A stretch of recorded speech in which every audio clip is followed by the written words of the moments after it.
thing. If you look at the motives for these killers, about 75% of the time, they have no political motive. They're just individuals who are just purely suicidal, and they want to get media attention. People have always wanted to go and commit suicide, but someplace along the line, people realized that they could get worldwide media attention by killing lots of people, and that, as they would say, if I can only kill more people than such and such did, I can get more media attention. Or they'll say, get my name in the history books. And people don't appreciate me, but at least they'll appreciate me now and know that I was here. And so if you want to stop these things, I'm not going and saying getting rid of the First Amendment and rewriting it somehow. I'm not even sure how you would do that. But what you have to do is take away their ability to go and get that attention. And the way you do that is by making it so somebody there is able to quickly respond to go and stop them. Look, we have over 10,000 schools in the United States that have armed teachers and staff. We've had many of them for decades. There has not been one single attack at any school that allows armed teachers and staff where anybody's been killed or wounded. All the attacks occur at other places. Now, one difference I have with many conservatives is they want to have armed, uniformed police officers in schools. And the problem that you have is that these attackers have real tactical advantages. If they see somebody in uniform, they can either wait for that person to leave, maybe go to another building before they attack, or they can move on to another target themselves. Or if they're going to attack, who do you think they take out first if they're going to go there? They're going to take out the one person in uniform, the one person that they know who has a gun. One way to think about this is we have air marshals on planes. Does anybody think air marshals ought to be in uniform? Do you think that would be useful? We would never do that, because if there is a terrorist on a plane and you have the one air marshal there on the plane in uniform, you're giving the terrorist a real advantage to know who it is he has to take out first. And so the same thing is true with officers. If you're going to have a police officer at the school, then please don't have them in uniform. Make them a staff person, a PE coach or something, so they blend in. But rather than having signs in front of schools that say these schools are gun-free zones, please put a sign in front of the school that says, warning, select teachers and staff are carrying concealed and will use these guns to protect the students and others there. Outside of California and New York, we're talking about 10% of the adult population in the country with a concealed carry permit. You can go to a mall, you can go to a grocery store, you can go to a restaurant, and there's very likely somebody nearby you who has a gun, but you would never know. And the same thing is true with these terrorists. They won't know if there's a teacher behind them or to the side who might be able to go and stop them. And that deters them from going in it. Just read the diaries. Read the diary or manifesto that came out yesterday where the person explicitly, and they do this over and over again, explain why they pick the targets that they do. The media doesn't have to guess, as they're doing in this case here. Just read it and just report it. But you will, I did news searches last night. You will not find one single news outlet, not Fox, not any place, surely not the New York Times and Washington Post and places like that, which will go and have a news article on how they pick the target that they do. For years, I've talked to editors at different news bureaus, and I say, look, we've had yet another mass public shooting at a place where guns are banned. Can't we mention that? You mentioned the type of gun you use. You mentioned how you think the person got the gun. Many times the initial news reports are wrong on those things. This is something easy to check. And they say, okay, John, if you can get back to me quickly within the news cycle, and I would do that for years. But what would happen is that when I did get back to them, they said, well, it would be political if we included that. And my response is, saying that they picked a place where people were banned from having guns, is that more or less political than you going and calling it an assault weapon or going and guessing how you think they got a hold of the gun. You know, they have all these laws that they want to pass. Second. Yeah. But, hang on 1 second. We're going to take a short commercial break. Just hang on a second. Got it. John Lott, Joe Allen, Sheila Matthews, and Brandon Showalter. All next in the War Room. We will fight till they're all gone. We rejoice when there's no more. Let's take down the CC.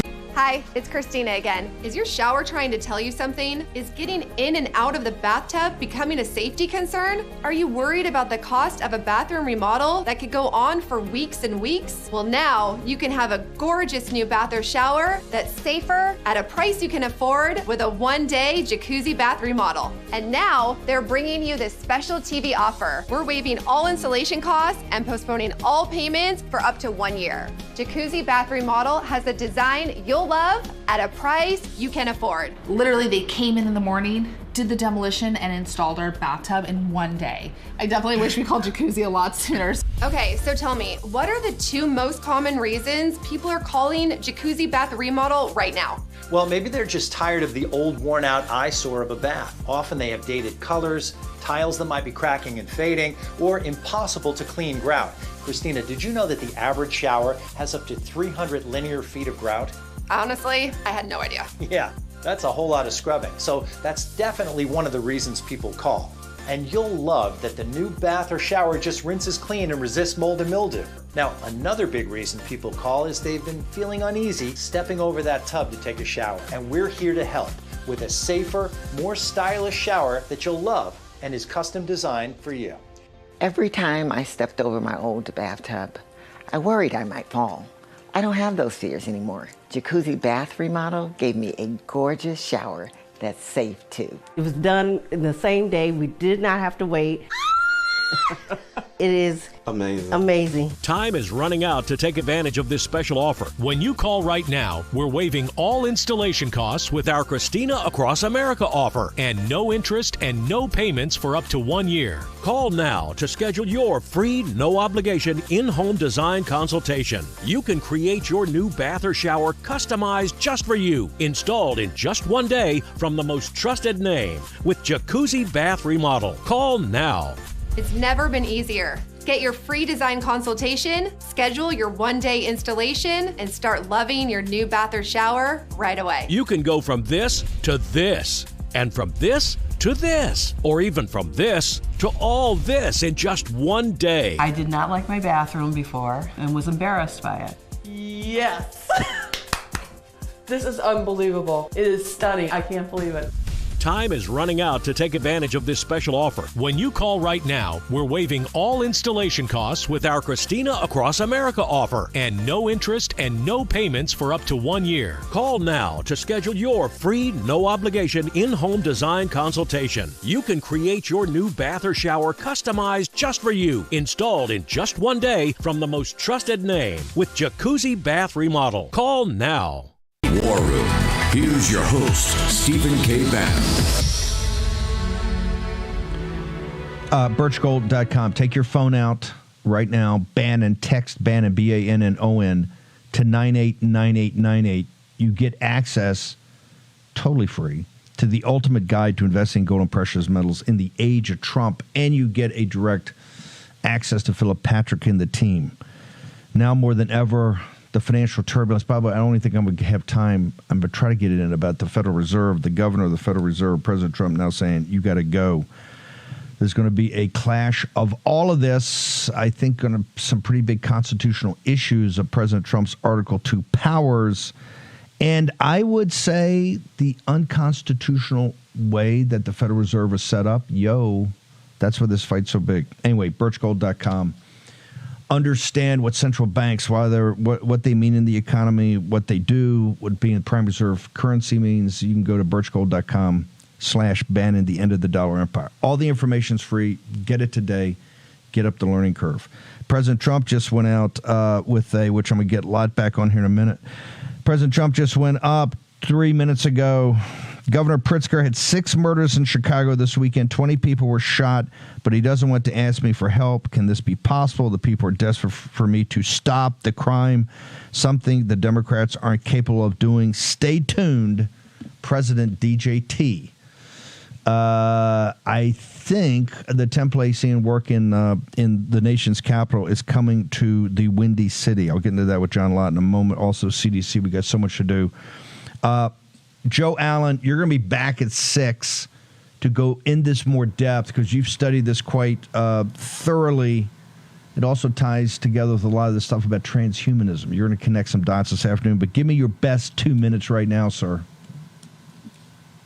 Well, Steve, it is an absolute scandal that the media has refused, by and large, to show the manifesto, to highlight the transgender identity of the shooter, or really delve into the motive as stated in the manifesto. And you can see in the writings in the clip everything from kick the spick to 6 million wasn't enough to kill Donald Trump, a schizo sort of motive. But if you look at the motives they do emphasize, such as the motives of Dylan Roof in Charleston, South Carolina, 2015, white nationalism. If you look at the motive of Anders Breivik in Norway, mass immigration was his issue. He wanted to kill off all the immigrants and spark the movement to kill the liberals.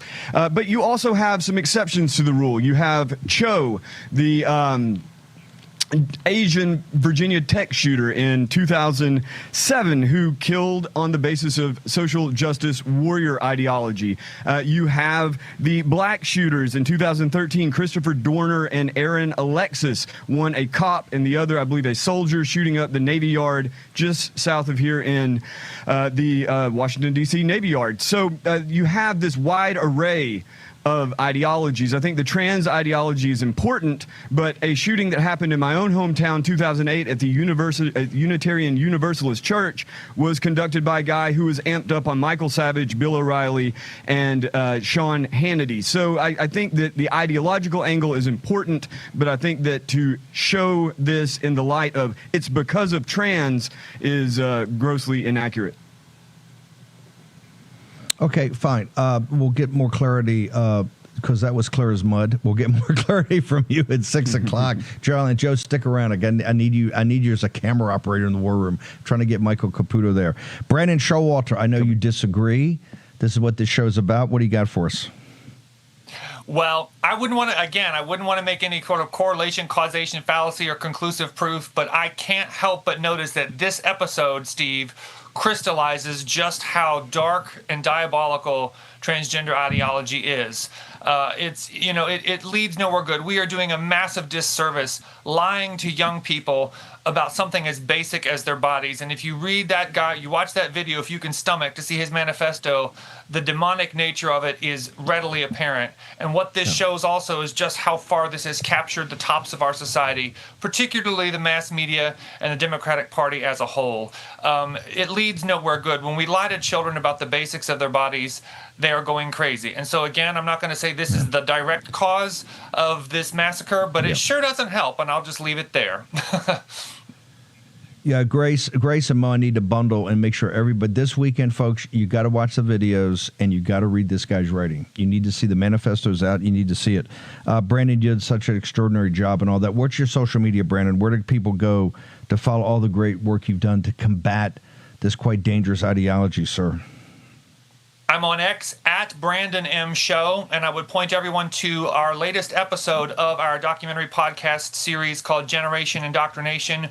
We highlight the siblings, and this transgender ideology rips apart families, and this new, very original Shoe Leather reporting episode is about the siblings who have watched their brothers and sisters collapse into this confusion. It's a heart-rending episode, and you can hear it at generationindoctrination.com or wherever you get your podcasts on all major platforms. Thank you, sir.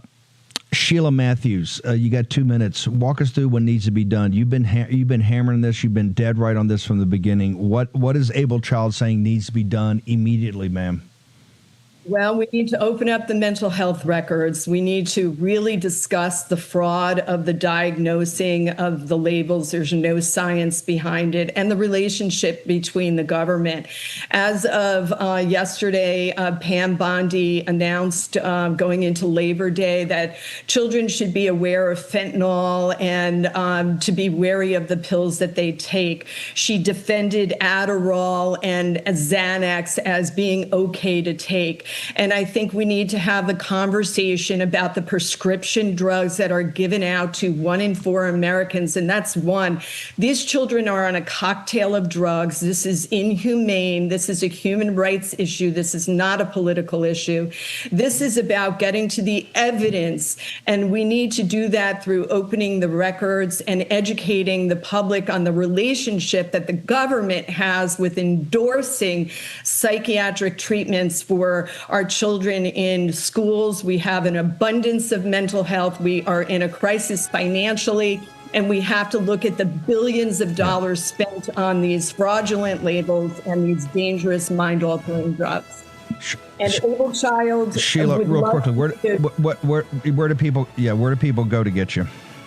They come to ablechild.org. Our board member, Kelly O'Mara, has a book out called Still Psyched Out. We recommend you read it.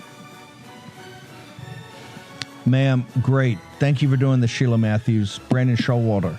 John Lott's going to stick with me. We've got Mary Holland. What is happening at the CDC? What is happening with these issues regarding vaccines? Where does the military go next? On what city in the United States? All next and much more in the War Room.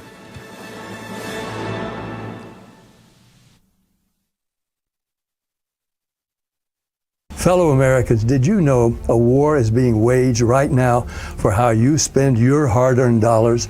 Over 100 countries worldwide are preparing to switch to a digital currency. Now, this means cash will be replaced by money governments can monitor and track.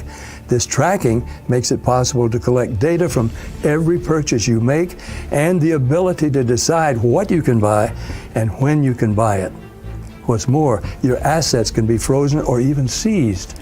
I'm appalled at such an assault on financial privacy. My friends at Swiss America have a report called The Secret War on Cash with an action plan to protect your financial privacy. So please, call or text the number on your screen for a free copy. With the growing reality of a government-backed digital currency, the time to act is now. So call or text the number on your screen for your free Secret War report. Selling your home shouldn't be expensive or stressful. At Ideal Agent, we'll connect you with a top local agent that'll sell your home fast for top dollar, and all this for as low as a 2% commission. Ideal Agent connected me with the best realtor in my market, and I saved $12,500 as a result of it, and I got more than my asking price. Ideal Agent is available nationwide, there's no obligation, and best of all, our service is completely free. Call today or visit idealagent.com. A heart attack? Do they have life insurance? No. But we have life insurance. John. I'm trying to find something we can afford. Fortunately, in only a few minutes, SelectQuote found John a $500,000 policy for only $29 a month. And his wife Anne a $500,000 policy for only $21 a month. Go to SelectQuote.com now and get the insurance your family needs at a price you can afford. SelectQuote. We shop, you save. This is the primal scream of a dying regime. Pray for our enemies, because we're going medieval on these people. You're just not got a free shot on all these networks lying about the people. The people have had a belly full of it. I know you don't like hearing that. I know you try to do everything in the world to stop that, but you're not going to stop it. It's going to happen. And where do people like that go to share the big lie? MAGA media. I wish in my soul, I wish that any of these people had a conscience. Ask yourself, what is my task and what is my purpose? If that answer is to save my country, this country will be saved. War Room. Here's your host, Stephen K. Bannon. Okay, Thursday, 28 August, year of our Lord 2025. Now, we had our incredible team at Denver and my own production team here in the War Room had an amazing cold open that kind of laid out the case of what happened in the CDC starting last night to today. We don't have time for it. We're so jammed. In fact, the truckers, I'm going to get the truckers on tomorrow because I need to take time with them about what they exposed to the American people a couple months ago and what's happening now, but we need more time, and we are jammed for time. Mary Holland, Children's Health Defense, you've been kind of our Sherpa to guide us through this for the last 4 years or 5 years since the pandemic. So here's what I don't understand. And let me just lay out the facts. The top 4 people, the head of the CDC, that we just got confirmed and kind of had to go fix bayonets on that, Mary, because, she was, although a government employee, was kind of outside of, was tending more towards us on this vaccine, on the discussion of vaccine. I guess she was called over to HHS, and Bobby directed her to fire the top 4 people at the CDC in these senior positions.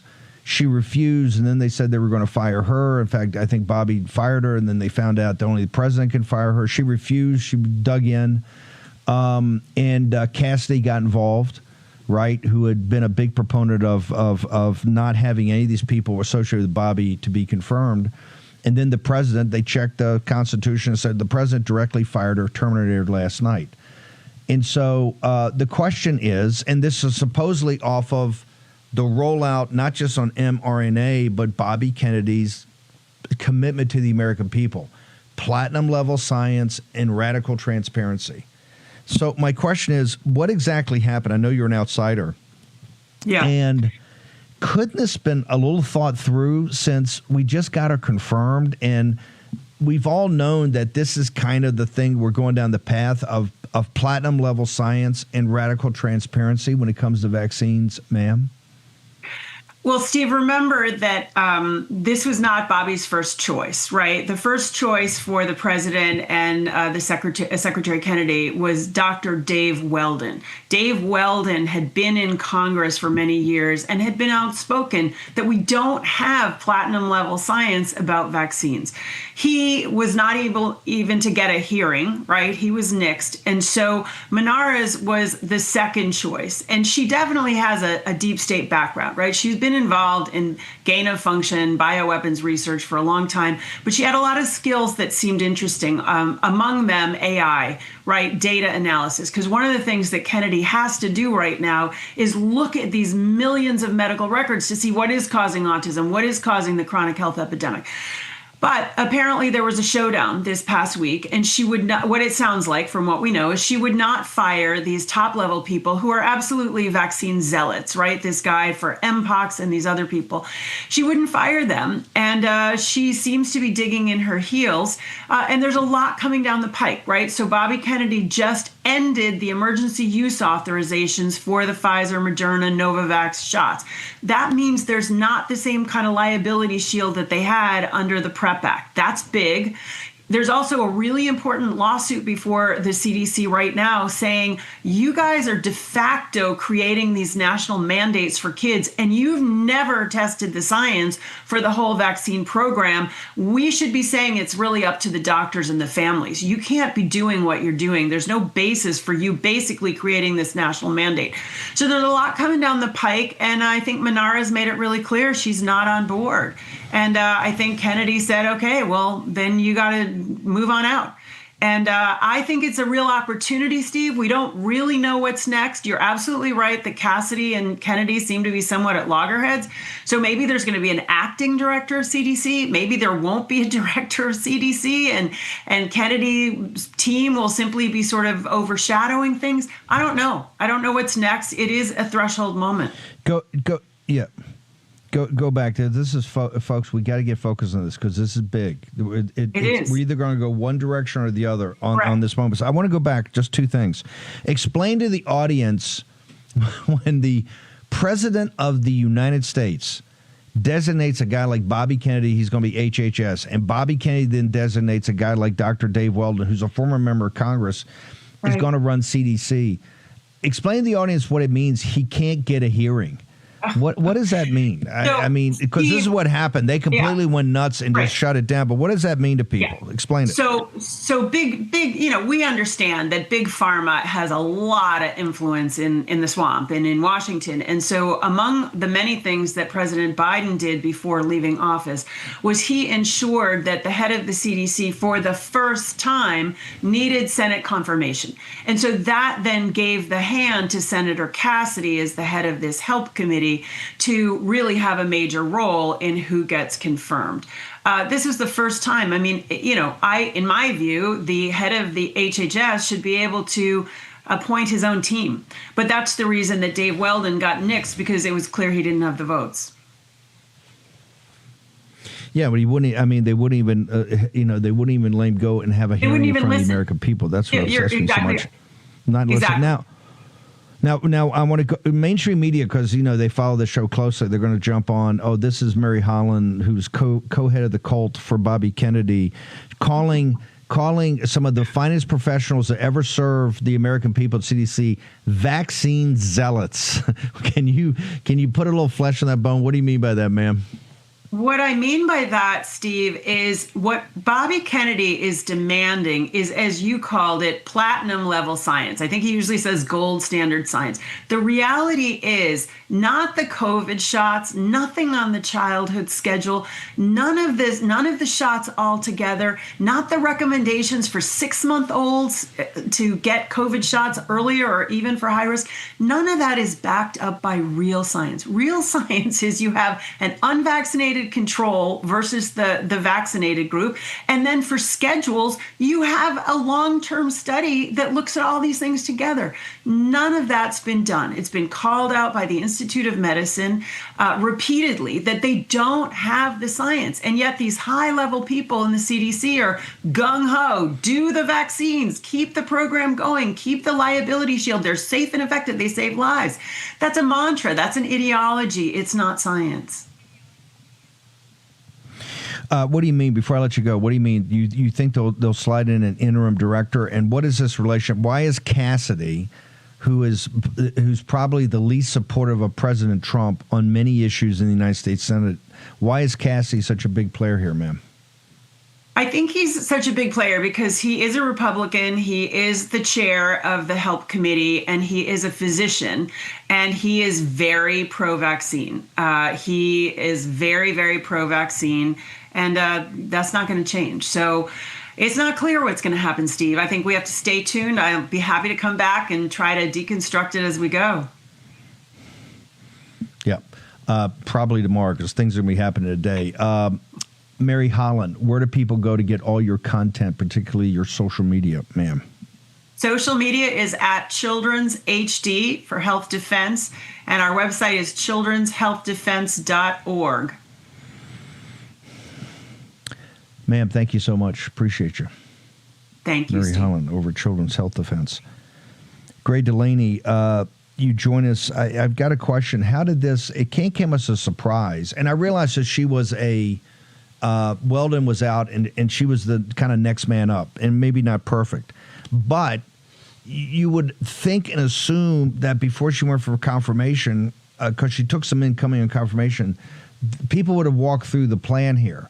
What concerns me is now we're in a crisis over at HHS, and what's going to happen is Cassidy is going to round up the swamp in Big Pharma. And we're about to go to war right now, right? Because the four zealots are going to be held up as martyrs to the cause of rational science when they're actually not. And so could this not have been thought through a little bit more, sir?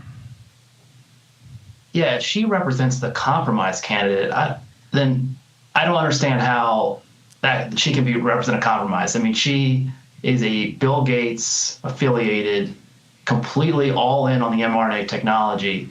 So it's the furthest thing from a compromise candidate. It's basically just more of the status quo, deep state. And then the CDC is the center of the rot within the public health space. And so I know when I was there at HHS, we were starting to, Secretary Kennedy understood that, and they were working. I mean, for example, none of the web pages have been even updated on the CDC website about the vaccine, on the COVID vaccine. And it's all outdated. It all says they're safe and effective to this day. and they are just the heart of the resistance. And they recently were able to fire about 600 CDC employees, and so they're starting to finally deconstruct the basically the Biden. But it's not just Biden. I mean, it's the same career people that have been working the same prevailing orthodoxy that's been at CDC for 20 plus years. But my point is, we have to deal with this. Speaking of the people, HHS, and there's a need for a war room within HHS to deal with the political opposition, because this is bare knuckle politics. And I'm not sure if there is one, but has there been an oppo file done on Cassidy? That's something I raised when I was there. I mean, I know certain people that have been placed that are his people within HHS. Was that done as a compromise with personnel, or is that done under our nose? And so this all has to be mapped out, and we have to take this and we have to play hardball. And I just don't feel that we can do a more effective job of defending the secretary and really going on full frontal assault, because if we go back to that mRNA announcement a couple weeks ago, Steve. Yeah. That got me in a little bit of trouble. Which is help us. No. But let me. There was a fiasco a couple weeks ago, and you tried to save the day and came as close to saving the day as possible. Here's my problem: is the woman when she's told that, hey, you got to get rid of the 4 zealots. It's just this is the way it's going to be, right? And he's head of HHS. He gets to pick his team. Not only is she telling him, I'm not going to do that, and you can't fire me, and I'm not going to resign. What does she do? She immediately calls Cassidy. It's all been reported. She immediately calls Cassidy. My point is, in going forward now with replacing the 4 zealots and replacing her in a confirmation, you're not going to get better than a compromised candidate. I just tell you, because now they're going to dig in. The Democrats are going to dig in. Big Pharma basically owns the Senate anyway. You're going to dig in. We're going to have the confirmation battle. If we choose someone that is actually rational about vaccines, Gray, it is going to be as tough a confirmation battle as Pete Hegseth and Kash Patel and Bobby Kennedy and Tulsi Gabbard. We're going to go back to the beginning on how tough this is going to be. Hey, maybe this is why we really need recess appointments, because this one's going to be brutal. And it's just going to slow down everything we're trying to do. And you look like we were trying to make so much progress. This thing had to have a plan to get rolled out. The mRNA announcement first, then taking out these guys, et cetera. But it's got to be, and people got to be on board. Or if she's not going to be on board on something this basic, she never should have been put up for confirmation anyway. Now we're going to dig in, and casting these guys are going to play their hand out. Don't think these people are not tough. They got unlimited amount of money from Big Pharma. They got unlimited amount of support from the mainstream media that thinks Bobby and everybody else associated with this are a bunch of kooks, right? And they've got the power positions. I mean, hell, Cassidy's chairman of the health committee. Now, I know that actually on confirmation sometimes, like HHS, you got to go to the budget finance, but this one's done, I believe the CDC is actually done by Cassidy's committee. So we have got a war kind of dumped on us, when I just think this could have been done in a much smarter way. Hang on for a second. I want to get to you after a short commercial break. We also have John Lott.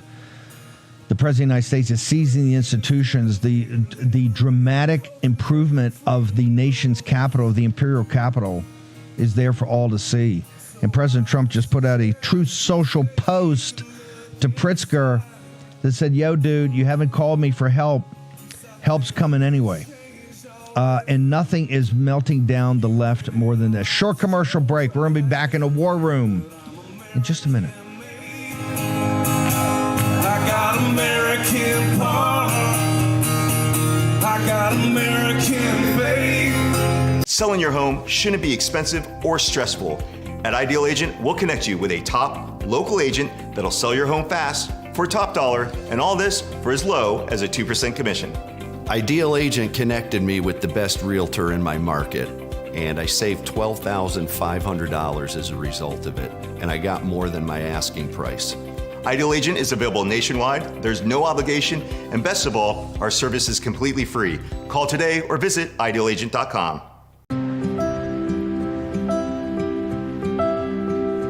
Hey there. Hey. Hey there, how are you? I'm with Disabled American Veterans. I was wondering if you had a quick minute to thank America's veterans for their service and sacrifices. Of course, why not? Oh, sure. Absolutely. Sure. All right, hey, well, come on in here. I'm just gonna hit record on this. I would like to thank you from the bottom of my heart. I can't even think of the words to say of how grateful I am. I just want to tell you guys how much you appreciate it. But most importantly, I want to thank you for your courage and bravery. Wow. Just thank you. Someone here who'd like to say something to you. Oh my gosh, you guys are awesome. Someone has something they want to say to you. Goodness. How's it going? So I just want to let you know how much you appreciate it. How much you appreciate it. I just feel honored for everything you've done. Thank you for myself. Thank you for everybody.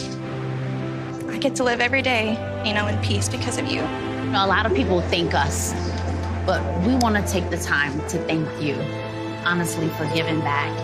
And when you give to DAV, you are supporting veterans like Dave, myself. So thank you so much for your. Thank you. You guys are amazing. Thank you. Thank you. You can say thank you to our nation's heroes by calling the number on your screen right now and giving your monthly support of only $19. Say thank you by going to helpdav.org right now and give just $19 a month. When you do, we'll send you this DAV t-shirt as a thank you and a reminder that you support those who serve. Please call or go online to helpdav.org right now. Your support says thank you to our nation's disabled American veterans. What's your plan, huh? Do you have one? Talking about what is your plan for a reliable source of power when the next emergency strikes? Well, check this out. It's called the Patriot Power Generator 2500, and right now it's $500 off at 4 Patriots. See, they took a page out of the military's playbook for portable solar power, and now we get to use it in our own homes. What's even better is that this solar generator can power critical appliances like your fridge, your microwave, and your CPAP machine, so that you're prepared for whatever emergency strikes next. Go to 4patriots.com now and save $500. Hello, America's Voice family. Are you on Getter yet? No? What are you waiting for? It's free. It's uncensored. And it's where all the biggest voices in conservative media are speaking out. Download the Getter app right now. It's totally free. It's where I put up exclusively all of my content 24 hours a day. You want to know what Steve Bannon's thinking? Go to Getter. That's right. You can follow all of your favorites. Steve Bannon, Charlie Kirk, Jack Posobiec. And so many more. Download the Getter app now. Sign up for free and be part of the movement. Gold today is at $34.60. It's not the price of gold. It's the process of how value is driven in gold. You want to learn that? We're not here to say you fish. We're here to teach you how to fish. Make sure you go to birchgold.com. Promo code Bannon. The end of the dollar empire. Talks about the whole history. The history of the country. The history of our fight about fiat currency. Why gold has been a hedge against turbulent times in finance and economics throughout mankind's history. You learn it all. Birchgold.com, end of the dollar empire. Go. And most importantly, it's just not getting the material and reading it, but making contact with Philip Patrick and his team at Birchgold to understand about the, I guess, the smartness, is that even a term? I think it is, of owning physical gold. Go check it out today and talk to the professionals. Birchgold.com. Thank them for being a sponsor. Natalie Dominguez, one of my favorite people, going to be up in a little while with Home Title Lock. Love her and love what they're doing over there. Gray Delaney, give me your thoughts. Okay, we're in it now, folks. We're fighting on many fronts here. And, President Trump, we're burning daylight. President Trump knows that. That's why we're a big believer here in the war room of go to the maximalist position immediately. Just go and just stake it out and drive towards that. The situation in HHS, and I do agree with you, I think the center and the beating heart of the deep state nature and the interconnectivity to other governments, other intelligence aspects, and kind of one of the ways they want to keep control is through the CDC.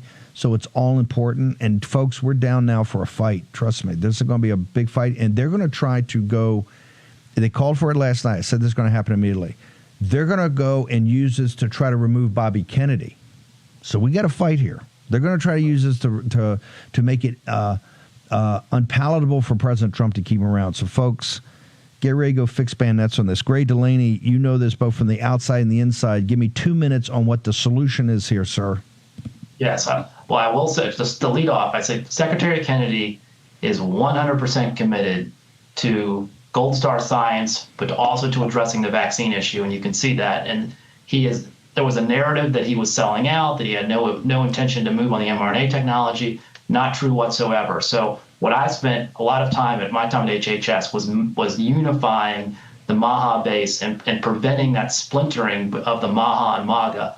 And I know their opposition on pharma was very smart, and they were trying to divide MAHA and MAGA. So we have to keep MAHA and MAGA united and unified, and that's part of the reason I pushed for Dr. Hatfield to come on and explain that decision on your show, Steve, was if we have a divided base, then Secretary Kennedy doesn't have a chance, and they ultimately do want to remove him. They're coming for him. So when they came for Vinay Prasad a few weeks back in the middle of July because of that Moderna decision, because he wasn't a lapdog for Big Pharma, they were able to take advantage of a very splintered base when we had a lot of our most prominent advocates out there severely critical of the secretary.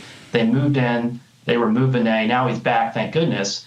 But my point is, if we don't effectively explain this network of Cassidy, expose it, and keep rolling out the talking points and keep pushing with all. I mean, the MAHA voter base is the most powerful voter base, I believe, in all of politics right now. It used to be the Tea Party 10 years ago when we worked with Dave Bratt to get rid of Eric Cantor. That has been replaced by MAHA. There is no more powerful voter base. So we have to turn them on Cassidy and anyone else that's an oppositional figure. And if they are unified and if they are pushing in the right direction with a cohesive strategic communications plan, we will win. But if we do not have our ducks in a row, then we are in real trouble, because we are going. I mean, the mRNA technology, Moderna is entirely funded. It's a creation of DARPA and the U.S. government. And when you take someone on like that, you better have your act together. You need to go out and explain to the American people why you did it. And so I think if we can do that, we will get a lot done. Yep. This is what 1,000% when I said this thing was first announced, just kind of dumped out there. I said, trust me, the enemy, Big Pharma, is going to have a vote here. Right now, folks, post-Labor Day, you heard it first in the war room.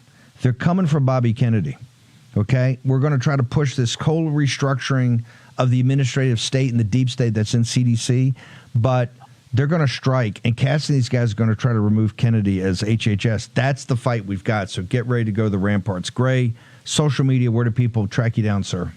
At SailPGD, and I want to tell your audience, Steve, coming up in September, we have the upcoming report on autism, and that's probably going to be linked to the immunizations and the vaccine issue. But Dr. Retzef Levy, who's now the head of the vaccine subcommittee on ACIP, is incredible. I mean, I work with him closely. He is brilliant, and he does not care whatsoever what the opposition thinks or what they write about him. So that upcoming ACIP meeting in September we have to cover, and we have to get out in front of it and provide cover. So that's going to be part of the strategies. We have to lay the groundwork better for these huge announcements that are coming. And there's some big announcements coming September. So it's going to be a really busy fall. And stay tuned to this, to HHS and to CDC, because Kennedy's going. He's all in. So we got to protect him. Next 30 days is going to be crazy. Gray, thank you so much. Look forward to having you back here. Talk soon. Saddle up, folks. Saddle up. Saddle up. John Lott, President of the United States just told Pritzker, yo, dude, you had 6 murders over the weekend, 20 people shot. The thing's out of control. I'm tired of hearing the mayor going Morning Joe, and Joe Scarborough asking 5 times, hey, would you not like to have a little support at the federal level? Will not answer the question. President's had a belly full of it. Give me your assessment of how D.C.'s actually going versus what we're hearing on MSNBC, New York Times, Washington Post, and where do you think this thing is going? Where are we going to Chicago next, New York? Your thoughts, sir? Well, look, this whole discussion isn't rocket science. If you want to reduce crime, what President Trump is showing clearly is you have to make it riskier for criminals to go and commit crime. We've seen huge drops in different violent crime categories since President federalized law enforcement in D.C. We just went 13 days without a homicide in D.C. The odds of that happening, if you look at the annual rate of homicides last year, the daily rate is 1 in 800. It's just an incredible drop. The mayor of D.C. yesterday announced that there had been an 87% drop in carjackings that had occurred. You had like a 25% drop in violent crimes overall. You had like a 44% drop in robberies. So, you basically have to have higher arrest rates, and Trump putting more boots on the ground. You had effectively about 400 patrol officers on duty at any point in time in D.C. Trump's effectively doubled that with the 500 officers that he's put in there, FBI, ICE, DEA, as well as over 800 National Guard officers that are there. I hope the rest of the country learns from this. It's just like with the border. They say, well, it's impossible. You can't control the border. And they said the same thing basically with regard to crime, where they'd say, look, there's no reason to get it down. There's all sorts of issues, as the administration's been pointing out, with regard to corruption, manipulation of the crime data. But even if you believe the crime data that they have there, it's been outrageous what the crime is that have been occurring there in D.C. If you look at the 25 largest cities last year, D.C. had a 28% higher homicide rate than the next worst city, Indianapolis. Democrats want to make D.C. a state. Our D.C.'s homicide rate last year was 169% higher than the worst state. It was 434% higher than the average for states. Democrats claim that they care about the poor, that they care about blacks. The latest data we have on the racial composition of the victims of murder in D.C. is up through 2021. 96% of the murder victims were black. Do they only care about Black Lives Matter when it's somebody other than Trump that's trying to save them? It's ridiculous in terms of the damage that's done to people's lives in these cities. And there's a simple solution. And, you look at the academic research on this, over 55% of the variation in crime rates is basically explained by making it more costly for criminals to commit crime. Higher arrest rates, higher conviction rates, longer prison sentences. Only a couple percent is due to variations in things like income or poverty or unemployment. And so, Mayor Brandon, the interview that he mentioned with Joe Scarborough, wants to go and talk about all this additional government spending that he wants to do on housing and everything else. That's not the issue. That's not going to make a big dent in these crime rates. And President Trump is pointing that out very clearly by showing what actually happens in practice. Where do people go? Because this is going to be a major element post Labor Day as they roll out to Chicago, Los Angeles, and New York. And folks, that's coming. Okay, it's coming. Where do people go, John, to get your books, your writing, social media, all of it, sir? Well, they can see all the data on the crime for different states and cities on our website at crimeresearch.org, crimeresearch.org. Thank you. John Lott, thank you, sir. More guns, less crime. I appreciate you being there. No, I appreciate you, sir. Remember, John Lott told you on this transgender ideology 7 times what the general population in committing these crimes. That's got to be dealt with. And of course, the great Sheila Matthews been on this from the beginning. You want to get sick to the stomach? Watch the coverage on this in mainstream media where they try to obfuscate what the problem is. It's just going to lead to more of it, more tragedy. It does not have to be that way. Short commercial break. Back in the war room. Just a moment. No matter what you drive, there's only one guarantee. It's going to break down. I had a sensor light up on my dashboard. There was a popping noise. The last thing I remember is just the engine cut out. Your next breakdown could be anytime, anywhere, whether you've got the money to fix it or not. It was a thermostat, $2,600. Seat sensor, $1,400. But if you've got endurance, you could never pay out of pocket for a car repair again. no matter how much it cost them to cover it. In my first year with Endurance, they covered a $14,000 engine replacement. For Endurance to pay over $7,000 to have my vehicle repaired is phenomenal. It was like almost a $6,000 job. If I didn't have Endurance, I would have had to pay for that or just trash the whole car and start again. If your car's out of warranty, a transmission can easily cost you $4,000. And an engine? Over $7,000, if you're lucky. With Endurance, those parts are covered, plus hundreds more. The bad camera unit, $800 to repair. A bad wheel bearing, over $1,000. A new steering rack, close to $3,000. Endurance covered it fully. From engines to water pumps, electronics to key fobs, Endurance has you covered. Plus, you pick the mechanic you trust to do the work. It's a totally seamless process going to any certified mechanic. They submit the claim directly to Endurance. They get paid, and I'm out the door. You trust us to do the work, and we trust Endurance to pay us direct. And the best part, your rate stays locked in no matter how many claims you file. After I made my first claim to Endurance, I expected my rate to change, and it never did. Like, I have no complaints. Endurance has been trusted by millions of Americans for nearly 2 decades. I've had 2 claims for over $4,600. Less than 1 year after signing up, Endurance saved me over $7,000. Whether you put 10,000 or 100,000 miles a year on your car, if it's under 20 years old, Endurance has you covered. Plus, your plan includes 24/7 roadside assistance anywhere in the country. So if your ride breaks down, Endurance has your back. They'll jump your battery, tow, deliver gas, change a flat, unlock your car, and more. Call now and we'll upgrade you to a full year of elite benefits free, a $2,000 value. Endurance just gives me that peace of mind, so I do know that every time I'm on the road, I'm covered. So, who's gonna pay for your next breakdown? You? Or Endurance. Endurance saves drivers thousands, and now you can save even more. Right now, you can get $300 off any plan, plus a year of elite benefits, a $2,000 value free, all backed by a 30-day money-back guarantee. But you have to act now. Remember, out of warranty doesn't mean out of options. Call Endurance and see how much you can save.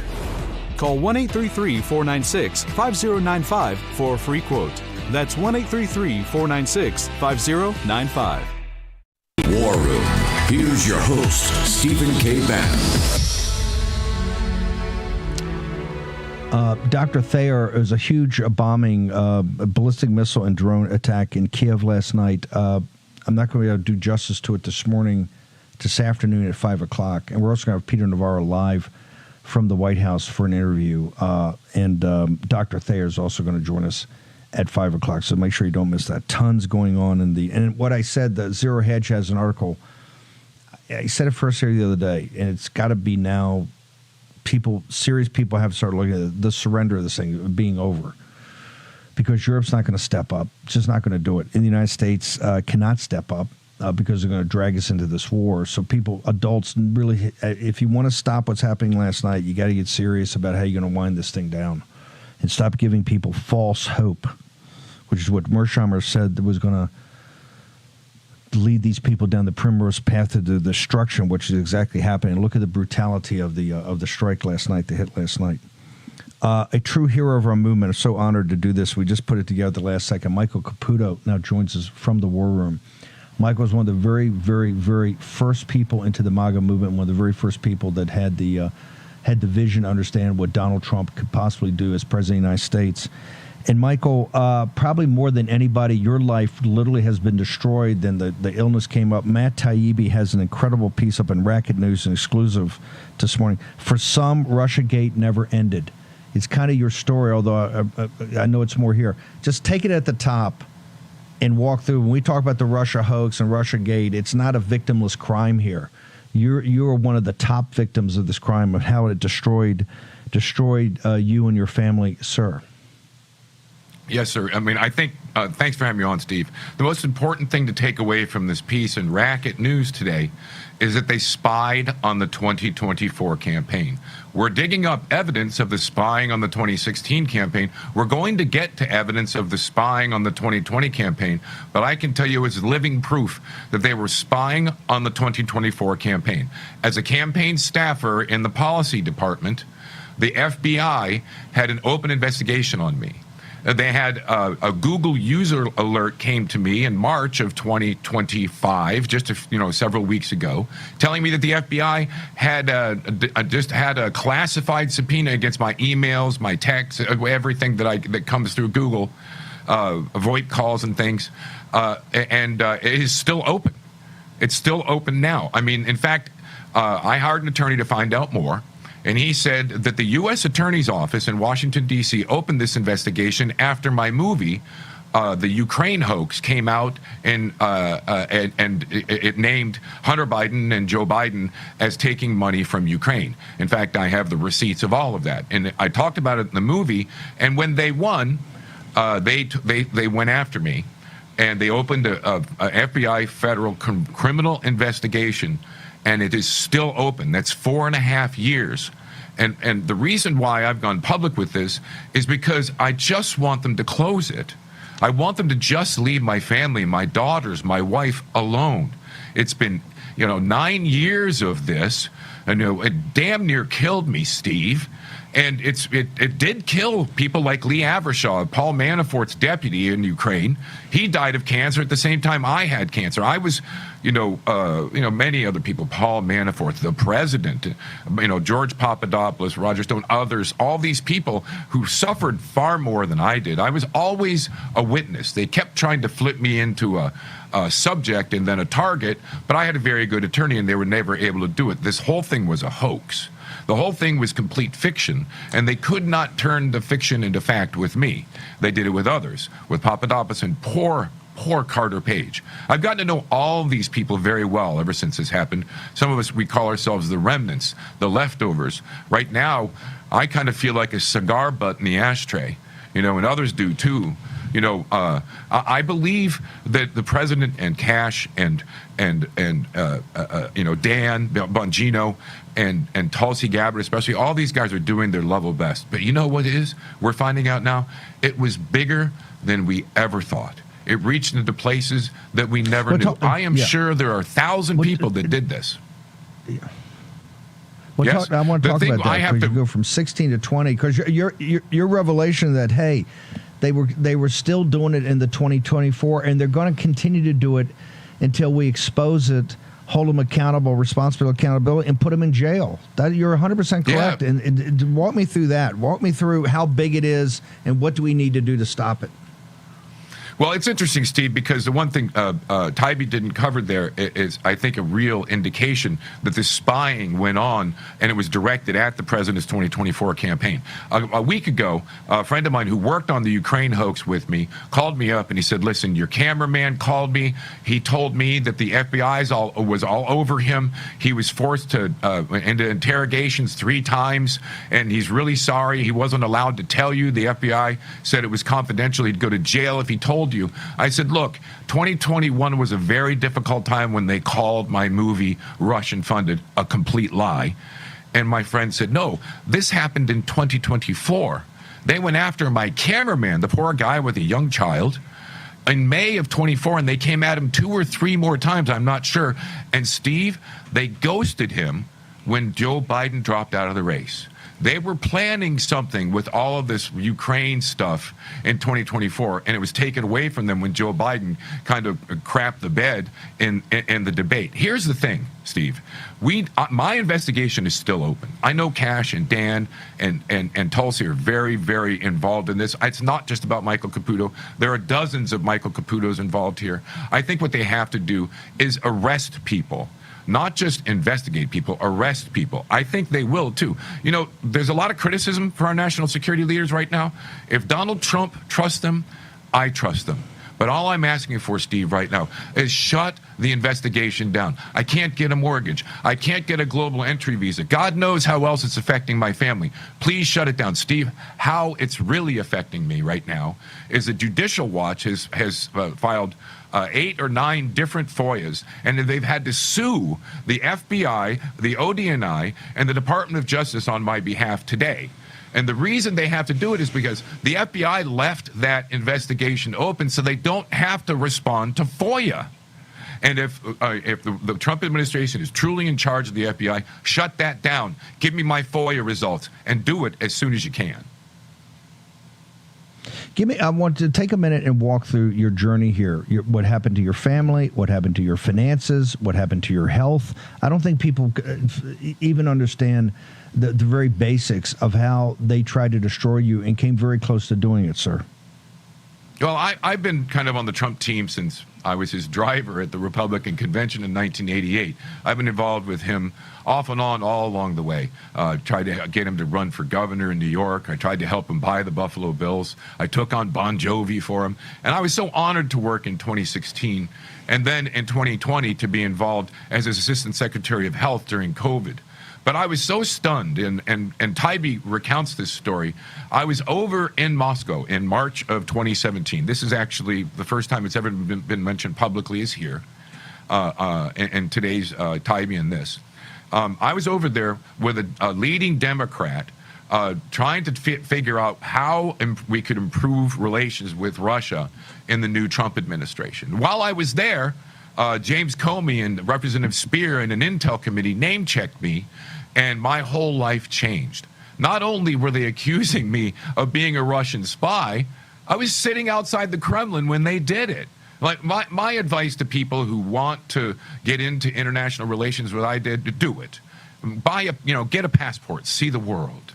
But the problem we have now is these insular people in America, especially the Democrats, who believe that the Russia hoax was the way to stop Donald Trump. Steve, they built this incredible fear of Russia. I'm married to a Ukrainian. I have my complaints about Russia, and I think Putin's a despot in many ways, but they created Russia here. I lived in Russia for 6 years. I was sent there by Bill Clinton to meddle in their elections in the 90s. I was there 6 years. I can tell you, we expected to be spied on in Russia. The spying here is more intense, and it feels worse because we're supposed to be a nation of freedom. After I became the Assistant Secretary of Health, that was a very stressful time, and I came down with throat cancer. It damn near killed me. And it was during my throat cancer that they opened this investigation. It's during my throat cancer when the Biden DNI accused me of making a film about the Russia hoax. I'm sorry, the Ukraine hoax, which you can see on Rumble, with Russian money. Completely a lie. Absolutely a lie. But I was dying in bed when they did it, and I couldn't even respond. I couldn't even speak, Steve. I didn't even have a voice. My throat was being radiated every single day, right? They knew I was down and I was nearly dying, and they came for me anyway. These are not agents, Steve. They're not government employees. They are demons. In my opinion, you shatter the FBI into 1,000 pieces and scatter those pieces to the wind. But I'm not in charge. I trust Cash and Dan to do the right thing. But they need to immediately cut back, close my investigation. I trust these guys. I know him. Cash is obviously like a brother to me. Dan's one of the best guys in the country. But I agree 1,000% with you. We got to shatter the FBI. We can't go around playing footsie. I've only got you for a couple of minutes. I want to ask a question point blank. You said, hey, I don't need to see investigations. We need to see arrest. Give me the punch list of the top 2 or 3 people, 4 people that you think should be arrested immediately for what they've done to the country and what they've done to American citizens, sir. Andrew Weissman, John Brennan, Peter Strzok, Scott McCabe, James Comey, and there are more, Steve. And the problem we have here is that America, supposedly a beacon on the hill, is an absolute spy state now. And it's turned into a virus. It's the new COVID. It's spreading around the world. It's Bolsonaro they're going after with lawfare in Brazil. You covered that so well. It's Dodik, Milorad Dodik, and the Republic of Srpska. The virus has moved over there where the United Nations High Representative just fired him. He earned 53% of the vote in the Republic of Srpska, and the UN just said, you're gone. Right? This lawfare is a virus, and if we don't stop it here by arresting that list I just gave you, the rest of the world is going down with lawfare. Caputo, okay, this afternoon we're going to have on 5 shows back to back Andrew Weissman, who is the guest that's on almost all the time, starting with Katie Tur in the afternoon, going to Nicole Wallace, all of it. Make your argument against Weissman. He's got more media time than the host of these shows. So what is your case against Andrew Weissman, sir? Well, Weissman, I think, is going to be very difficult to get him through the Russiagate hoax. We'll find things. I'm sure that Tulsi has it now. They're releasing those documents. But, people don't think about the way that Weissman conducted himself when he was a government employee. I know that there are people looking into the way he was in and out of government and in and out of a law firm that represented criminals that were being investigated by the DOJ and prosecuted. Somehow or another, he got rich. I think we're going to find out. Weissman is not just guilty of crimes in Russiagate. The guy is a walk-in criminal shit show. Michael, where can people get you? We're going to get to Taibbi. You're pushing this out now. What's your social media, website, all of it, to find out more about your story and see your film, The Ukraine Hoax? Mm-hmm. The Ukraine Hoax is up on my Rumble account. It's free of charge. Michael R. Caputo. I'm at Twitter at Michael R. Caputo. Steve, I really haven't put my websites and stuff up because I just started talking again. Cancer kicks the crap out of you, but I'm just getting started. We're gonna push the social media out hard. Caputo, one of the real heroes and patriots of this movement. Brother, thank you for changing your schedule, coming into the war room. Appreciate you. Caputo's life has been held, standing up for President Trump, the country, and the MAGA movement. Short break. Selling your home shouldn't be expensive or stressful. At Ideal Agent, we'll connect you with a top local agent that'll sell your home fast for top dollar, and all this for as low as a 2% commission. Ideal Agent connected me with the best realtor in my market, and I saved $12,500 as a result of it, and I got more than my asking price. Ideal Agent is available nationwide, there's no obligation, and best of all, our service is completely free. Call today or visit idealagent.com. When the kids turn unholy, Harrelson's Own keeps my patience divine. When work flies out of control, Harrelson's Own keeps me cool as a cucumber. The device madness never ends. But Harrelson's Own keeps me zen. Life can be chaotic, but Harrelson's Own CBD helps keep you calm through any storm. Harrelson's Own consistently delivers you full mind and body homeostasis. It's an organic, full-spectrum CBD in a refreshing oral spray. Our nano-emulsified technology makes it completely water-soluble, so your body absorbs it immediately. You'll start to feel it in seconds, not 60 minutes. It just makes everything feel better. And it helps me just take the edge off. It helps me relax. It helps me be there with my kids. I swear I'm like a mental ninja. Like nothing can throw me off balance. No matter how many things come at me, I'm like, boom, handled, next. I'm like crushing it all day long. Well, some people take it for a release from stress. Some take it to get rid of pain. Others just take it for general well-being. For me, Brett Harrelson, it just makes everything about my day a little better.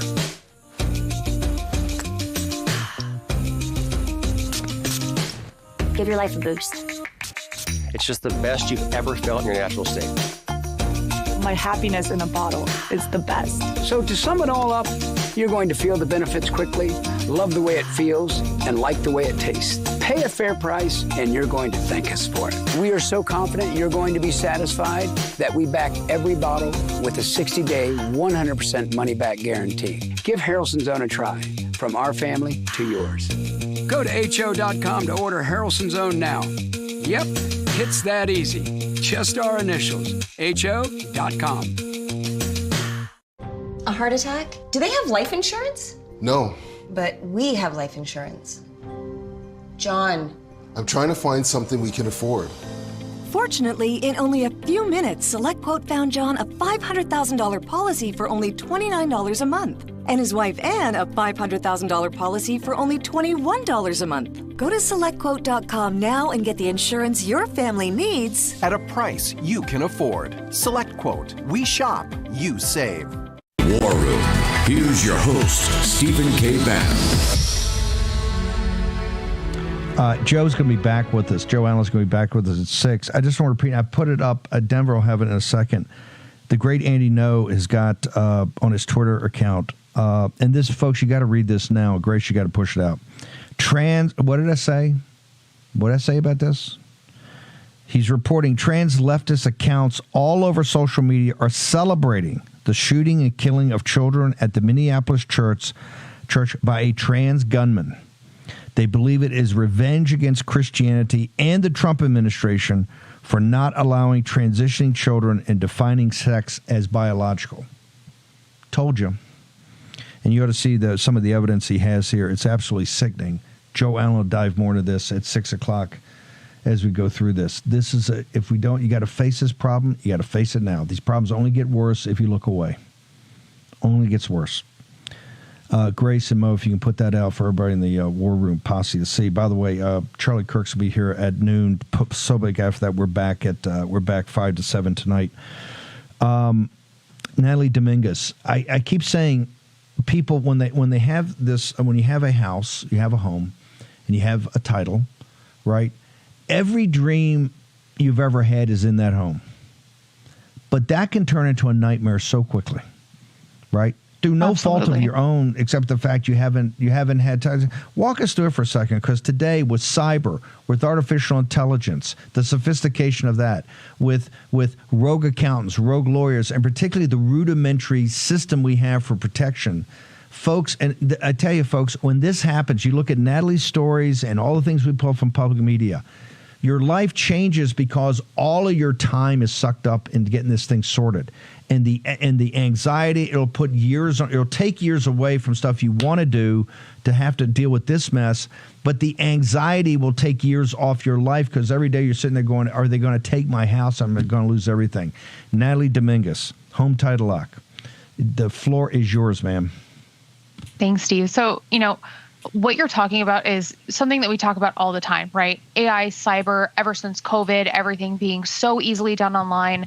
I mean, this scam, this crime has just gotten so completely out of hand. We talk about the FBI report last year that said that vacant property fraud alone went up 500% in the 4 years since COVID, which is insane.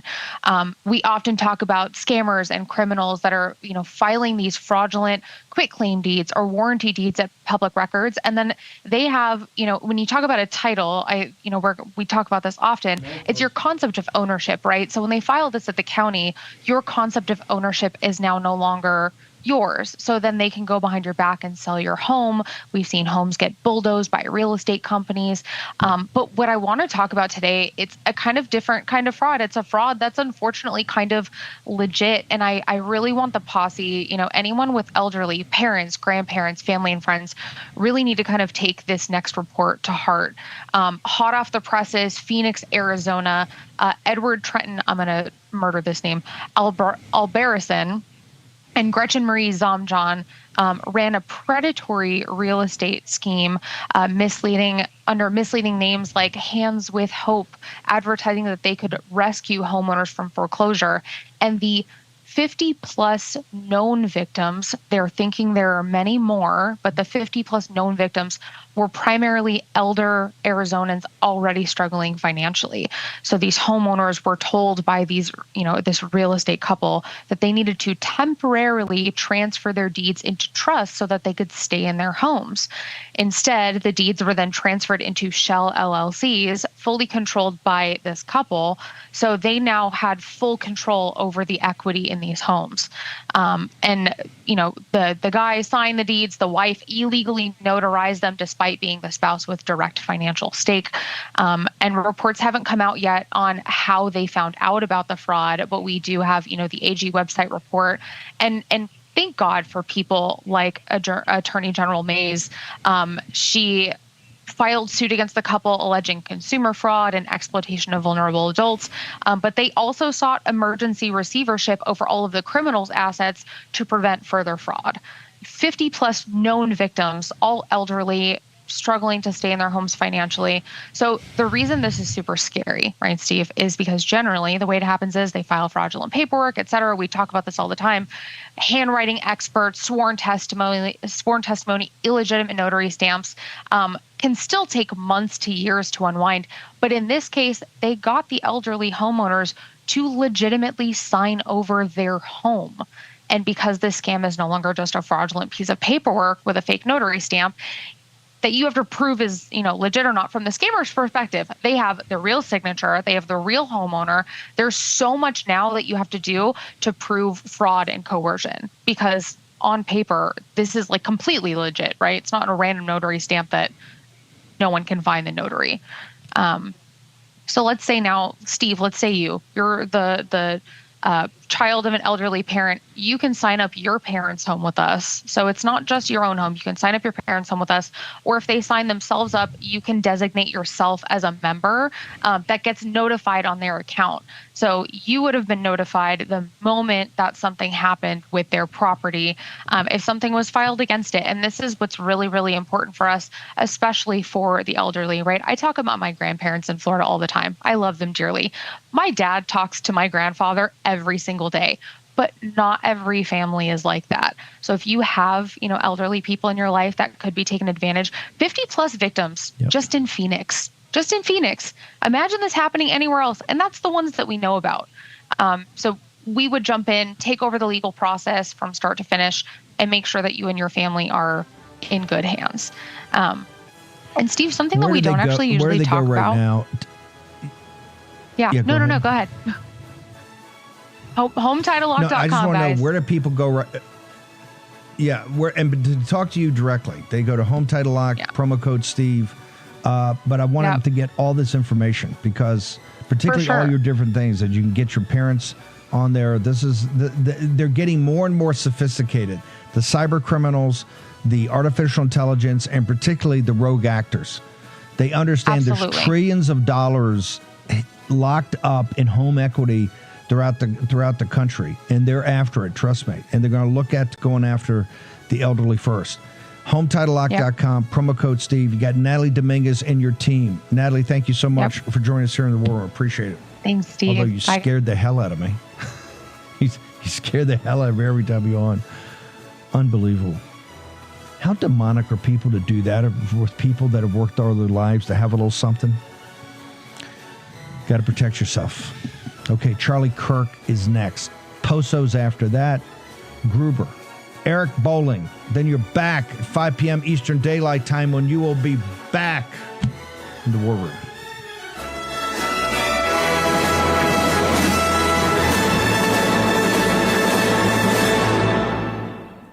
Yep, your worst nightmare. Your car broke down. Now you're worried if it's going to cost you a fortune in repair bills.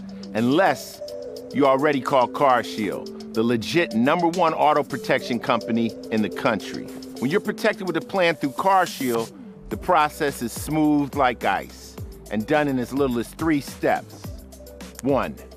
First, the tow truck takes your car to the shop. The cost of towing, covered when you got a plan through CarShield. Next, you probably need to get around while your vehicle's being repaired, right? 2. Plans through CarShield have rental car options too. Then comes the best part. 3. When you pick up your vehicle, you don't have a big repair bill to worry about. CarShield administrators get your covered repairs paid directly to the shop, so you're back on the road with no worries. Call now to get an affordable plan through CarShield for your vehicle before it's too late. When you call CarShield, whether you got a small problem like a power window motor that could cost a few $100s, or a big problem like an engine or transmission that could cost you thousands of dollars, you're taken care of. CarShield is the #1 auto protection company in the country, and their administrators have paid out more than $1 billion in auto repairs. That's billion with a B. CarShield is the choice that gives you the CarShield guarantee. Your rate never goes up, and your coverage never goes down, no matter how many claims you have. Look, it's inevitable. As your car or truck ages, the parts and components are gonna fail. It's not worth the risk. Call CarShield now. Waiting until your car breaks down is too late. Call CarShield for coverage on up to 5,000 parts and get the CarShield guarantee, where your rate never goes up and your coverage never goes down, no matter how many claims you have. Call 800-653-8201. 800-653-8201.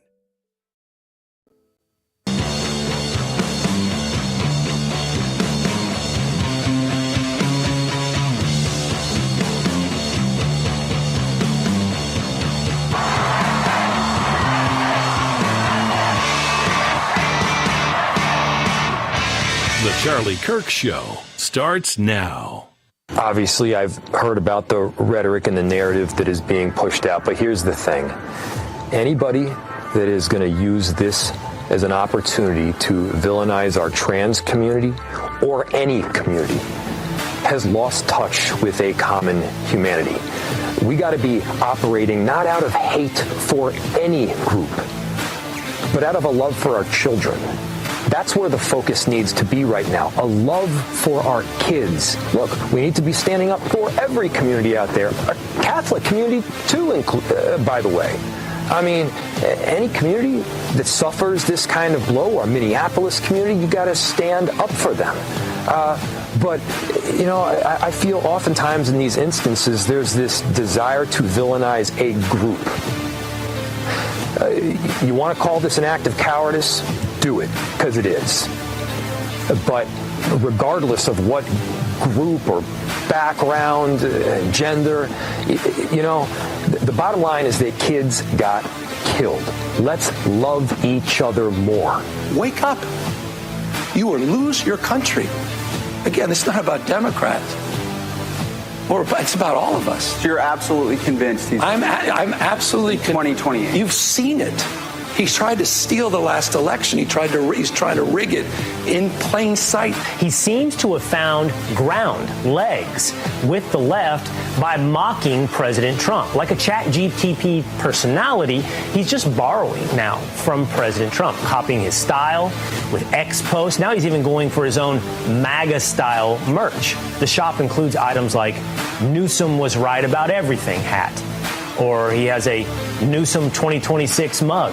He even has a Bible priced at $100 that he tweets out, already sold out. His personality, just a shadow. Shadows on the wall, a Xerox copy of others. But that works on the left. Health and Human Services is announcing that the director of the CDC is out. This is just a few weeks after she was confirmed. Susan Menarez is leaving. Also, this is on top of Reuters now reporting that several others at the CDC have issued their resignation letters.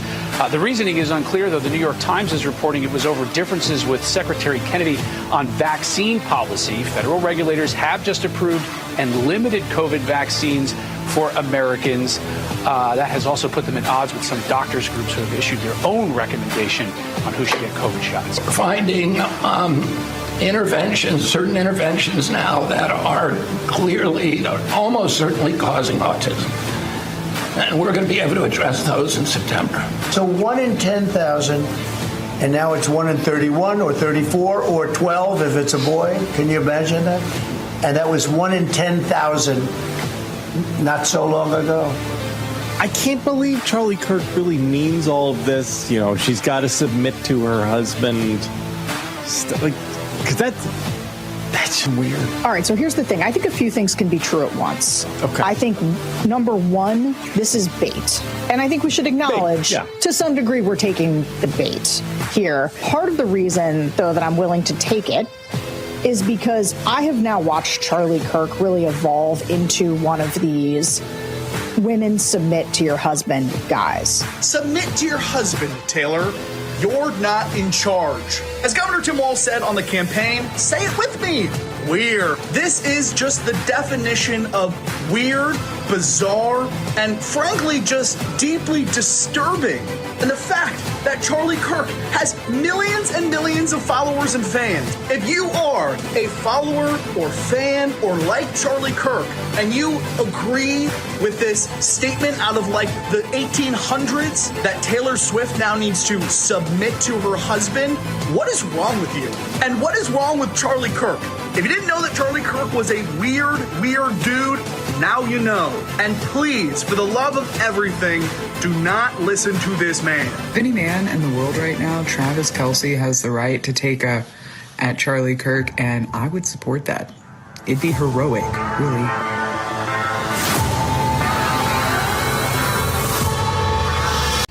Hello, my friend. Pat Boone here. You know our country's under financial assault like never before. Our government has put us $34 trillion in debt. The interest alone's more than we spend on military defense. And what's worse, Other countries no longer believe the U.S. is a safe place to invest. There's a growing international movement to dump U.S. dollars at a record pace. Some economists say this may signal the end of the dollar. Now, these countries are instead buying gold, and I'm suggesting you do the same. My friends at Swiss America have been helping Americans like you and me for over 40 years to buy physical gold and silver for delivery to our homes or held in our IRAs. I've trusted Swiss America for nearly 25 years now, and you can trust them too. So don't wait. Call or text the number on your screen today for financial peace of mind in these troubling times. Selling your home shouldn't be expensive or stressful. At Ideal Agent, we'll connect you with a top local agent that'll sell your home fast for top dollar, and all this for as low as a 2% commission. Ideal Agent connected me with the best realtor in my market, and I saved $12,500 as a result of it, and I got more than my asking price. Ideal Agent is available nationwide, there's no obligation, and best of all, our service is completely free. Call today or visit idealagent.com. Every day, there's a battle for your mind raging. Information coming from every angle with the will to deceive. Fear not. You found the place for truth. The voice of a generation that still has the will to believe in the greatest country in the history of the world. This is the Charlie Kirk Show. Buckle up. Here we go. Okay, everybody, radio stations across the country, honored to be with you as always. Happy Thursday. We are here in the Bitcoin.com studio. There is so much happening right now, and I can't think of a better guest to help analyze it all than the legendary Allie B. Stuckey. Allie Stuckey is one of the most important Christian voices out there, especially for Christian women. She is the author of Toxic Empathy and host of Relatable with Allie B. Stuckey. Allie, yesterday, a transgender gunman targeted Christians that were celebrating Mass and praying for a new school year. This is obviously an anti-Christian terror attack, in addition to being yet another violent, murderous outburst by a transgender individual. How did we get here? And what is your analysis of this yet repeated attack against Christianity? Gosh, it's so disturbing, all of these details, that they weren't just Christians who were targeted, but specifically Christian children. Of course, that is the same pattern that we saw in Nashville just a couple years ago. Someone who thinks that they're born in the wrong body, specifically targeting children who are praying, worshiping, learning about God. And of course, this particular killer, it looks like had that explicit motivation with the words written in his journal, on his gun, and things like that. So obviously, this is demonic. There is some sort of demonic oppression and demonic possession perhaps going on. Some of this person's drawings that were published actually depicted him communicating with Satan or a demon or something like that. So if people doubted spiritual warfare before this, they shouldn't now. Good and evil, darkness and light actually exist. There is a war waging for the human soul, and a war waging specifically that targets children.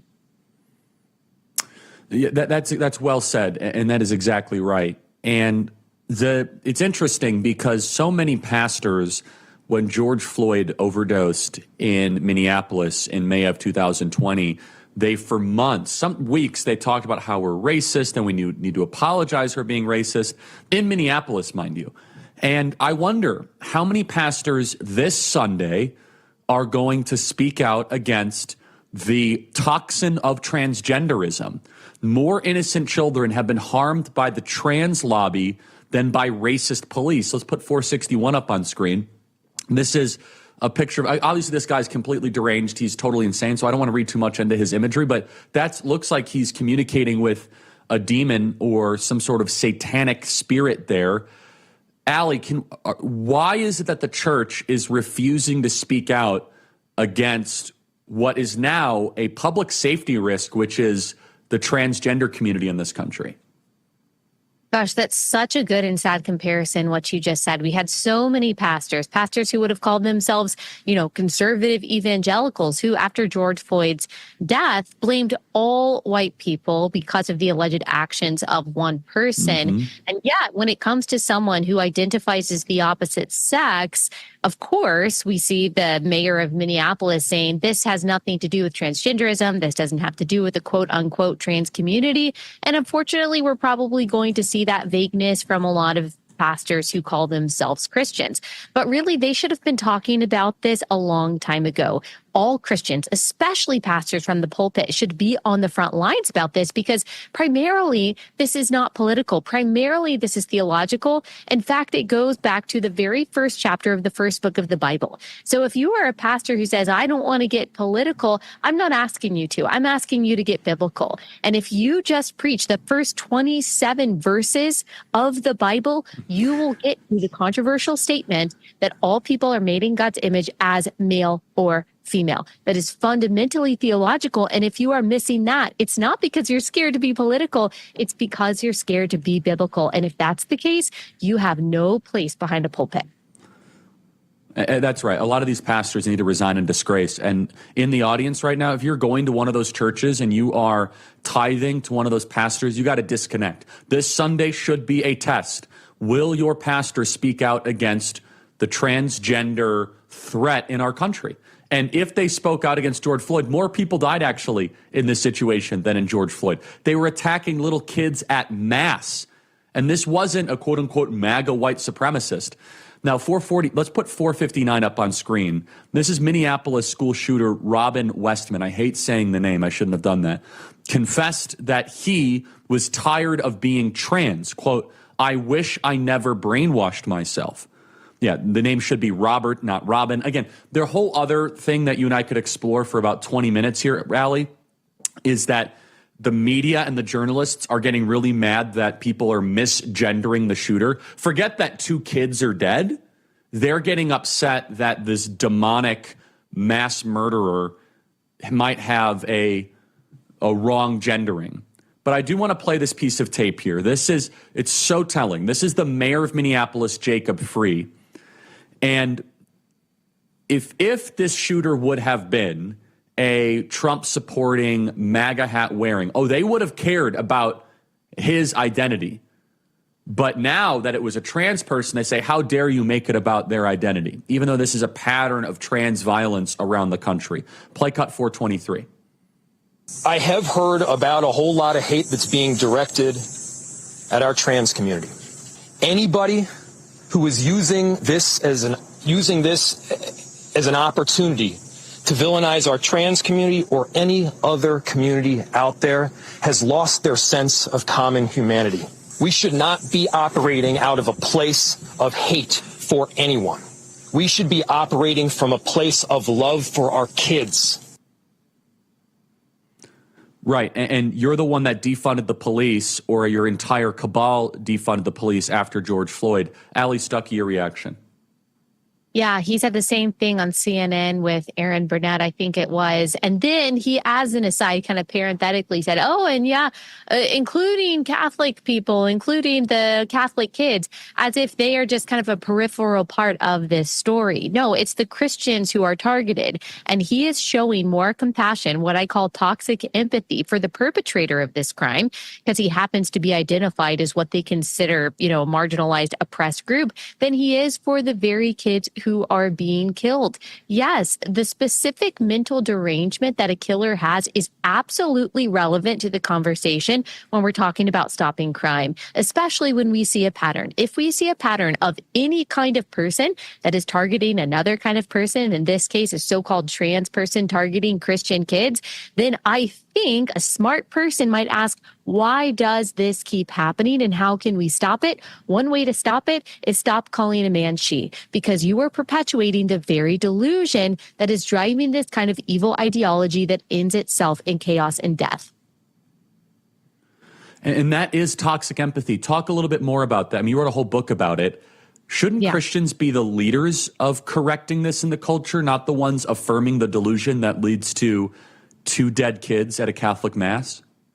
Yes, empathy becomes toxic when it leads you to do three things: affirm sin, validate lies, or support destructive policy. Empathy by itself, neutral, could lead you towards kindness, but it can also lead you towards cruelty if it is leading you to affirm and validate and support things that are destructive and evil and sinful. And that's exactly what has happened here, because people feel so deeply for others. They have allowed that feeling to drive them to affirm things that are bad for not only that individual, but also the victims on the other side of the moral equation, also society at large. This is true when it comes to immigration. It's true when it comes to social justice, gender, sexuality, abortion, climate. On all of these different issues, Christian compassion is perverted and weaponized against people in order to convince them that the only moral and compassionate position is the progressive one.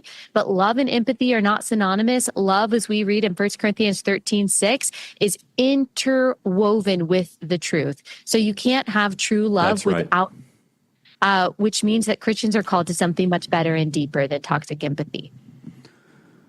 Yeah, Toxic Empathy is a phenomenal book. Allie, stay right there. Allie, I want you to do the talking for me next segment, because everyone's really mad at me that I said something biblical about marriage, and apparently a man is not allowed to quote scripture. And it's not just once, it's repeated in the scripture. So I want you, as a thought leader in the Christian space, to make my argument for me. I think you're going to do a great job. Stay right there, Allie B. Stuckey. ReliefFactor.com, 100% drug-free Relief Factor, knee pain, back pain, joint pain, elbow pain. Check it out right now at ReliefFactor.com. Relief Factor is amazing. You guys should check it out right now at ReliefFactor.com. Relief Factor is a wonderful way that you guys are able to get more sleep. I want you guys to check it out right now at ReliefFactor.com. That is ReliefFactor.com. Knee pain, back pain, joint pain, elbow pain. So take a look at it right now at ReliefFactor.com. That is ReliefFactor.com. 1-800-4RELIEF. Get out of pain today, ReliefFactor.com. Email us as always, freedom@charliekirk.com. Subscribe to our podcast. God's design for marriage is awesome. Allie B. Stuckey next. Hi, it's Christina again. Is your shower trying to tell you something? Is getting in and out of the bathtub becoming a safety concern? Are you worried about the cost of a bathroom remodel that could go on for weeks and weeks? Well, now you can have a gorgeous new bath or shower that's safer at a price you can afford with a one-day jacuzzi bath remodel. And now they're bringing you this special TV offer. We're waiving all installation costs and postponing all payments for up to 1 year. Jacuzzi bath remodel has a design you'll love at a price you can afford. Literally, they came in the morning, did the demolition, and installed our bathtub in 1 day.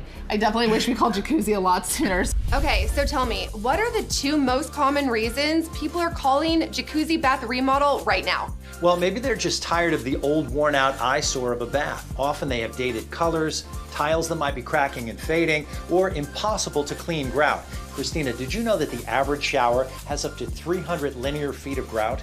Honestly, I had no idea. Yeah, that's a whole lot of scrubbing. So that's definitely one of the reasons people call. And you'll love that the new bath or shower just rinses clean and resists mold and mildew. Now, another big reason people call is they've been feeling uneasy stepping over that tub to take a shower. And we're here to help with a safer, more stylish shower that you'll love and is custom designed for you. Every time I stepped over my old bathtub, I worried I might fall. I don't have those fears anymore. Jacuzzi bath remodel gave me a gorgeous shower that's safe too. It was done in the same day. We did not have to wait. It is amazing. Time is running out to take advantage of this special offer. When you call right now, we're waiving all installation costs with our Christina Across America offer, and no interest and no payments for up to 1 year. Call now to schedule your free, no obligation in-home design consultation. You can create your new bath or shower customized just for you, installed in just 1 day from the most trusted name with Jacuzzi Bath Remodel. Call now. It's never been easier. Get your free design consultation, schedule your one-day installation, and start loving your new bath or shower right away. You can go from this to this, and from this to this, or even from this to all this in just 1 day. I did not like my bathroom before and was embarrassed by it. Yes. This is unbelievable. It is stunning. I can't believe it. Time is running out to take advantage of this special offer. When you call right now, we're waiving all installation costs with our Christina Across America offer and no interest and no payments for up to 1 year. Call now to schedule your free, no obligation in-home design consultation. You can create your new bath or shower customized just for you, installed in just 1 day from the most trusted name with Jacuzzi Bath Remodel. Call now. Where tyranny dies and wisdom lives. The Charlie Kirk Show. Okay, everybody. Welcome back. Email us as always, freedom@charliekirk.com, and subscribe to our podcast. I want to tell you guys about YRefi. That is YRefi.com. Private student loan debt in America totals about $300 billion. About $45 billion of it is labeled as distressed. YRefi does not care what your credit score is. Can you imagine being debt-free and not living under this burden anymore? The first step is contacting YRefi. Bad credit is accepted. If you have a co-borrower, YRefi can get them released from the loan. You can give mom or dad a much-needed break. Call 888-YREFI-34 or log on to YRefi.com. That is YREFY.com. It may not be available in all 50 states. Check it out right now at YRefi.com. I got to tell you, somebody in this audience right now is suffering from privately held student loan debt. Somebody. And I want to find that person. And I want you to maybe find someone in your life that's suffering from privately held student loan debt. And get out of debt today at YRefi.com. They help you refinance it. It may not be available in all 50 states. They can reduce your monthly payment, and they help you get out of debt. Go to YRefi.com. That is YRefi.com. They tailor each borrower individually. Go to YREFY.com. Be right back.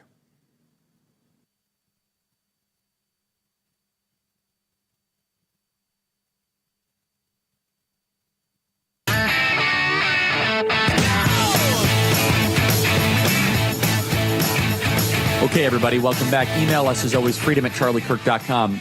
Can't think of a better guest to help make my argument for me. It is Allie Beth Stuckey.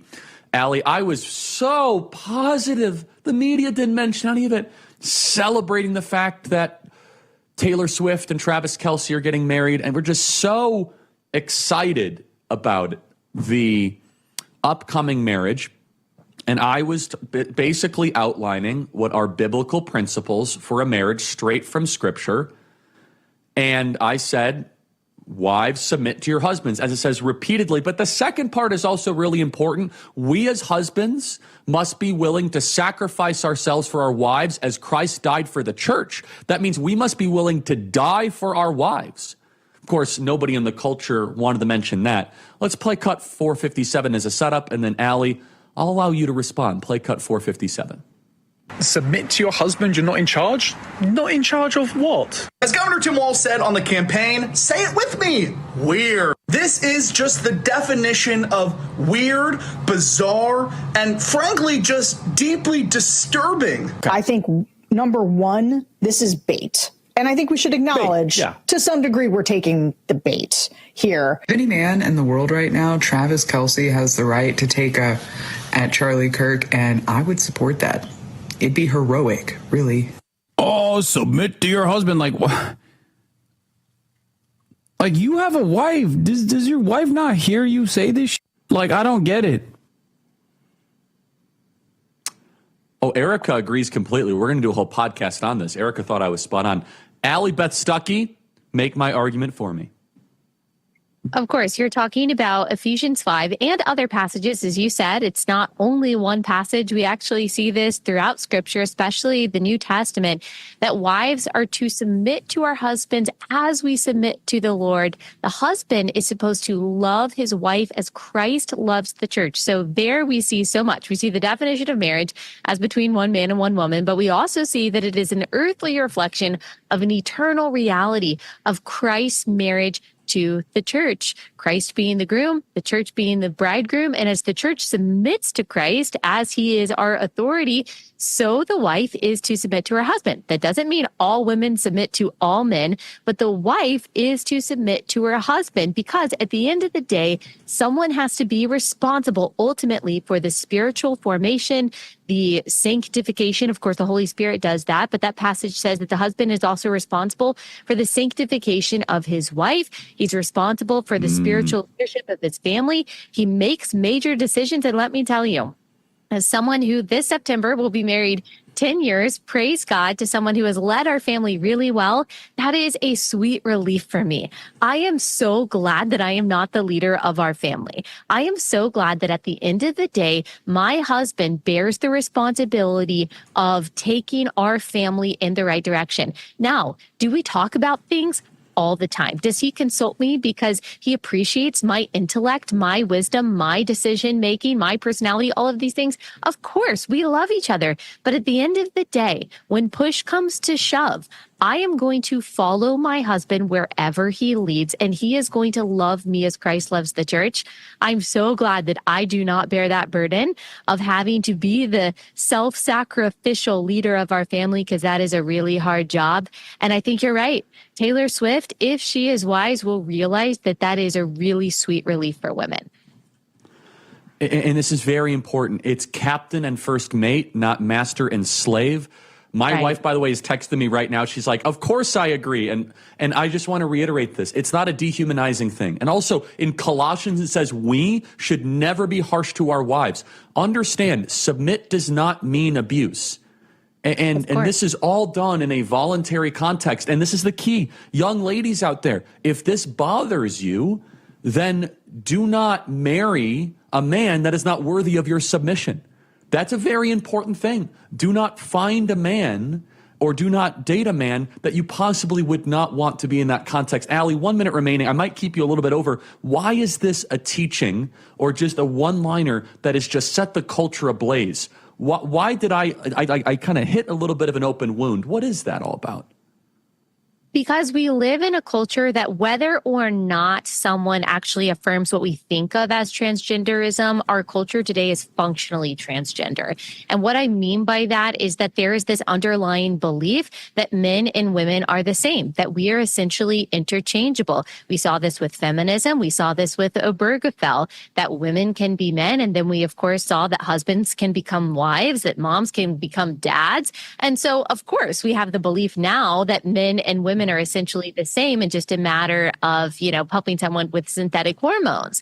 And so this goes back a long way. In fact, you could argue that it goes all the way back to the garden when Satan tempted Eve with, did God really say? So right. And encouraged her to take the lead. And Adam's first sin was passivity. So this goes all the way back to the distortion of the creative order. We're going to go 3 more minutes through the breaks. Stay right there. Hold on. Allie Stuckey, we're going to just hang 10 seconds. We'll be right back.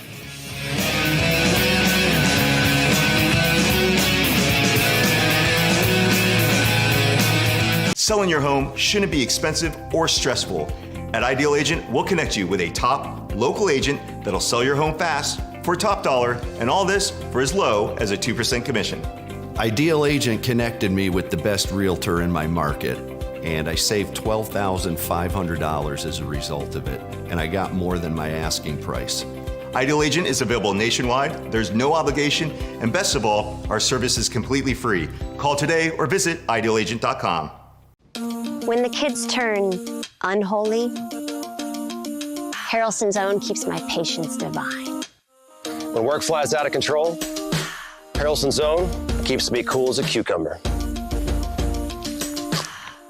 The device madness never ends, but Harrelson's Own keeps me zen. Life can be chaotic, but Harrelson's Own CBD helps keep you calm through any storm. Harrelson's Own consistently delivers your full mind and body homeostasis. It's an organic, full-spectrum CBD in a refreshing oral spray. Our nano-emulsified technology makes it completely water-soluble, so your body absorbs it immediately. You'll start to feel it in seconds, not 60 minutes. It just makes everything feel better. And it helps me just take the edge off. It helps me relax. It helps me be there with my kids. I swear I'm like a mental ninja. Like nothing can throw me off balance. No matter how many things come at me, I'm like, boom, handled, next. I'm like crushing it all day long. Well, some people take it for a release from stress. Some take it to get rid of pain. Others just take it for general well-being. For me, Brett Harrelson, it just makes everything about my day a little better.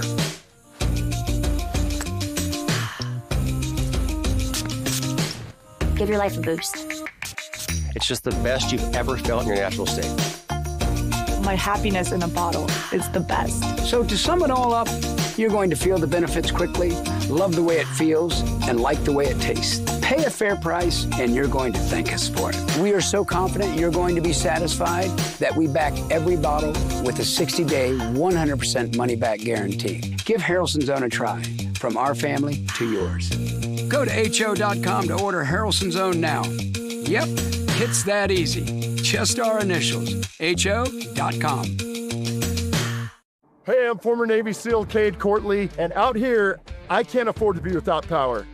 That's why I carry the brand new Alpha Case Elite solar generator from 4 Patriots. An all-in-one solar power station packed inside a covert case. Inspired by advanced military tech, it powers your lights, tools, even your fridge. No gas, no noise. You'll get a solar panel included free. Go to 4patriots.com and get your Alpha Case with a free solar panel now.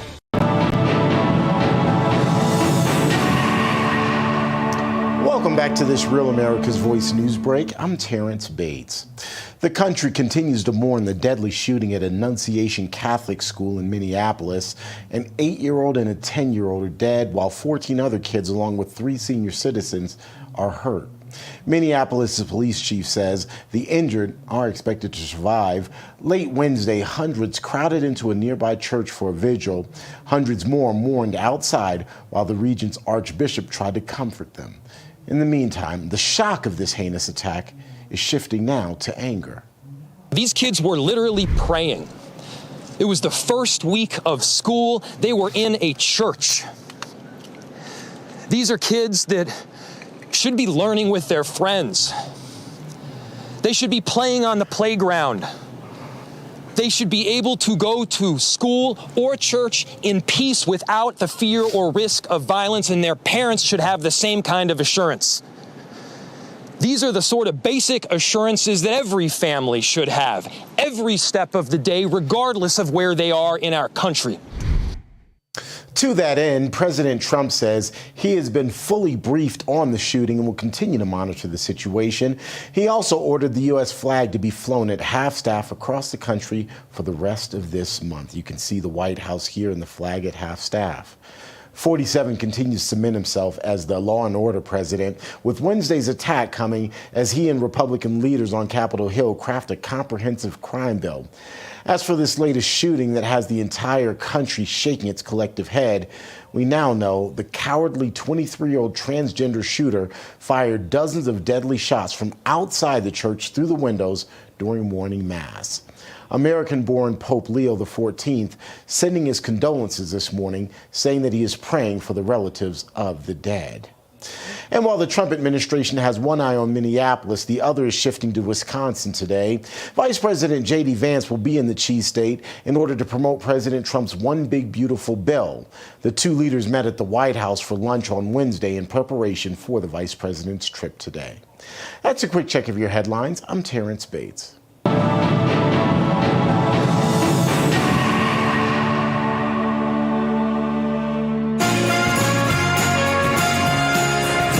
Working radio show in the business, The Charlie Kirk Show. Welcome back, everybody. Email us, as always, freedom@charliekirk.com, and subscribe to our podcast. That's the Charlie Kirk Show podcast page. We have a couple of videos going quite viral right now on TikTok. That's TikTokeconomicimpact.com. Let's play cut 17 very quickly. That was my speech. In Britain today, 30 people a day are arrested for offensive posts on social media, according to The Telegraph.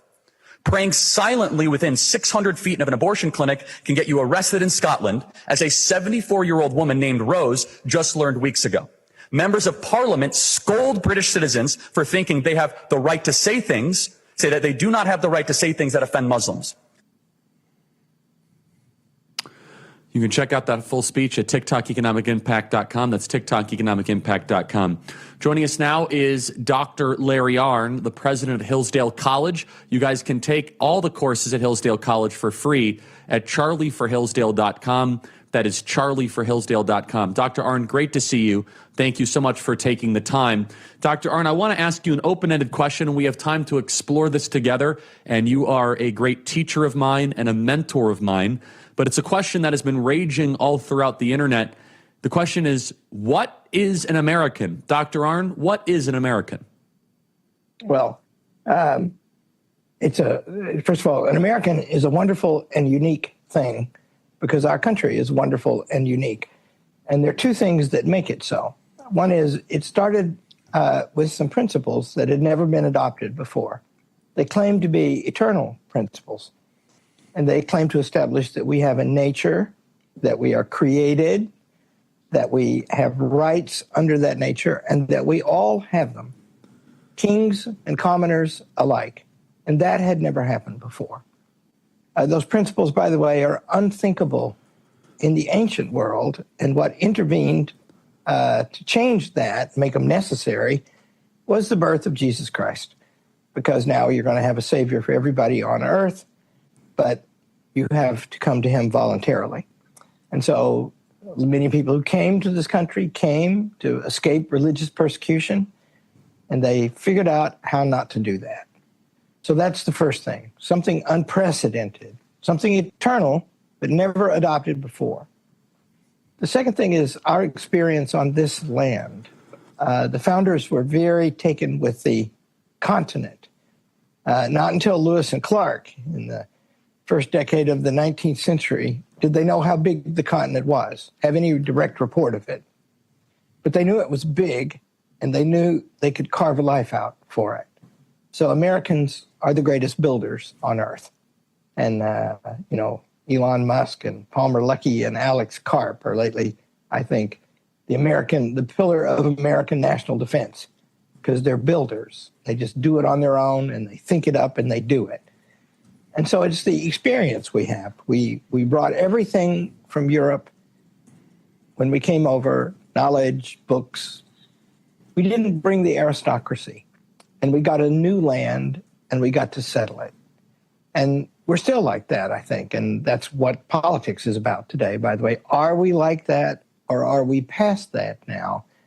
Are we going to adopt the old way, which is some aristocracy telling us how to live our lives? And that's what the political fights are about today. But America is, Thomas Jefferson and Abraham Lincoln both called it the last best hope of mankind on earth.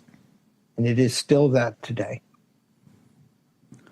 So Dr. Arnn, allow me to ask a little bit more of a boundary pushing question. Let's just take a kid right now in Beijing. He has a U.S. passport because his mom flew over when she was 8 months pregnant, landed in San Francisco, and was born in a San Francisco hospital. He got a citizenship certificate, and then his mom flew back to Beijing, and he is being raised in China. He is a U.S. citizen, even though he's never been raised here, doesn't go to our schools, doesn't know the national anthem, but because his mom came here and he is basically an anchor baby, is this kid in China, is he an American just because he has his paperwork? No. And there's the source of that confusion comes from a common law tradition, the English common law, which grew up over a very long time, under the institution of kingship. And that argument was, if you're born on the king's territory, you're a subject of the king. So you're not a citizen, you're a subject. And so if you're born there, he claims you. America is something different. America is government by consent. And so America requires a set of practices and beliefs. In principle, they make every one of us a ruler of the country. But we have to be dutiful in that. We have to qualify ourselves for that. We have to learn what that is and requires. So the idea of automatic citizenship in America is a corruption which has an older root in a different kind of nation or regime, and which has modern liberalism behind it, because what it wants to do is destroy all the national boundaries. And if you do that, by the way, it's just a logical fact, you destroy the consent of the governed. To have consent of the governed, you have to have a people. And if the government gets to say who the people are, and if it's anybody who by any accident, including birth here, can claim some connection to the country and they can make them a citizen because of that, then all of a sudden the government is in control of who the people are. And then the people are not in a position to give their consent. So, Dr. Arnn, as we bring newcomers to this country, immigrants, of which we've brought way too many in the last couple of years, what should our expectations be of newcomers? What should we expect? What should their obligations and their duties be to then become an American? I feel as if we have no expectations for newcomers. In fact, we have the opposite. They have entitlement when many of them come here. The question I suppose I have is, what should the agreed upon ideal criteria be of when someone is able to prove that they become an American citizen or an American part of this incredible republic? You know, the principles and practices for that are in place right now. They're just ignored. The way you get naturalized, that's an interesting word, by the way. That word nature comes from the Latin word for birth. And to be naturalized is to be you're made to have born here now, like that. If you become a citizen, well, how do you do it?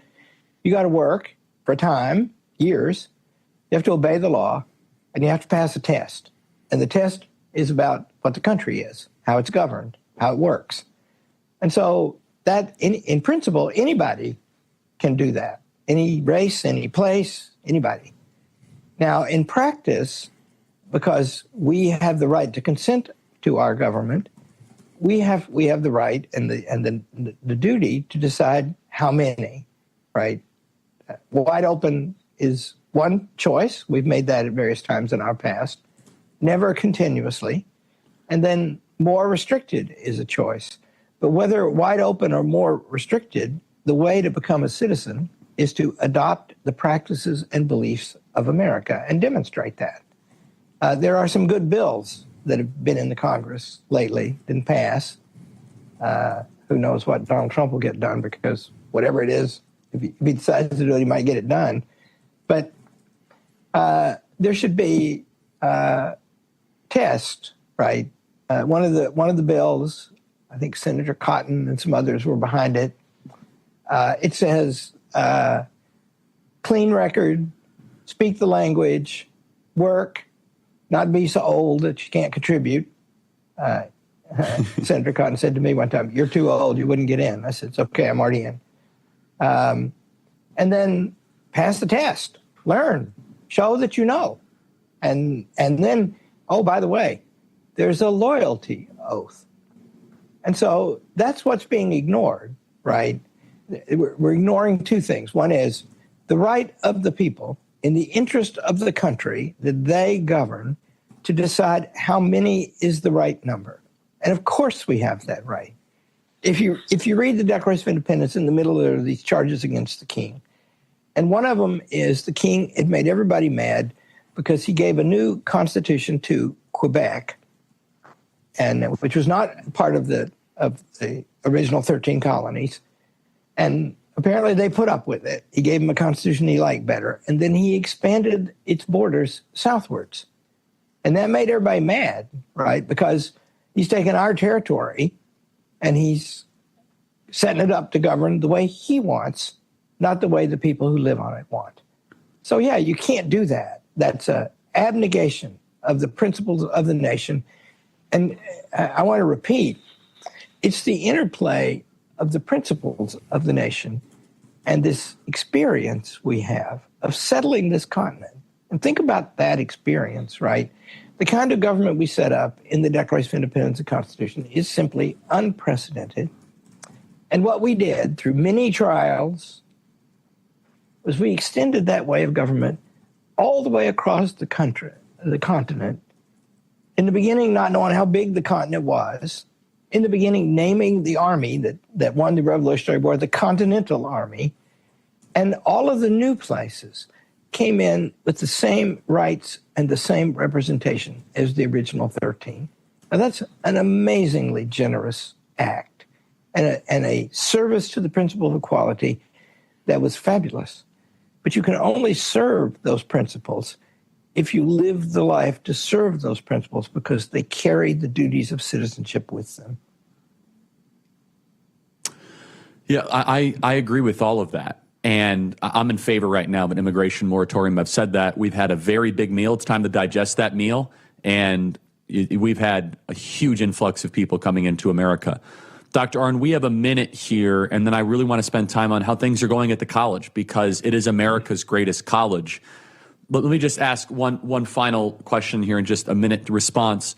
What would you say is lacking from the dialogue on the discussion of what is an American and immigration, and what are some of the pitfalls that we as conservatives should avoid? Because you've been around these debates multiple times for the last couple of decades on the American right. Oh, yeah. Well, we have to understand, first of all, you and I get on well with the Trump administration, and he loves the country. And he wants to have a big celebration of the 250th anniversary of the Declaration of Independence. The final cause of America is stated in that beautiful document. We should understand that document. We should understand that it is, as Lincoln called it, the father of all moral principle in us. It's the reason we can be Americans.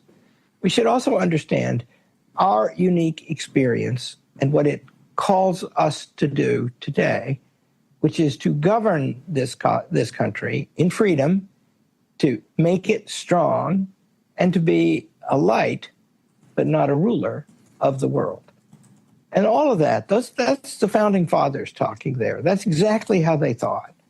And we're having a public, America is going through a major political trauma, right? Are we going to be governed bureaucratically as spread all over the world? Or are we going to be governed as free people? That's what the fight's about. If we understand what it is to be governed as a free people and live as a free people, we can preserve that. And only we are in a position to do that. Dr. Larry Arnn, stay there, please. America's Greatest College. Check out charlieforhillsdale.com. That's CHARLIE for Hillsdale.com. You could take the Aristotle course like I have several times, the Constitution 101 course, the American Founding course, the Roman History course, charlieforhillsdale.com. Email us, everybody, freedom@charliekirk.com. More with Dr. Larry Arnn from America's Greatest College, Hillsdale College, in just a second.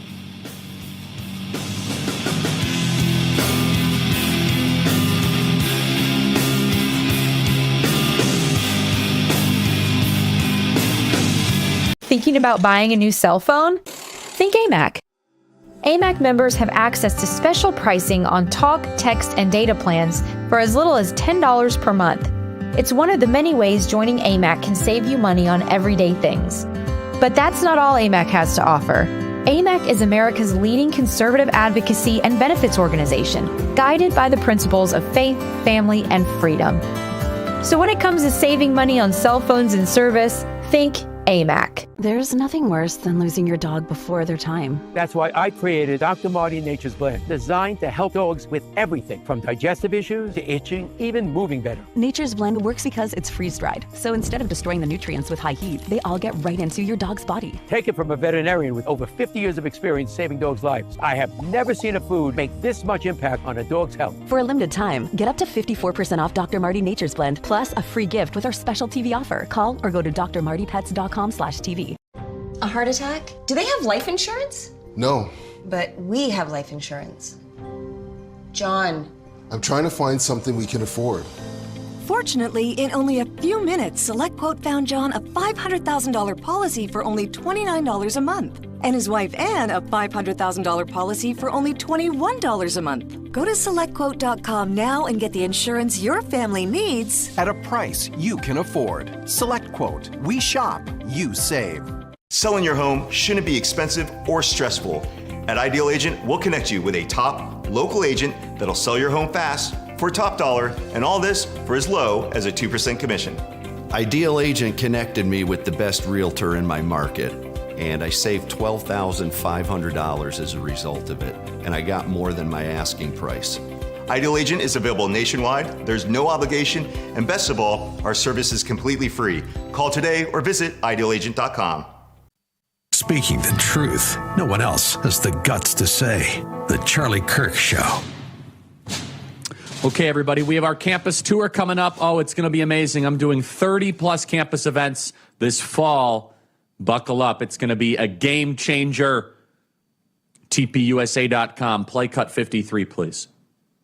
You guys know how it works. Open mic. We're going to be here for a couple hours, so get comfortable. So you would get rid of all borders. Yes. What species is the baby in the womb? It's a human, but therefore they should have human rights.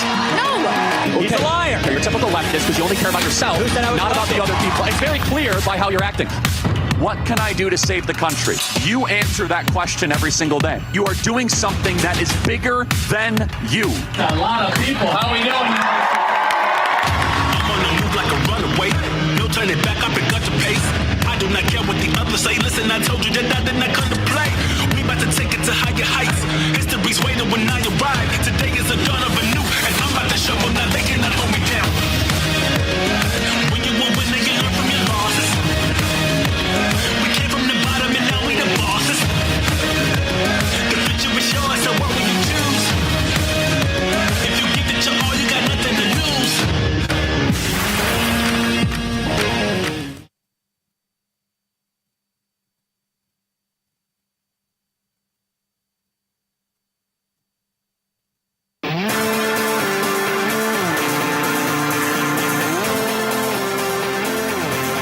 Okay, everybody, welcome back. Email us, as always, freedom@charliekirk.com. Dr. Larry Arnn is with us, charlieforhillsdale.com. You can take their online courses free of charge. Dr. Arnn, how are things going at America's Greatest College? Give us a little bit of a status update. Our audience takes the courses, some of which our audience donates, as they should. Some have kids or grandkids at Hillsdale College. Give us a little status update from Hillsdale College. Well, we're in the middle of the happiest 2 weeks of the year. Last week, we got ready for this barbarian horde to show up, and this week they're here. We had classes start yesterday. I've been able to eat in the dining hall 3 days this week. It's my favorite sport. And the freshmen are wiggly and nervous and smart, and going to work hard, or we're going to have to shoot them. It's vibrant and thriving right now. It's a big construction project. We're building a beautiful library. We're expanding our library, and it's going to look Hillsdale was started in 1844, and we built a beautiful building, Central Hall, in 1852. And then in the 60s and 70s, we built some 60s and 70s architecture. And 4 years from today, that will all be covered up or destroyed. And it'll be a classical-looking place as it is a classical-being place. So, yeah, the college is thriving right now. You have a lot to do with that. You are a force of nature, Charlie Kirk. I just watched that little clip of you talking on college campuses. And darn, aren't you good at it? So you've learned a lot, and there's a movement going on in America, and we're involved in it. And that movement is to learn better, which means to learn the stuff we used to know. That's what we do here. And it's coming right along smartly. Well, I'm touched by those words, Dr. Arnn, and Hillsdale is the cutting edge, and I mean it. It is America's greatest college. What are you seeing with the new students coming into Hillsdale? I hate to ask, are they getting smarter, but I'm sure they're getting more impressive. Are you seeing a change in the questions, in the worldview? Are they becoming more Christian? Because you spend a lot of time, as you say, right there at the dining table. What are you seeing on the front lines? Well, it's a overwhelmingly Christian college, almost everybody. We've never in 182 years required a faith statement to attend the college. Our official doctrine is mere Christianity. That is to say, we got our Catholics and we got our Protestants and we got our Orthodox and we got every kind of Protestant. And we talk about that. I like to say we have the arguments of the Reformation going on all the time here, not the wars of the Reformation. There is a prayer service on every floor and wing of every dormitory every day. And we have a beautiful chapel, and we use it a lot, and we have a wonderful sacred music program. So it's a very Christian place. The original purpose of the college is stated in the first sentence to be civil and religious freedom and intelligent piety. Christianity is a thing to be understood. And to understand it fully as humanly you can, you have to understand the laws of nature and nature's God. And therefore, there's a really big core curriculum where you have to study everything from physics to philosophy and theology. And everybody studies. We're always in the top 3 in the country in percentage of math majors. We have a hot mathematics department, physics too, chemistry too, biology too. And so you study everything here, and you try to turn it into an integrity of understanding that can help you know what you are defined in relation to the beast below and God above. So that's the activity, and that's why it's so consuming and challenging, and it's growing. I mean, the student body has grown about 60% since I've been here. It's still a small college and always will be, but it's a vibrant place. You've been here. You'll be coming back too. One of these days, I will be coming back. Accumulated. I'm going to give you an honorary degree, Charlie Kirk. Oh, well, that would be quite that would be the honor of my life. But I got a lot more learning yet to do. I have to be able to pass your Aristotle course. And I say this, the Hillsdale courses have changed my life. And the more I take, the more I learn. And it is, as you have taught me, Dr. Arnn, Aristotle wrote that all men seek to know. And I find that when I go to these college campuses, that students deep down, they want to know. And it's time that we teach them something. And so, Dr. Arnn, God bless you. Thank you for your contribution to this country. Wonderful as always. Everyone should take the online courses at charlieforhillsdale.com. Dr. Arnn, thank you so much. Thank you, Charlie. It's great. Phenomenal. I can't say enough good stuff about Hillsdale. I mean, when you visit there, you just see it. It is just the energy, the professionalism, the patriotism, and the wisdom of the students is remarkable. Steve Hilton joins us next.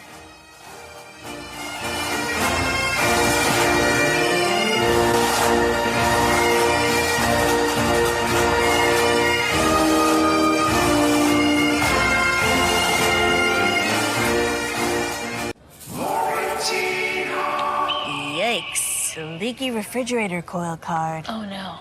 But your future is bright with an American Home Shield warranty to protect your covered home system. Don't worry, be warranty. Fellow Americans, did you know a war is being waged right now for how you spend your hard-earned dollars? Over 100 countries worldwide are preparing to switch to a digital currency. Now, this means cash will be replaced by money governments can monitor and track. This tracking makes it possible to collect data from every purchase you make and the ability to decide what you can buy and when you can buy it. What's more, your assets can be frozen or even seized. I'm appalled at such an assault on financial privacy. My friends at Swiss America have a report called The Secret War on Cash with an action plan to protect your financial privacy. So please, call or text the number on your screen for a free copy. With the growing reality of a government-backed digital currency, the time to act is now. So call or text the number on your screen for your free Secret War report. Did you know that thousands of authors across the country have written books and published them with Page Publishing? If you've written a book, Page Publishing can help you through the process. We cut through the confusion of the publishing world to make it easy for you.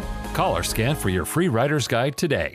Do you suffer in pain? Are you stiff, tense, or less active? Introducing the Easy Well Remedy Massage System, a triple fusion of therapeutic experiences. Full body vibrational therapy increases blood circulation and reduces inflammation. Infrared heat penetrates deep to reduce pain, soothe, and relax. The Ultra Shiatsu pillow with 6 heated nodes mimics a professional massage. Plus, it's detachable for deep relief anywhere you need it. Experience the true remedy for your pain and stiffness. Call now. Hey, Real America's Voice family. Are you on Getter yet? No? What are you waiting for? It's free. It's uncensored, and it's where all the biggest voices in conservative media are speaking out. Download the Getter app right now. It's totally free. It's where I put up exclusively all of my content 24 hours a day. You want to know what Steve Bannon's thinking? Go to Getter. That's right. You can follow all of your favorites. Steve Bannon, Charlie Kirk, Jack Posobiec. And so many more. And the best part? You can watch Real America's Voice right there on Getter. Live. So join the conversation. Hop on the Getter chat room. Engage with patriots who are just like you. Good morning, Getter friends. We're breaking news, we're delivering the truth, and we're doing it on Getter every single day. So don't wait. Download the Getter app now. Sign up for free and be part of the movement. It isn't just an app. It isn't just a social media platform. It's a community.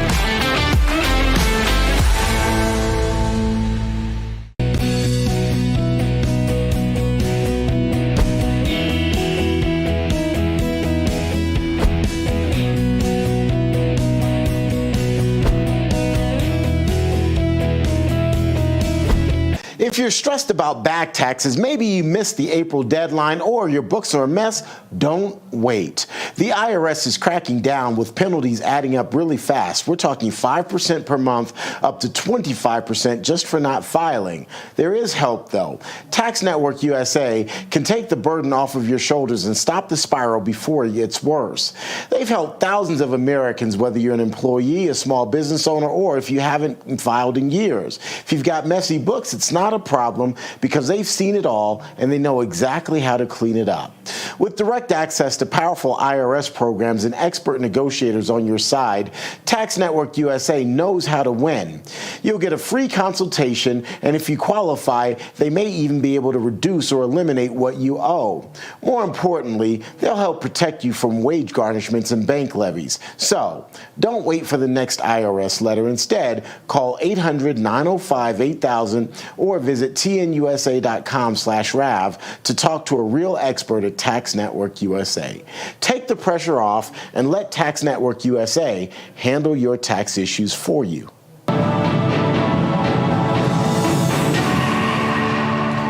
Welcome back to this Real America's Voice news break. I'm Terrence Bates. We're keeping an eye on the White House, where the latest White House press briefing is expected to get underway at any moment now. The podium is already in place. Reporters are already seated and waiting for White House Press Secretary Caroline Leavitt to make her way here to the podium. One of the big stories of the day, and of course a story that Caroline Leavitt likely expecting to get lots of questions about, is the deadly shooting in Minneapolis yesterday involving those school children. 2 of the school children were killed. Caroline Leavitt also will very likely talk a lot about what happened there at the White House just the other day when President Trump held a cabinet meeting and talked for more than 3 hours. She very likely will get questions about that and the transparency that the Trump administration is showing. In the meantime, the country continues to mourn that deadly shooting I just talked about. As I mentioned, an 8-year-old and a 10-year-old are dead. 14 other kids, along with 3 senior citizens, are hurt. Minneapolis's police chief says the injured are expected to survive. Late Wednesday, hundreds of people crowded into a nearby church for a vigil, while hundreds more mourned outside as the region's archbishop tried to comfort them. The shock of the heinous attack is now shifting to anger, though. These kids were literally praying. It was the first week of school. They were in a church. These are kids that should be learning with their friends. They should be playing on the playground. They should be able to go to school or church in peace without the fear or risk of violence, and their parents should have the same kind of assurance. These are the sort of basic assurances that every family should have, every step of the day, regardless of where they are in our country. Meantime, President Trump saying he has been fully briefed on the shooting and will continue to monitor the situation. He's also ordered the U.S. flag to be flown at half-staff across the country for the rest of the month. 47 continues to cement himself as the law and order president, with Wednesday's attack coming as he and Republican leaders on Capitol Hill are crafting a comprehensive crime bill. As for this latest shooting that has the entire country shaking its collective head, we now know the cowardly 23-year-old transgender shooter fired dozens of deadly shots from outside that church through the windows during a morning mass. American-born Pope Leo XIV sending his condolences, saying that he is praying for the relatives of the dead. And while the Trump administration has one eye on Minneapolis, the other is shifting to Wisconsin today.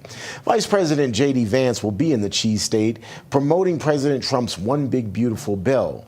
The 2 leaders met at the White House for lunch on Wednesday in preparation for the vice president's trip today. Vance will speak about the law's benefits for manufacturing at a steel-producing company. The administration is traveling the entire country touting the benefits of the spending plan in advance of the midterms. The sales pitch includes highlighting the middle-class tax relief the measure is bringing to American families. President Trump calls it the biggest tax cut in U.S. history. That's a quick check of your headlines. As always, we appreciate having you along for the ride. I'm Terrence Bates. Again, we'll have live coverage of the latest White House press briefing coming your way the moment it happens.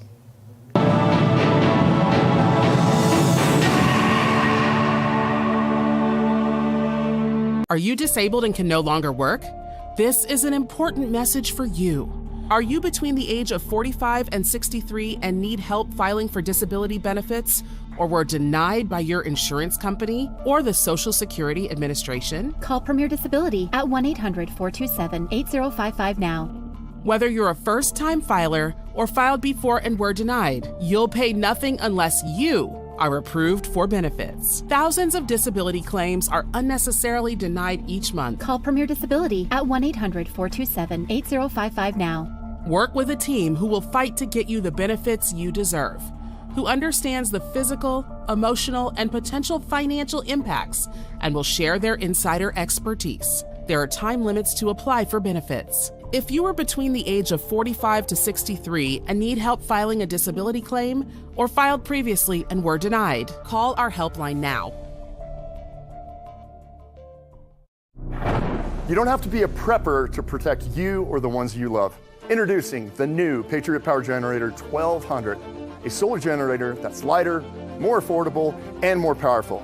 In a blackout, power lights, TVs, medical equipment, even your fridge. No gas, fumes, or noise. It's safe to use inside your home. You'll even get a solar panel absolutely free. This is about your peace of mind.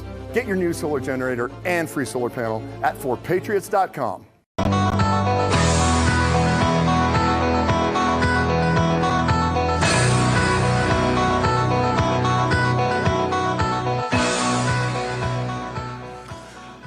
Okay, everybody, welcome back. We're here at the Bitcoin.com studio. Email us, as always, freedom@charliekirk.com. Gavin Newsom is on a media tour right now, and he thinks he's kind of found his whole new vibe and energy after he invited guests like me on his podcast. That didn't go too well for him. He's now just trying to convince people that he is the fighter to take on Donald Trump. Well, joining us now is Steve Hilton, candidate for governor of California. You guys could check out stevehiltonforgovernor.com. Steve, great to see you, my friend. Steve, what do you make of Gavin Newsom's new media circuit? Let's play 426, then I want your reaction. Play cut 426. Study has ranked the dirtiest cities in all of America, and unfortunately for California, the rankings did not go in our favor. The rankings come from the national lawn care company Lawn Starter. They analyzed cleanliness in categories such as pollution, living conditions, waste infrastructure, and resident dissatisfaction with the environment. San Bernardino was ranked the dirtiest city both in California and in America. Los Angeles ranked number 2 on both the state and national list. Detroit, Michigan placed number 3, followed by Reading, Pennsylvania. 2 more California cities placed in the top 10. Ontario was ranked as the 5th dirtiest city. Corona rounded out the top 10 at number 10. Yeah. Steve, California could not have literally a bigger government to solve this. And we know this to be true. Your thoughts, Steve Hilton, on this topic more broadly? Well, Gavin Newsom is a total failure and a total joke, Charlie. I mean, it's great to be with you. And you know this because you've been on it all along. He is the worst governor in America by far. I mean, you just listen. Every day there's something new. Those rankings on the filth and squalor in our great, beautiful cities that once were the pride of America in California. But every other metric, right now in California, we have the highest unemployment rate in America.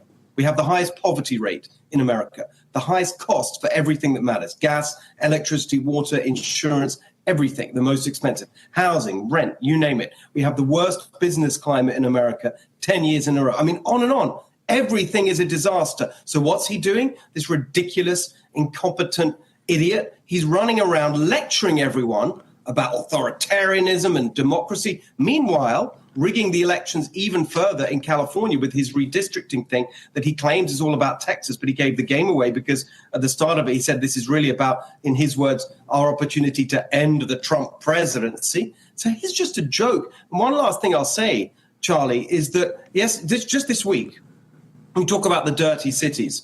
I was in Oakland, California, in the Bay Area.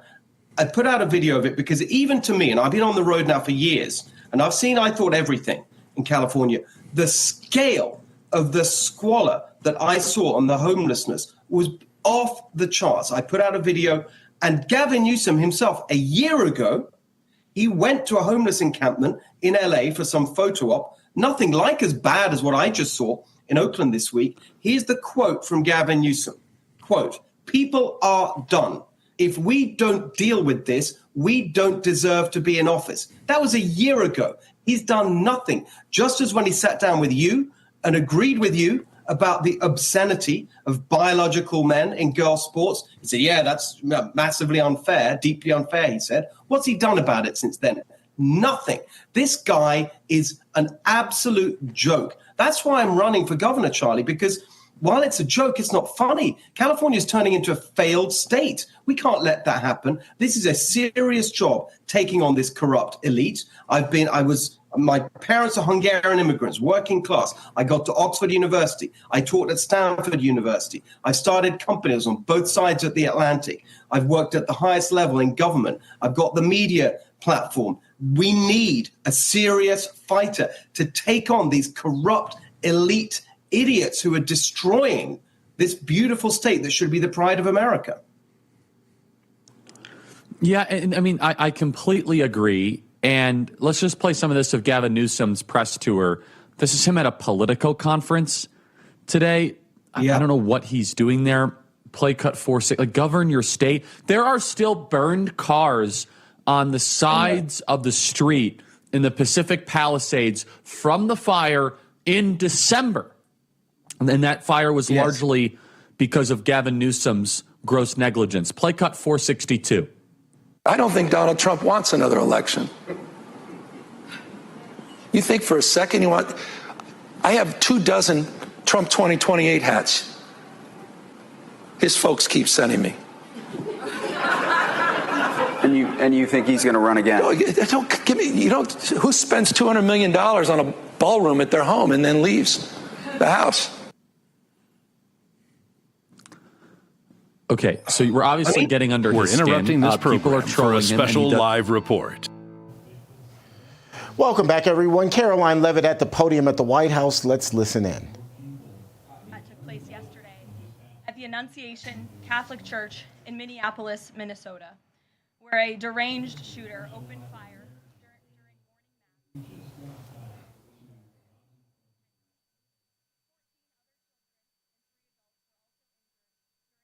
I'm not hearing anything. first morning mass of the school year for these beautiful, innocent children.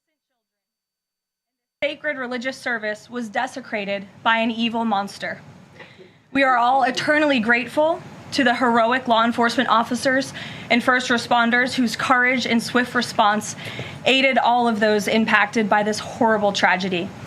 As Director Kash Patel confirmed yesterday, the FBI is currently investigating this shooting as an act of domestic terrorism and a hate crime targeting Catholics. President Trump signed a proclamation yesterday following his call with the governor of Minnesota, Tim Walz, acknowledging the victims and their families and directing flags to be flown at half-mast. President Trump and the First Lady encouraged the entire nation to join all of us in praying for the victims and their families as they face unimaginable grief and loss. The White House and the FBI will continue to provide further updates as they become available. I also have a quick scheduling announcement for you today. The President will travel to New York City on September 22nd to address the United Nations General Assembly on Tuesday, September 23rd. On another matter, as Americans make their Labor Day weekend travel plans, they will be able to enjoy 5-year low gas prices thanks to President Trump fully unleashing American energy dominance. President Trump ended Joe Biden's Green New Scam policies and is delivering on his promise to make America affordable again. These savings at the pump are giving everyday American families more room in their budgets at the end of each month, which is the exact opposite of what we saw under the previous administration. And as we commemorate Labor Day this year, we finally have a president who fights and delivers for the American worker every single day. President Trump believes that American workers are the heart and soul of our economy and our national identity, which is why he's championed an agenda that puts them first always. For decades, the hardworking men and women of our country who built the greatest nation in world history were sold out by selfish, greedy, short-sighted globalists who put our country on a path to economic and cultural ruin. They hollowed out our factories and towns and betrayed the American working class by shipping jobs overseas and importing millions of low-wage migrants to replace American workers. Under President Trump, this national disgrace is over. American workers are, once again, being put at the center of national trade policy, and the dignity of American labor is being defended. As a result, President Trump has already brought in nearly $10 trillion in new private and foreign investments so that the top businesses in the world can create high-paying jobs in America and hire American workers to fill them. In fact, since President Trump took office, the economy has added more than 500,000 new jobs to the workforce. In a stark reversal from the Biden administration, all of that job creation has been driven by private sector growth, and all employment gains have gone to native-born Americans. Wages for blue-collar workers are now rising at the fastest rate in the past 60 years. And the average American worker has already seen a $500 wage increase this year alone. Thanks to the largest middle tax cuts ever signed into law by President Trump, with no tax on tips, no tax on overtime, no tax on Social Security, Americans in all 50 states will keep more of their hard-earned money. The average American taxpayer will see a tax cut of nearly $4,000 because of these pro-growth provisions, according to analysis from the Nonpartisan Tax Foundation. In other news, President Trump continues to deliver on his promise to restore law and order to our nation's capital. Since President Trump's intervention, there have been more than 1,283 arrests right here in the District of Columbia. Total crime in D.C. is down 19%, and violent crime is down 30%. Carjackings in the district are down 67%. Homicides are down 57%. Robberies are down 40%. Motor vehicle thefts are down 32%. And assaults with dangerous weapons are down 23%. And property crime is down 18%. These numbers prove the president's bold actions to make D.C. safe and beautiful again are working, just like he said they would.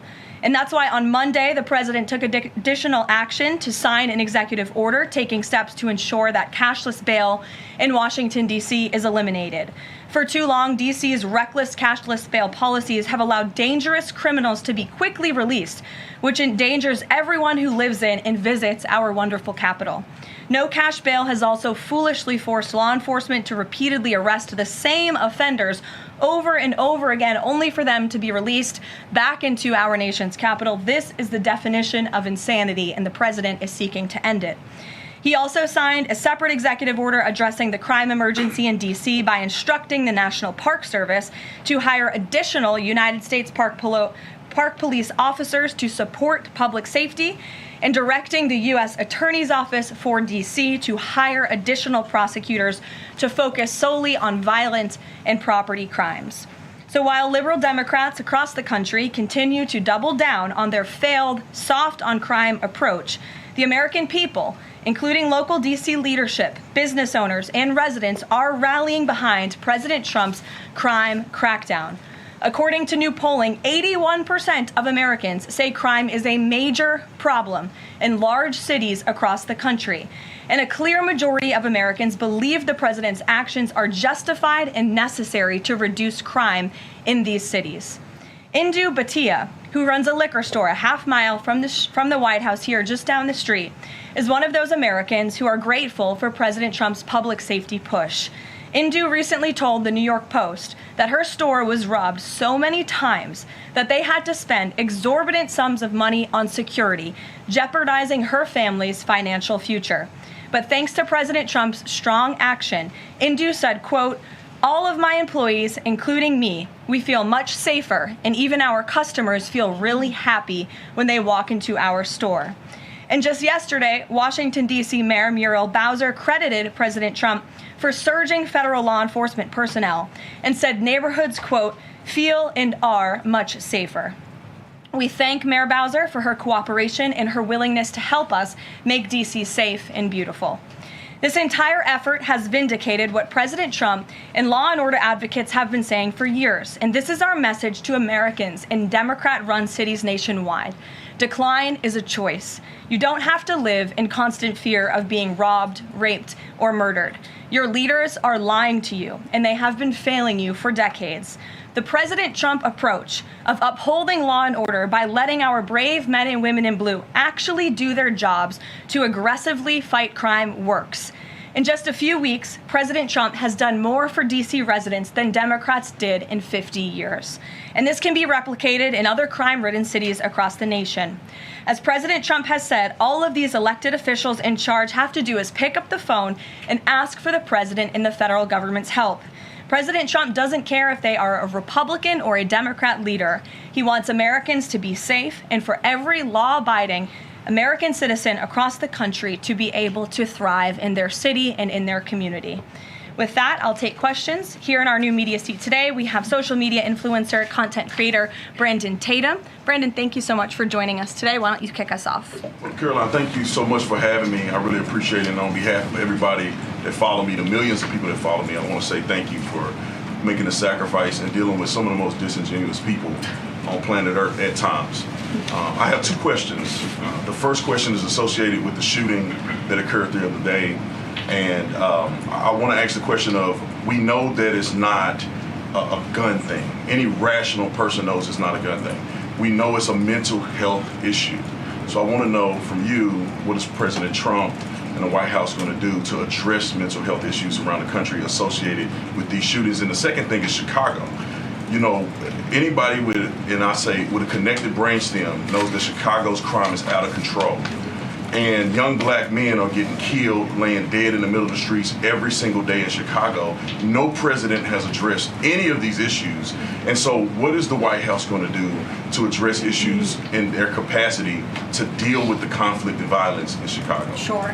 Well, to your first question about this shooting in Minnesota, right now, the administration is focused on helping the people of Minnesota. It's been less than a day, of course, since this tragedy happened. We have federal law enforcement on the ground assisting local law enforcement. This investigation is ongoing. There's still a lot of facts to understand about these circumstances, and so we're going to continue to do that. As for Chicago and cracking down on crime, it is a priority of this administration to ensure that American cities are safe again, and I'm so glad that you brought up the crime in Chicago, because we've been seeing the governor of Illinois parading out there saying that there's nothing wrong with Chicago. It's a great place to live. There's no crime there. He doesn't need President Trump's help. Well, I think the residents of Chicago beg to differ, and the statistics beg to differ. And I'll just share a few of those statistics with all of you. For 13 consecutive years, Chicago has had the most murders of any U.S. city. This is J.B. Pritzker's legacy, by the way. For 7 consecutive years, Chicago has had the highest murder rate among U.S. cities with more than 1 million people.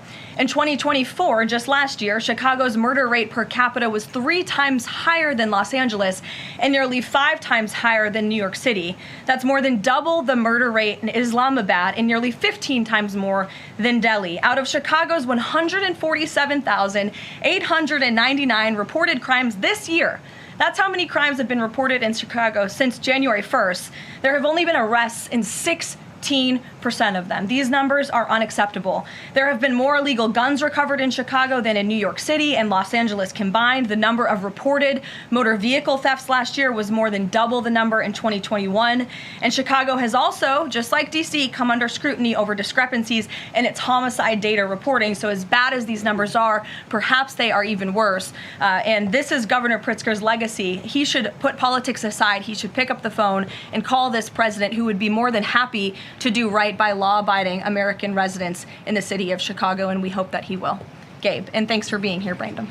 Gabe. Caroline, thank you so much. First on the firing of the CDC director. First, sure. Who will replace her? And then also, overnight, the White House said that she did not align with the president's agenda. Dr. Menard's attorneys say that she refused to rubber stamp unscientific, reckless directives and fire dedicated health experts. What specifically did she do wrong? Look, what I will say about this individual is that her lawyer's statement made it abundantly clear themselves that she was not aligned with the president's mission to make America healthy again. And the secretary asked her to resign. She said she would, and then she said she wouldn't, so the president fired her, which he has every right to do.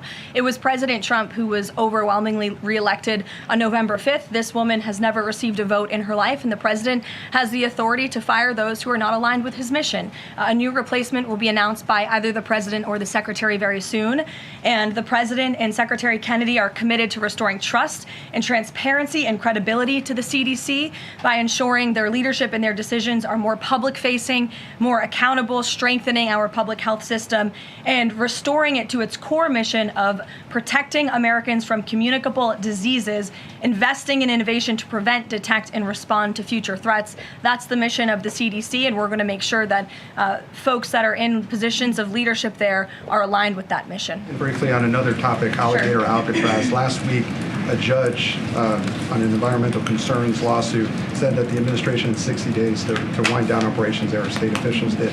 Now, the administration has not been shy in fighting back against what it calls activist judges, but why is it backing down this time? We're not backing down. We've always said that we are going to continue to fight in the court of law for what's right, because we know that what this administration is doing with respect to all policy, but also immigration policy, is above the books, and we're abiding by our nation's immigration laws. And we think it's despicable that an activist judge has inserted themselves in this migrant detention facility to the point where DHS is now having to relocate these illegal immigrants to other detention facilities around the country. That is an unnecessary burden on the Department of Homeland Security and these agents who should be removing these criminals from our community. That's what the American people elected this president to do. So we've always maintained, Gabe, we're going to comply with court orders, but we're also going to fight back on them on the merits of the law. And DHS is in compliance while we disagree with this decision, and we'll continue to fight it in court. Let's go to... Hey, go ahead. Thanks so much. So just following up on the CDC firing. Sure.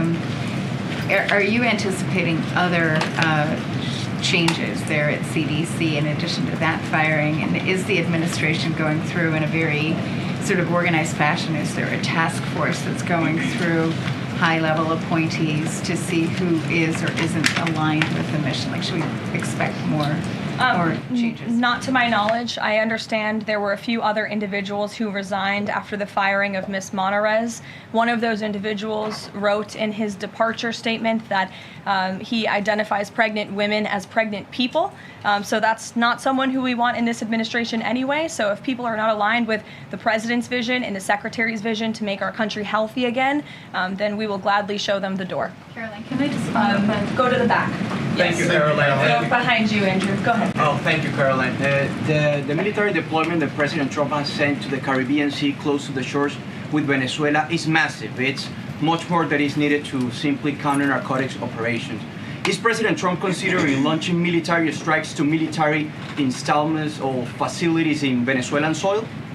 I won't get ahead of the president with respect to any military action or questions about that ever. But what I will tell you is that many Caribbean nations and many nations in the region have applauded the administration's counter-drug operations and efforts, and the president is prepared to use every element of American power to stop drugs from flooding into our country and to bring those responsible to justice. And as I've said from this podium before, the Maduro regime is not the legitimate government of Venezuela. It is a narco-terror cartel. Maduro is not a legitimate president. He is a fugitive head of this drug cartel. He has been indicted in the United States for trafficking drugs into our country, and it is the utmost responsibility of this president and this administration to prevent the illicit flow of drugs into our country and to protect citizens from those deadly poisons.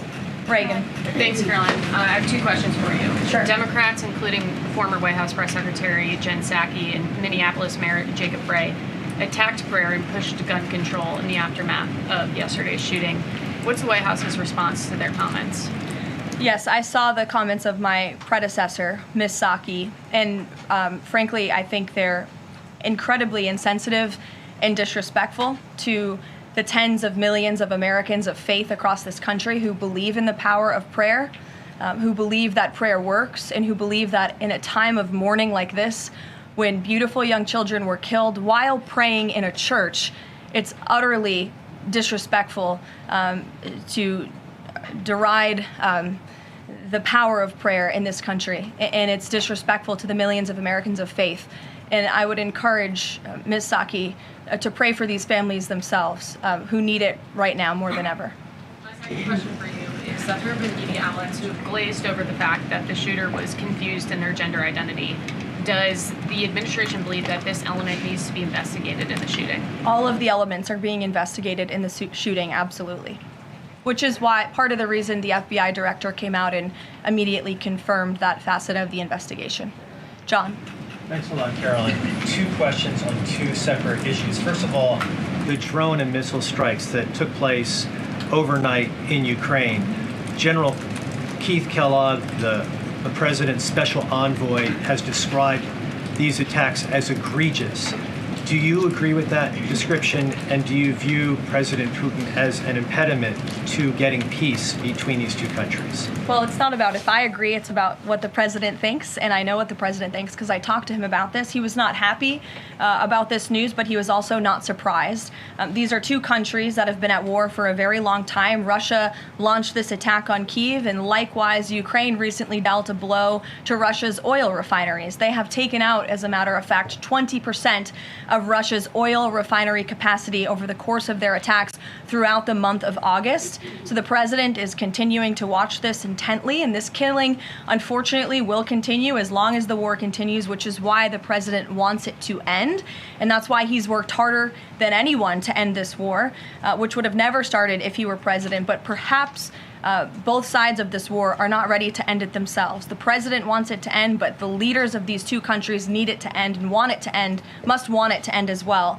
And I think the president will make some additional statements on this later. My second question has to do with, Carrie. I just had one more, if I may. It has to do with the president's intention to remove Lisa Cook as a member of the Federal Reserve Board. He is going or acting upon allegations that have been made by Trump administration official Bill Pulte.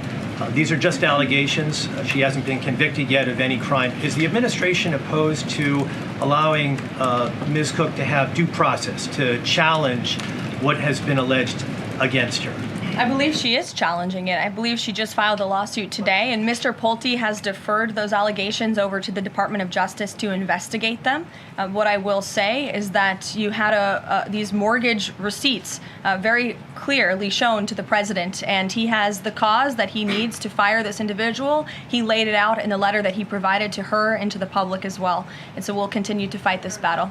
Carrie. Hi, Caroline. So the president just announced that he wants to have a convention right before the midterms next year. The DNC has countered that they too want to have a convention right before the midterms as well. What's the White House's response to that? And can you give us just a little bit of a hint or a tease here as to how the president envisions a convention for the midterms? Look, the president put out a statement on this earlier today. I'll let him speak further on the plans that he envisions, but I think he's very proud of the accomplishments and the achievements of his administration, as he should be. The most secure border in United States history, a crackdown on crime here in our nation's capital, an attack or a reversal of the attack on our energy industry from the previous administration. As I just pointed out to you, gas prices today, this Labor Day, are the lowest they've been since Labor Day in 2020. Our economy is bringing in trillions of dollars in revenue from all over the world again. So there's so much for Republicans and for the president and for Americans across the country to be proud of. And I think the president wants to see that celebrated. But for any further details on this as they come, we'll provide you with them. Iris. Thank you, Caroline. Two questions on the shooting. What's the administration's message to some concerned parents across the country who might be now worried about their kids' safety in light of the latest incident? We completely and totally understand the concerns of parents across the country. This tragedy it's heartbreaking. As a parent myself, there are no words to describe just the heartbreak that these families must be enduring, which is why the president and the first lady have encouraged everyone to continue to pray for these families and these victims. And it's why this administration is focused on removing public safety threats from our communities. And in fact, I can share with all of you that last night in Washington, D.C., when arrests were being made, there was an arrest of a juvenile right here in D.C. in Ward 7 for threats to kidnap and injure, receiving stolen property, possession of a large capacity feeding device, unlawful possession of firearms and ammunition. A search warrant was executed, 7 firearms were recovered, and the juvenile was arrested after an investigation was initiated based on social media posts allegedly threatening violence towards a school. So this was a juvenile who was a risk to not just himself, but the community here in Washington, and he was removed from the community last night because of the law enforcement efforts of this administration. And I would also point to the statement of our wonderful First Lady that she released yesterday. She wrote, "The tragic mass killing in Minnesota illuminates the need for preemptive intervention in identifying school shooters. Early warning signs are often evident, with many individuals exhibiting concerning behaviors and making violent threats online prior to their actions. We encourage all Americans, as the old saying goes, if you see something, say something. If you see warning signs or threats, report it to law enforcement." This administration, federal law enforcement, will take those reports and those threats seriously. They will be treated as a law enforcement emergency, and we will act accordingly. And on the First Lady's statement, would the administration consider ramping up resources on these fronts to parents and schools across the country to help them look into these signs and prevent more tragedies? It's a very fair question, Iris. As for any potential future policy decisions or funding questions, it's just been over 24 hours since this tragedy occurred. Right now, we're focused on the FBI and their investigation and uncovering all the facts, and we'll leave those very important policy discussions to another day. Thank you, Caroline. Go ahead. Megan. I had a question about the Lisa Cook lawsuit that you mentioned. Does the president plan to wait until that lawsuit is resolved to appoint her replacement? I will leave that to the president to make that decision in that announcement himself. Brian. Thank you, Caroline. Two questions. Bouncing off the CDC situation at CDC. I'm curious if administration officials are pushing back on the president's agenda, privately, publicly, however, should they fear to lose their jobs going forward? Look, I think if you're doing your job well, and if you are executing on the vision and the promises that the president made to the public who elected him back to this office, then you should have no fear about your job. Just do your job. That's what this president wants to see. He wants to see people solving problems. He wants to see the people who have the privilege of serving the American taxpayer and the federal government abiding by the wishes of the American taxpayers who overwhelmingly reelected him in this cabinet to make America great again, or in this case, make America healthy again. On the Intel deal, where the U.S. got a stake in that company, there's two things I want to ask about that. The first is, what did the U.S. get back in return for that deal? And the second thing is, what are the future plans for giving any form of money to another company? It could be through the CHIPS Act, like this deal, or some other form of funds. What are the plans there by this White House administration? Well, look, as you know, Brian, very well, because you cover it often, the Intel deal is still being ironed out by the Department of Commerce. The T's are still being crossed, the I's are still being dotted. It's very much still under discussion. But the president's thinking, I can share with you, is certainly to ensure that the United States government is making our country wealthy again and is benefiting from some of these deals. And it's a creative solution. I know it's outside the box thinking, which is uncommon in this city, but it's something that he proposed and something that the Secretary of Commerce is working on putting into action. Mary. Thanks, Caroline. I have a couple questions on the shooting yesterday. The first one, this is the second shooting involving a trans-identifying shooter who specifically targeted Christians and Catholic kids. What kind of consequences do the gender-affirming therapists, doctors, or even the parents of these shooters face after these types of shootings? Well, as for the parents and potential therapists in this case, again, all of that is still currently being investigated by the FBI. I know the Secretary of Health and Human Services this morning said that HHS is investigating perhaps links between some of these drugs and these prescription drugs that some of these minors may be taking and an increase in violence. And obviously we have mental health problems in this country that this administration and Secretary Kennedy will continue to speak out about and the work that we're doing to solve it. Thank you. And just to follow up, I've seen a lot of calls for action, among these lawmakers saying that we shouldn't just be praying. One that I've seen on the right, actually, is calls for the FBI to institute a new class of domestic terrorism that involves trans ideology. Is that something that the administration would support? I would have to check with the appropriate people on that. Daniel. Thank you, Caroline. We saw some new revised economic data come out today showing the U.S. economy moved at a 3.3% clip, largely buoyed by a surge in capex.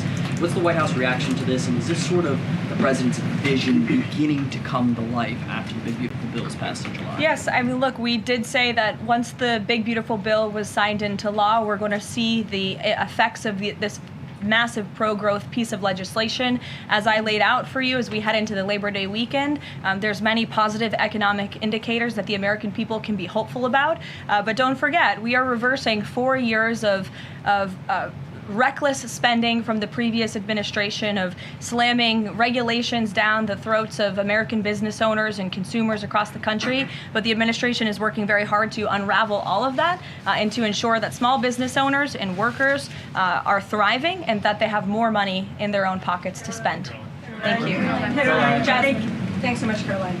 Back on the CDC, there was reporting that some of the initial problems between RFK and the CDC director stemmed from miscommunications or differences on vaccine policy. So I wonder if you could just say whether or not the president believes that the COVID vaccine should be available to and covered by insurance for all Americans, regardless of age and pre-existing conditions. What I will tell you is that the FDA recently revoked the emergency youth authorizations for 3 COVID vaccinations while simultaneously greenlighting 4 new COVID-19 vaccines with 2025 and 2026 formulas. The reason for the revocation of that emergency youth authorization is because obviously the COVID pandemic and the public health emergency is over. But just to correct the record, because there's been a lot of misinformation on this, the FDA's decision does not affect the availability of COVID vaccines for Americans who want them. We believe in individual choice. That's a promise both the president and the secretary have made, and it's a promise they have now delivered on. Question, if I could, Caroline. Second question, if I could. Sorry. I wonder if you could answer why the president hasn't acknowledged the shooting at CDC headquarters that took place earlier in August, where a police officer was killed, and it was reported that the motivation for the shooting was somebody who was really unhappy with the effects of the COVID vaccine. We absolutely were very much aware of that shooting. The Secretary of Health and Human Services put out a statement immediately. He was in touch with the CDC, and he actually traveled to Georgia to assess the situation and to mourn with the people who work in that building there. So, Caroline, go ahead. With respect to Labor Day, one of the most underrepresented groups right now are police officers. 30,000 police officers short in America right now. To Brandon's question, 1,300 short in Chicago, 3,000 short in New York, 500 short here in Washington, D.C. What can the White House, what can the president do to help recruitment of police officers? You've done well with the military and Border Patrol. What can be done to get more police officers on the streets of America? Well, the president has certainly been very successful in recruiting federal law enforcement. If you look at the ICE recruitment campaign that was led by he and our Secretary of Homeland Security, we've seen more than, I believe, 130,000 applicants to join ICE, which is just amazing. There's more applicants now than there are jobs to fill, and we're very grateful for that. Clearly, Americans want to serve their communities. They just need a leader who encourages them to do so. So maybe Governor Pritzker should spend less time demonizing the police, more time trying to recruit more police, and more time trying to call the President of the United States to get crime in his city under control. The President wants to allow law enforcement, whether it's state, local, federal, to do their jobs, to arrest criminals, to put them behind bars, and to remove public safety threats from American communities. He'll continue to do that. Thank you, guys.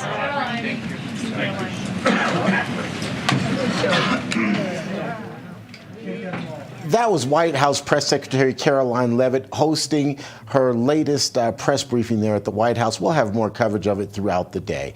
Now, let's get you back to the Charlie Kirk Show.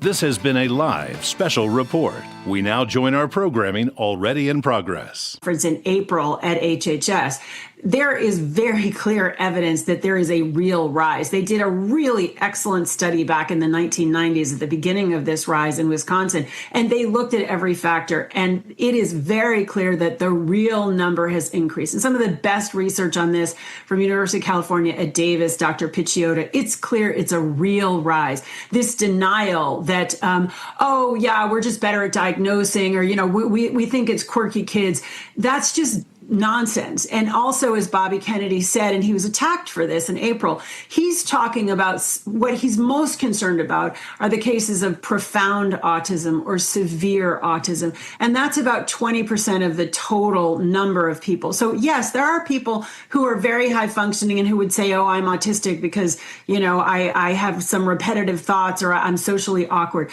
That's not what we're talking about. We're talking about the adults who cannot speak, the adults who cannot toilet themselves, the adults who may have multiple seizures every day. We're talking about the people who will never be able to hold a job, who will never be able to pay taxes. That is a profound issue that the country has not been willing to look at because, sad to say, it does implicate the medical establishment. It does implicate the regulars. It does implicate the conflicts of interest. And I'm so grateful that Bobby Kennedy is in the position that he's in now, as difficult as it is. And it must be very difficult because he does have the tools now to get the data to persuade the American public. This is what's really happening. These are the facts. This is not the spin. This is not big pharma. This is not big media. This is the facts based on the records we have from Medicare and Medicaid. And so, Mary, I want to keep you for a little bit more time here because I think our audience is quite engaged with this. What would you say to some people that are concerned that if we have lower vaccination rates, we'll see higher rates of otherwise preventable diseases? About 1 minute, Mary, then I want to give you adequate time to answer that. But please, Mary Holland from the Children's Health Defense. Please respond. Sorry, Mary, 1 minute if you want to answer to that. Oh, sure. Sorry. Listen, we like to imagine that we have herd immunity from these vaccines right now. You know, very few adults are going back to get their measles shots. We have good treatments for the most severe of these childhood diseases. The most transmissible is measles. We know what to do if somebody gets measles. I'm old enough that I had measles. Every child in my family, and there were many, had measles. People imagine that these are deathly diseases. These are not deathly diseases. They're really not, and we have good treatments for them. So yes, and some people, there may be a much safer vaccine schedule. There may be much safer ways to make vaccines with different adjuvants. There's a whole opportunity here that we haven't had before. But in my view, the fundamental issue is that people need to be able to make these choices for themselves and their children. The government cannot mandate an injection that could kill a child, which is the reality that we live with right now. Stay right there. I want to talk to you about the GRACE Act in a second. ZFactor.com. ZFactor goes beyond melatonin. ZFactor uses a combination of 4 natural ingredients to help you relax your mind. Right now, pay only $19.95 for a 30-day supply, 46% savings. Call 1-800-4RELIEF. That is 1-800-4RELIEF. Go to ReliefFactor.com. Better sleep without drugs. See how ZFactor can get you the Z's you want at ReliefFactor.com. Mary Holland continues to the break. We'll be back in about 10 seconds.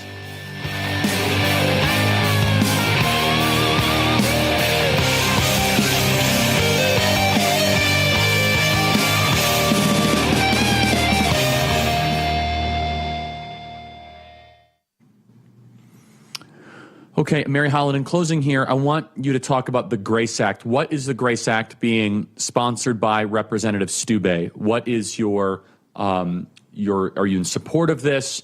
Religious exemptions from childhood vaccine mandates. What is this all about?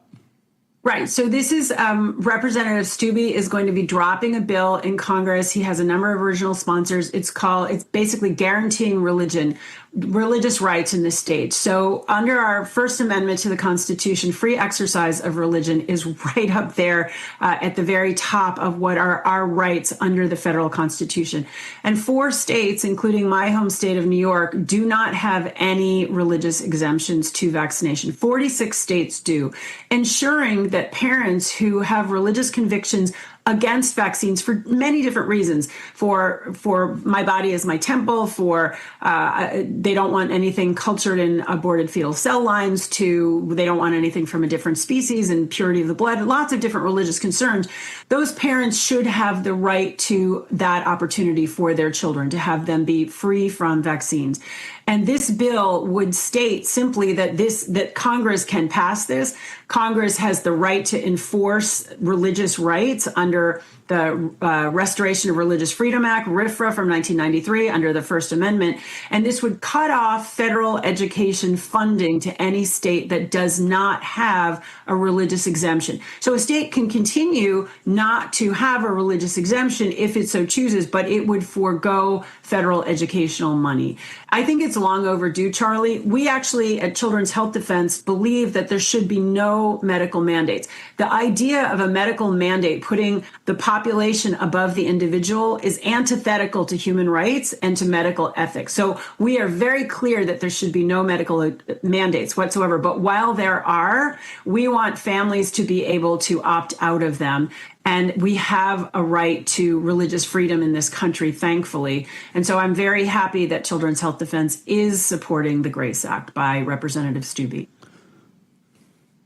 In closing, what other work are you doing, Mary? We have a minute remaining that you want our audience to be aware of. What is the website? How can people get involved? Because there's a lot of people in our audience that are having difficulty navigating this. They have questions. They don't always know what they believe about this topic, but they also know that there is something wrong about giving an 18-month-old the COVID shot. I mean, that one is just ridiculous. Charlie, not an 18-month-old. It had been 6 months olds that had been recommended. There's a lot going. The good news here is there's a lot going on in this space. So we're at childrenshealthdefense.org, and we have a free newsletter, The Defender, you can sign up for. We have streaming every day at 10 a.m. We bring on doctors and scientists and lawyers to talk about these issues.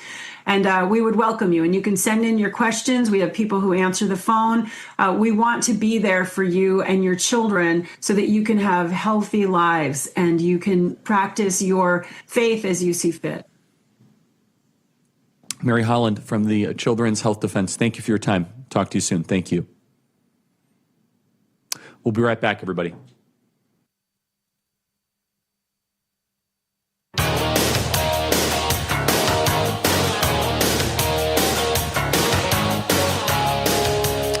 Okay, everybody, we're here at the Bitcoin.com mobile studio. Make the switch today to Patriot Mobile. That is patriotmobile.com/Charlie, patriotmobile.com/Charlie. Let me try to find their details here.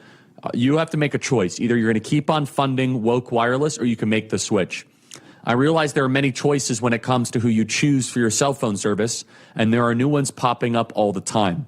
But here is the truth. There's only one that boldly stands in the gap for every American that believes that freedom is worth fighting for, and that is Patriot Mobile.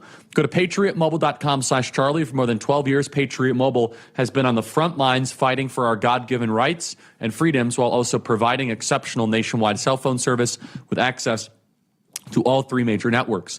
And don't just take my word for it. Ask the hundreds of thousands of Americans who've made the switch and are now supporting causes they believe in simply by joining Patriot Mobile. That is patriotmobile.com/Charlie. Switching is easier than ever. You can activate in minutes from the comfort of your home. Keep your number, keep your phone, or upgrade. Go to patriotmobile.com/Charlie. Patriot Mobile's all U.S.-based customer service team is waiting for you to call at 972-PATRIOT. That is 972-PATRIOT. Go to patriotmobile.com/Charlie. Okay, everybody, we have big breaking news. The Democrats have a new fight song. It is college football season. You know, we got the huge game on Saturday. We got Texas, Ohio State. You know, you could just sing some of the great fight songs of college football. You could just hear them. The Notre Dame fight song, the Michigan fight song. Danny loves the Michigan fight. We should play the Michigan fight song every day. And Ohio State, I think Ohio State's fight song, I don't know what it is, actually. The FSU fight song, which is probably the most annoying. It makes my skin crawl. I mean, Ryan, you like that? Come on. You've never been to a Florida State football game. USC actually has a very good fight song. USC has an objectively good fight song. I don't like SC. I like Notre Dame is very good. Dun dun dun dun dun dun dun dun dun dun dun. I think that's Notre Dame, right? Yeah, I think that is. But now the Democrats have their own fight song. Am I right? Yep, I was right. But now the Democrats, they have their own fight song. And they're going to be really a force to be reckoned with. This will be up there with the jump around UW-Madison tradition. This will be up there with the Oregon fight song. This will be up there. Everybody, I can't tell you. They have released their new fight song at the Democrat National Convention. Play cut 493. DEMS, we rise. Stronger together, blue skies.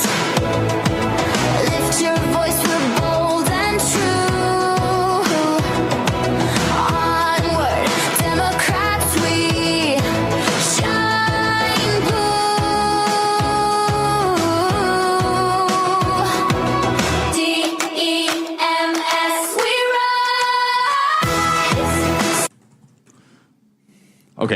So they released the words, and then someone put the music to AI. But the words are very real.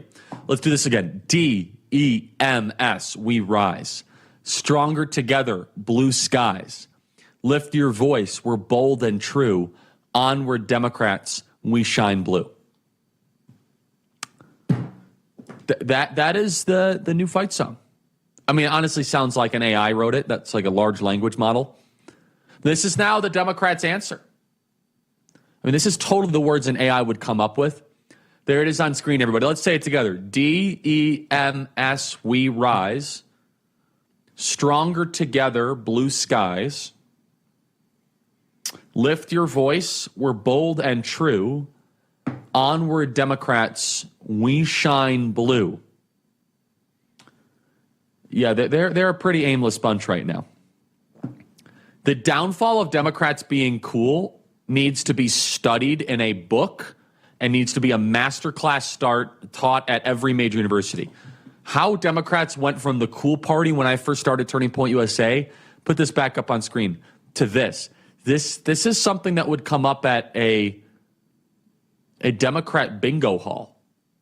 You know, that's what we need. We need a fight song. It's just so cringe. Nothing is less cool than a Democrat activist right now.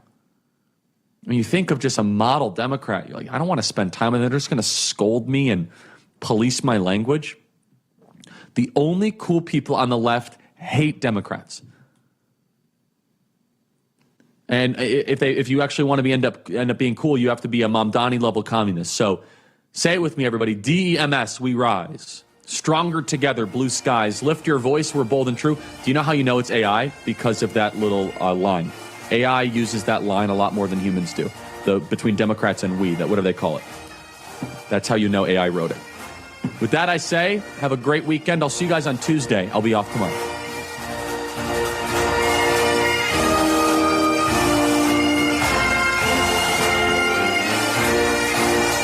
If we've learned anything over the past few years, it's that devastating events can strike without warning. Global pandemics, acts of terror, and even bank collapses that can cause chaos in a matter of moments. And I just want you to be prepared. Hi, I'm Donald Trump Jr., and it's for these reasons that I strongly recommend a gold IRA from my trusted friends at the Birch Gold Group. For thousands of years, gold has protected wealth through every kind of crisis. Birch Gold can show you how to move your retirement savings into an IRA in gold, legally and tax-free. For decades, they've helped thousands of Americans protect their IRA or 401k from unexpected events. To learn more, click below for your free info kit on gold IRAs from the Birch Gold Group, the only gold company I trust. Don't wait for the next crisis to strike.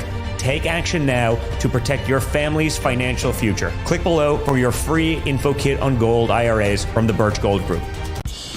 Most men over 40 look into the mirror and see this, when they could be seeing this. Most men over 40 look into the mirror and see this, when they could be seeing this. Most men over 40 look into the mirror and see this, when they could be using this. Particle 6-in-1 Face Cream for Men, the first of its kind anti-aging cream designed specifically for men. Fights eye bags, dark spots, and wrinkles. Visit ParticleMen.com and use the promo code on your screen to receive 25% off your entire order. Plus, we've got free shipping and a 30-day money-back guarantee. www.ParticleMen.com. Because seeing is believing. Every person who has taken me on this road to that prison is a friggin' Democrat and a Trump hater. When former White House advisor Peter Navarro stood on principle, he never imagined it would land him behind bars. They demanded that I break the law. But he refused to betray Donald Trump or the Constitution and paid the price as a political prisoner. Locked inside a Miami federal prison, Peter found two lifelines, postcards of hope to his fiancée Bonnie Pixie Brenner, and a hidden multi-million-dollar prison scandal he's now exposing. I went to prison so you won't have to. Peter and Pixie share a riveting prison diary, a heartfelt love story, and a shocking look at injustice in America's prison system. Stand with Peter. Scan the QR code now or go to Amazon.com to order your copy. I went to prison so you won't have to.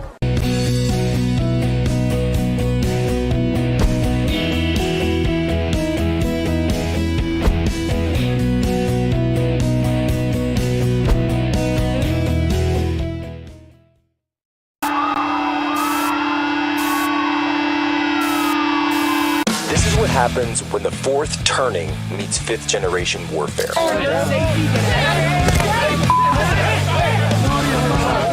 A commentator, international social media sensation, and former Navy intelligence veteran. This is Human Events with your host, Jack Posobiec.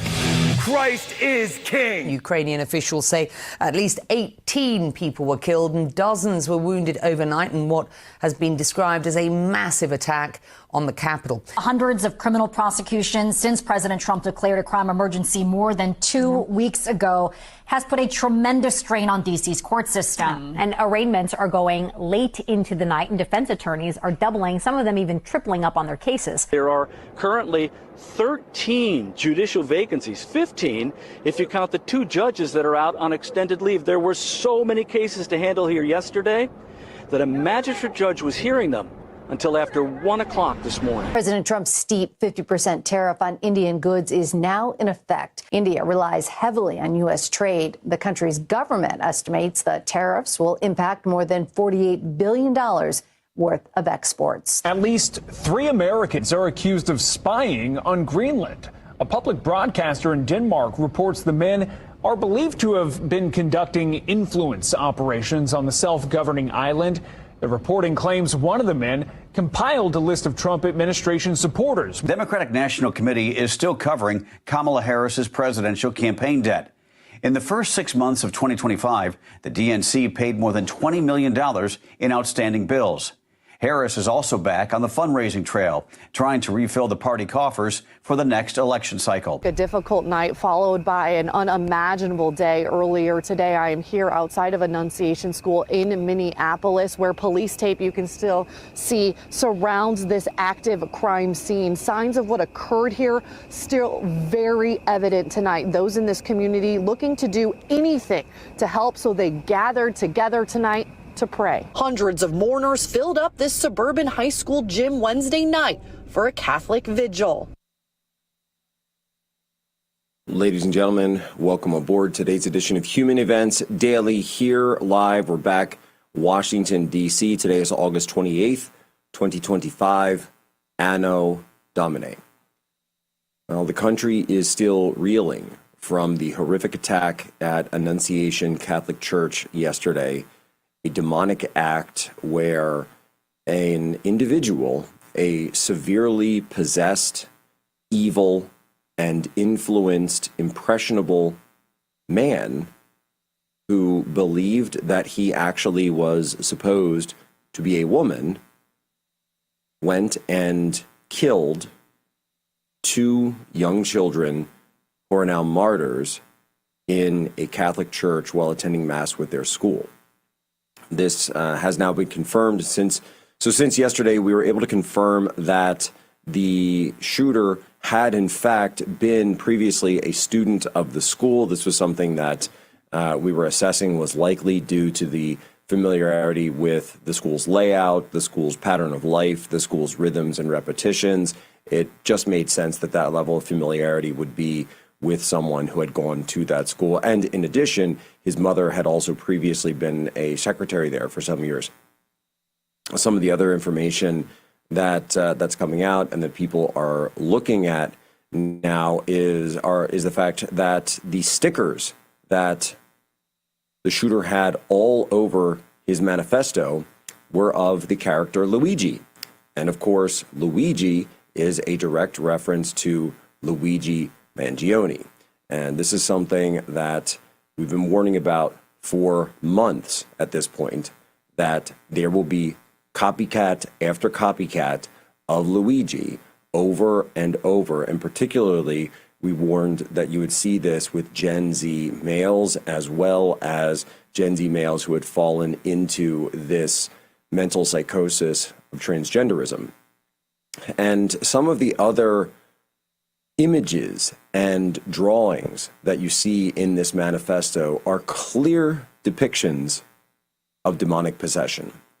And one in particular is this shooter staring into a mirror and seeing a demon reflected back.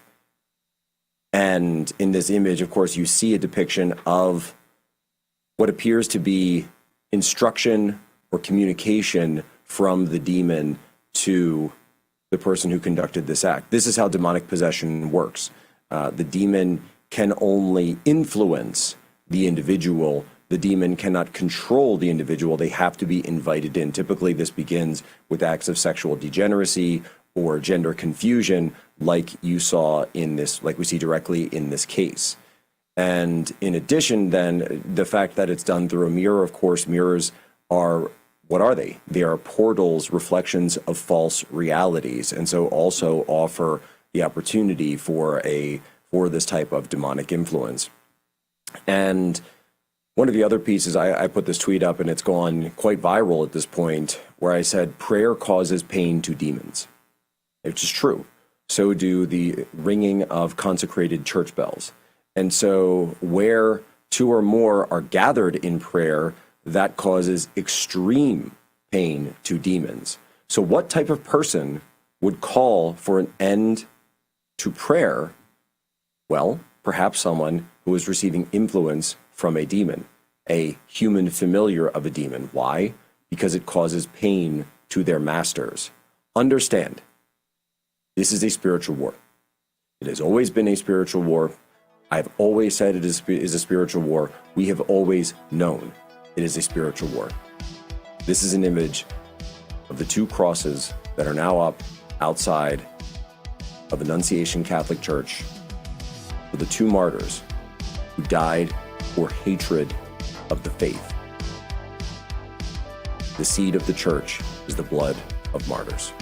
Be right back. Jack Posobiec, Human Events Daily, here on Real America's Voice.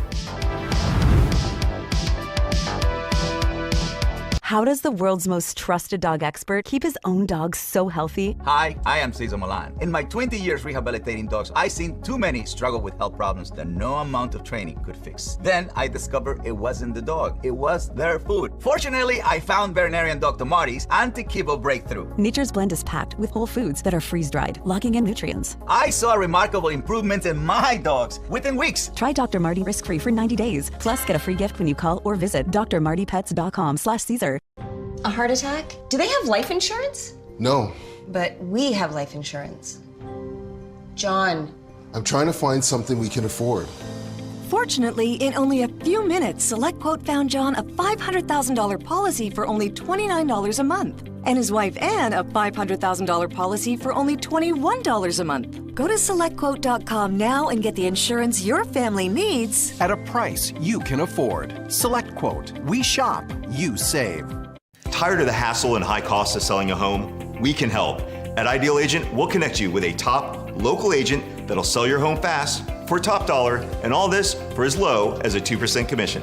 We got the top dollar for our house and the lowest commission that I could have imagined. The house sold in 2 days. It was so exciting for us. Ideal Agent is available nationwide. There's no obligation, and best of all, our service is completely free. Call today or visit idealagent.com. What's your plan, huh? Do you have one? Talking about what is your plan for a reliable source of power when the next emergency strikes? Well, check this out. It's called the Patriot Power Generator 2500, and right now it's $500 off at 4 Patriots. See, they took a page out of the military's playbook for portable solar power, and now we get to use it in our own homes. What's even better is that this solar generator can power critical appliances like your fridge, your microwave, and your CPAP machine, so that you're prepared for whatever emergency strikes next. Go to 4patriots.com now and save $500. Did you know that thousands of authors across the country have written books and published them with Page Publishing? If you've written a book, Page can help you through the process. We cut through the confusion of the publishing world to make it easy for you. If we decide to publish your book, your work ends and ours begins. From copy editing and proofing to typesetting and book cover art, we get you printed, distributed, and sold on Amazon, Apple iTunes, and bookstores. We'll even promote your book. Call for your free writer's guide, 800-319-0257, or scan the QR code now. Nothing will stand in our way, and our golden age has just begun. This is Human Events with Jack Posobiec. Now it's time for everyone to understand what America First truly means. Welcome to the Second American Revolution. Jack Posobiec, we are back live here, Human Events Daily. Folks, I got to tell you, did you know that in the last 6 weeks, just the last 6 weeks, 86 million AT&T users had their name, address, and social security numbers leaked, or that the CCP is harvesting massive volumes of Americans' personal data to train DeepSeek and other AI systems? When you're online doing the work like I am, you need digital camouflage. And that's why I've now partnered with our newest show sponsor, Patriot Protect. Patriot Protect removes your personal data from the internet. So whether it's Google, Amazon, or Apple, your personal data will be wiped so that scammers and cyber criminals and swatters, like the ones that came after my family, will not and cannot find your data. And you can take back your security and privacy. Once Patriot Protect scans and scrubs your personal information, they will continuously monitor your info to make sure every new instance of a possible data breach is eliminated immediately. I'm talking 24/7 protection for the cost of keeping the porch lights on. Look, the only thing worse than getting hacked is knowing that you could have stopped it and didn't take action when you could have. So go to patriot-protect.com/POSO and use promo code POSO for 15% off your yearly subscription. That's patriot-protect.com/POSO and use again promo code POSO for 15% off a yearly subscription, patriot-protect.com/POSO. So since this Minneapolis school shooting took place, I've been getting text messages from personal friends. We've been getting messages here on the program, and even just people I know coming and talking to me. A lot of moms are reaching out and saying, what can we do? There's so many emotions. There's so many feelings. There's moms, one mom back in Pennsylvania who goes to a Catholic school, has her kids in the Catholic school, was saying that she just wanted to sit in the parking lot all day. Just wanted to sit in the parking lot all day to just be there in case something were to happen. And this is really something that we as conservatives, I think, can do a better job of talking about. You know, we've talked about the Maha moms, but motherhood and women in general is something that we as conservatives really need to get into better. Well, someone has just launched a new podcast all about these very topics, and we were planning on having her on. I didn't realize that we were going to be having her on in the wake of something like this, but here we are. Folks, it's Katie Miller. She has launched the Katie Miller podcast, and we're excited to have her on Human Events Daily today. Thanks, Jack. I'm excited to finally get to join you on Human Events Daily. But how tragic it is to have yet another mass shooting in our country. It feels like we see these all the time. And yet I see data last night that says 50% of mass shootings in our country are caused by this mental illness of transgenderism. What is it? Why do we suddenly have this huge uptick? If you look at the graphs of, it's pretty much flat. And then the last few years, all of a sudden it ticks up in transgenderism. What's wrong with our country that we're telling children it's okay to be a different gender? And that's something where, and even looking at this case, I think this individual, this guy, it started when he was a teenager, and presumably, or I should say, they applied for the name change when he was a teenager. So presumably this had been going on even prior to that. So very young age.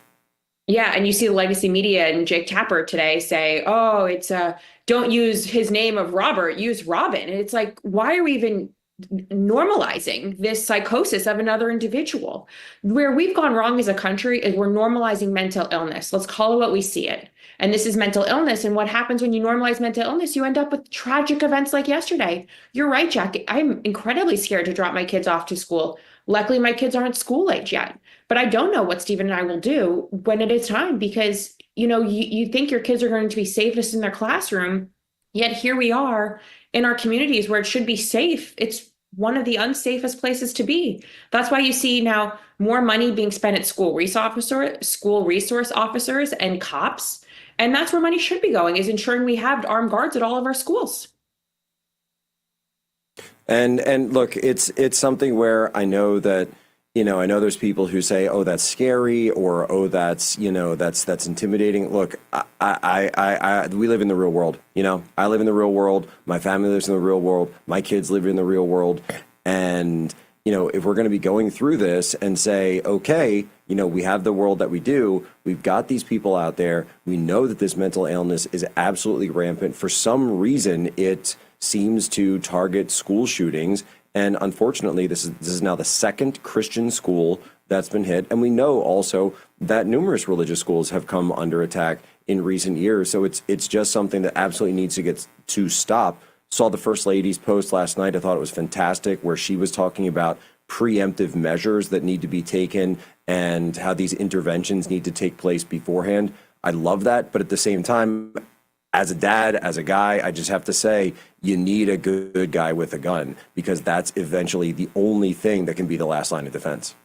I'm really sick of days like today when everyone's like, oh, we got to get all the guns and get all the assault rifles and get all the assault weapons out of the hands of everybody across our country, when in reality that isn't how this is going to work. How this is going to work is, as you said, arm the good guys with guns. And what does that look like? To me, it's a school resource officer that is putting more money towards having those cops outside of our schools. I'm very proud of our law enforcement. They've done a great job here in DC, securing our streets and making it safe for, once again, me to be able to bring my kids to downtown DC and show them our great capital and show them our monuments. Something I haven't done for years for the fear of being carjacked. And why don't we celebrate those people more? And instead of normalizing what is mental illness, we're giving these kids the tools to say, hey, let's get you somewhere where you can help. We're changing your body and mutilating your body before you're 18 and giving you permanent hormones that will forever strip your ability to have children and give you that choice when you're older. Let's not do that right now. It's funny, Katie, that all the Democrats were spending the beginning part of this week coming out and attacking President Trump for saying that he wanted to send National Guard to prevent crime, to prevent shootings in all of the big cities. And one of them, for example, was this guy, Tim Walz, who is the the governor of Minnesota. And suddenly the Democrats have ended their refrain, because it turns out that the cities do actually have very serious problems. They all seem to have disappeared. What happened? You also see, by the way, the DC mayor, who was very much against the Home Rule Act and President Trump coming in to save DC and liberate it from this intense crime. And today now you see her saying, we welcome this response. We're excited for this response. We're so excited that we have this doubling force here in DC. She was against the retention and incentives to hire more MPD officers for DC. Yet now she here is excited to see federal government on, helping her out.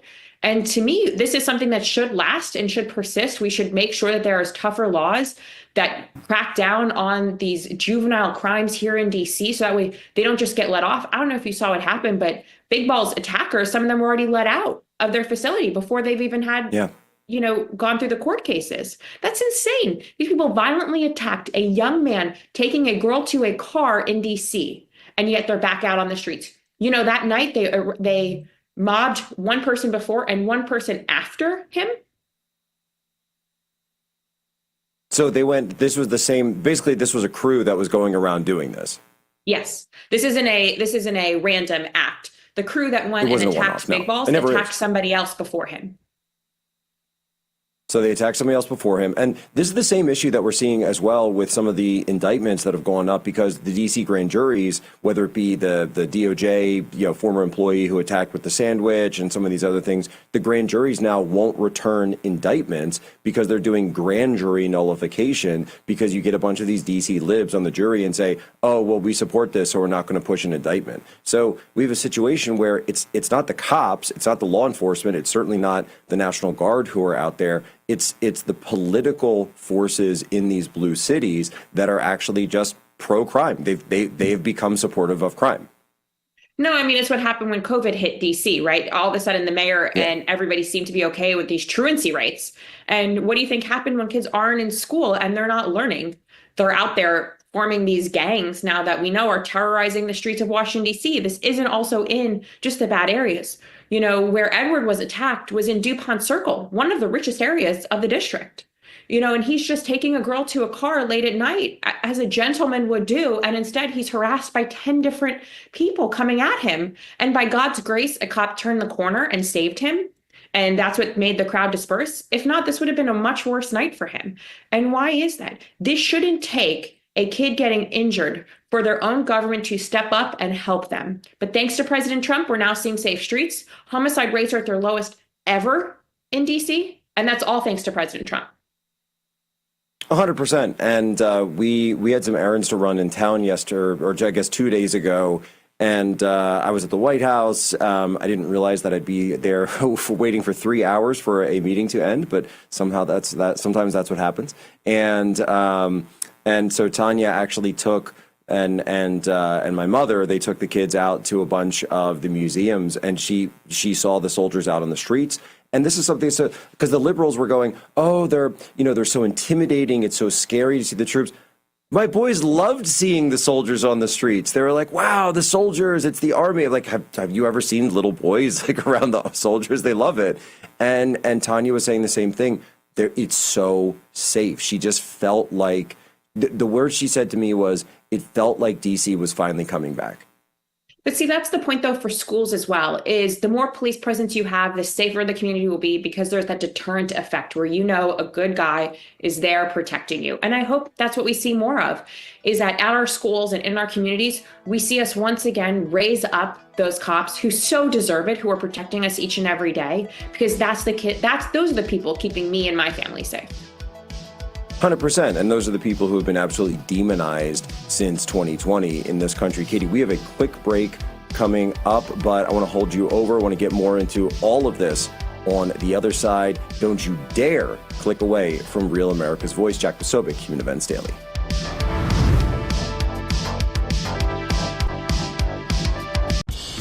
Most men over 40 look into the mirror and see this, when they could be seeing this.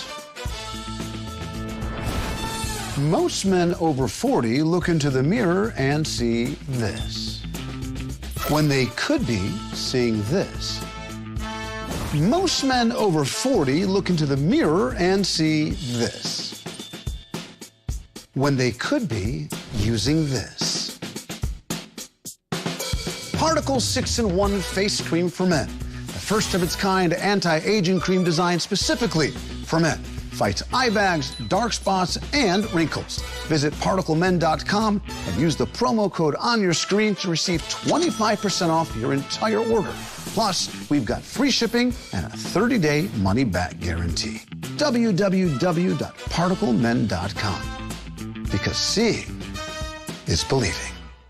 You push it. You try to hold them shut, but your doors won't stay closed no matter what. Introducing Ruby Monkey Magnets. Ultra-thin magnetic plates that will keep your doors and drawers shut. Just peel to reveal the super strong adhesive. Place the monkey, then the magnet, and close. Installation is that simple, and now you have a door that will stay shut. The secret is the ultra-strong industrial magnet's powerful attraction that holds tight. Monkey magnets work on most surfaces and are perfect for cabinets, dresser drawers, sliding closet doors, and more. Even your outdoor problems are solved in an instant because they're corrosion and rust resistant. Call or go online now to get 8 sets of monkey magnets for only $9.99. Due to rising costs, this may be your last chance to get monkey magnets at this low price. There is a strict limit of 1 house pack per order. Call now. Call 1-800-519-4389. That's 1-800-519-4389. Call or visit GetMonkeyMagnets.com. So call 1-800-519-4389 now.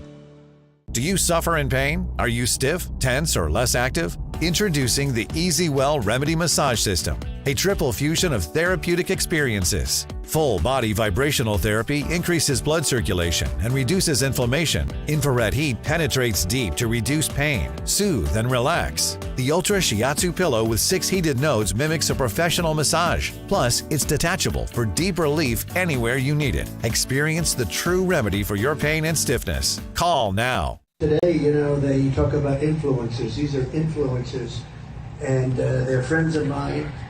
Jack Posobiec. Where's Jack? Jack, he's done a great job. All right, Jack Posobiec, we are back here, Human Events Daily. We're in Washington, D.C., and we're on with Katie Miller, and we've got a great clip of her brand new show, The Katie Miller Podcast, where she's sitting down with another Katie, Senator Katie Britt. So what would you say is harder, being a patriot wag or for him being a Senate spouse? Oh, that's such both elite clubs. Right. That's such a good question. Probably it's unique being one of the few men in that space in the Senate, spouses club. And also we are a little bit of a younger generation than a lot of the people that we have the opportunity to serve with. So I think he has enjoyed it, but it's so fun because when he is with so many of the women, they say we feel like they have their own personal bodyguard. And for those of people who aren't following, he's like 6'8", 300 and something pounds. I like that clip, talking about how there is this sort of generational change coming to DC, and certainly you see that with the administration. You obviously see it on the congressional side. So talk to us a little bit about that, and why you wanted to start this podcast now. So I launched the Katie Miller Podcast only a few short weeks ago because what I found in my own lived experience I was the communications director for a vice president, and then I was an advisor to Elon Musk at Doge, is that there really isn't a space that's a cultivated female conservative audience where we talk about relatable issues that window into somebody's life, especially that in public life, whether that be politics, sports, news, science, celebrities, you name it. I found that in my own experience that when Stephen and I had an issue, it was often relatable no matter what walk of life somebody else was in. And so I want to highlight and raise up other conservative women and show that it's more to them than just the caricature, men as well. And so with Katie Britt, she's the youngest female senator in the U.S. Senate. Her husband is unique in that he is a large man who also was in the NFL. And so I was asking her what did she enjoy more, being the member of the Patriot Wives and Girlfriends, for which her husband Wesley was a player, or is him being a Senate spouse? And we also talked about what's life like in the Senate for her. And I don't want to say shockingly, but surprisingly, she was a staffer, Dick Shelby's former chief of staff, and now she's a senator. And she said just how lonely it is being in the U.S. Senate. You don't have that camaraderie you have as staff. I think there is an incredibly important place for us to be able to have conversations as conservative women that are currently not happening. I mean, I don't know where else you can go to. I asked J.D. Vance what he cooks for breakfast in the morning. While it may seem trivial to me, that's what I want to see in my leaders, is that they live just like us. It's always been something too, especially sort of, as conservatives, we're constantly getting caricatured. We're constantly getting, put into these like cartoonish boxes and being told, oh, you're these, horrible monsters because of, deportations or wanting, just basic law enforcement being done in our cities. And it's like, no, we love our families and we have children and we want the best for them. And that's why we do what we do. We just have this idea that perhaps, I don't know, maybe the best thing to do with criminals is to actually separate them from society, like criminals and lunatics, and as opposed to like celebrating them and giving them guns and doing all this other stuff. Why isn't Melania Trump on covers of more fashion magazines? She's the most beautiful, perfectly put together, poised woman I've ever seen in my lifetime, yet she's not celebrated the way she should be, in my opinion. We should be talking more about what is a female conservative value. To me, that is healthy families, healthy communities, and a husband and wife whom love each other and who are good examples for their children. And if you have gotten divorced, it is not shame on you. It is let's figure out and teach those younger why and what went wrong to be able to better inform the next generation.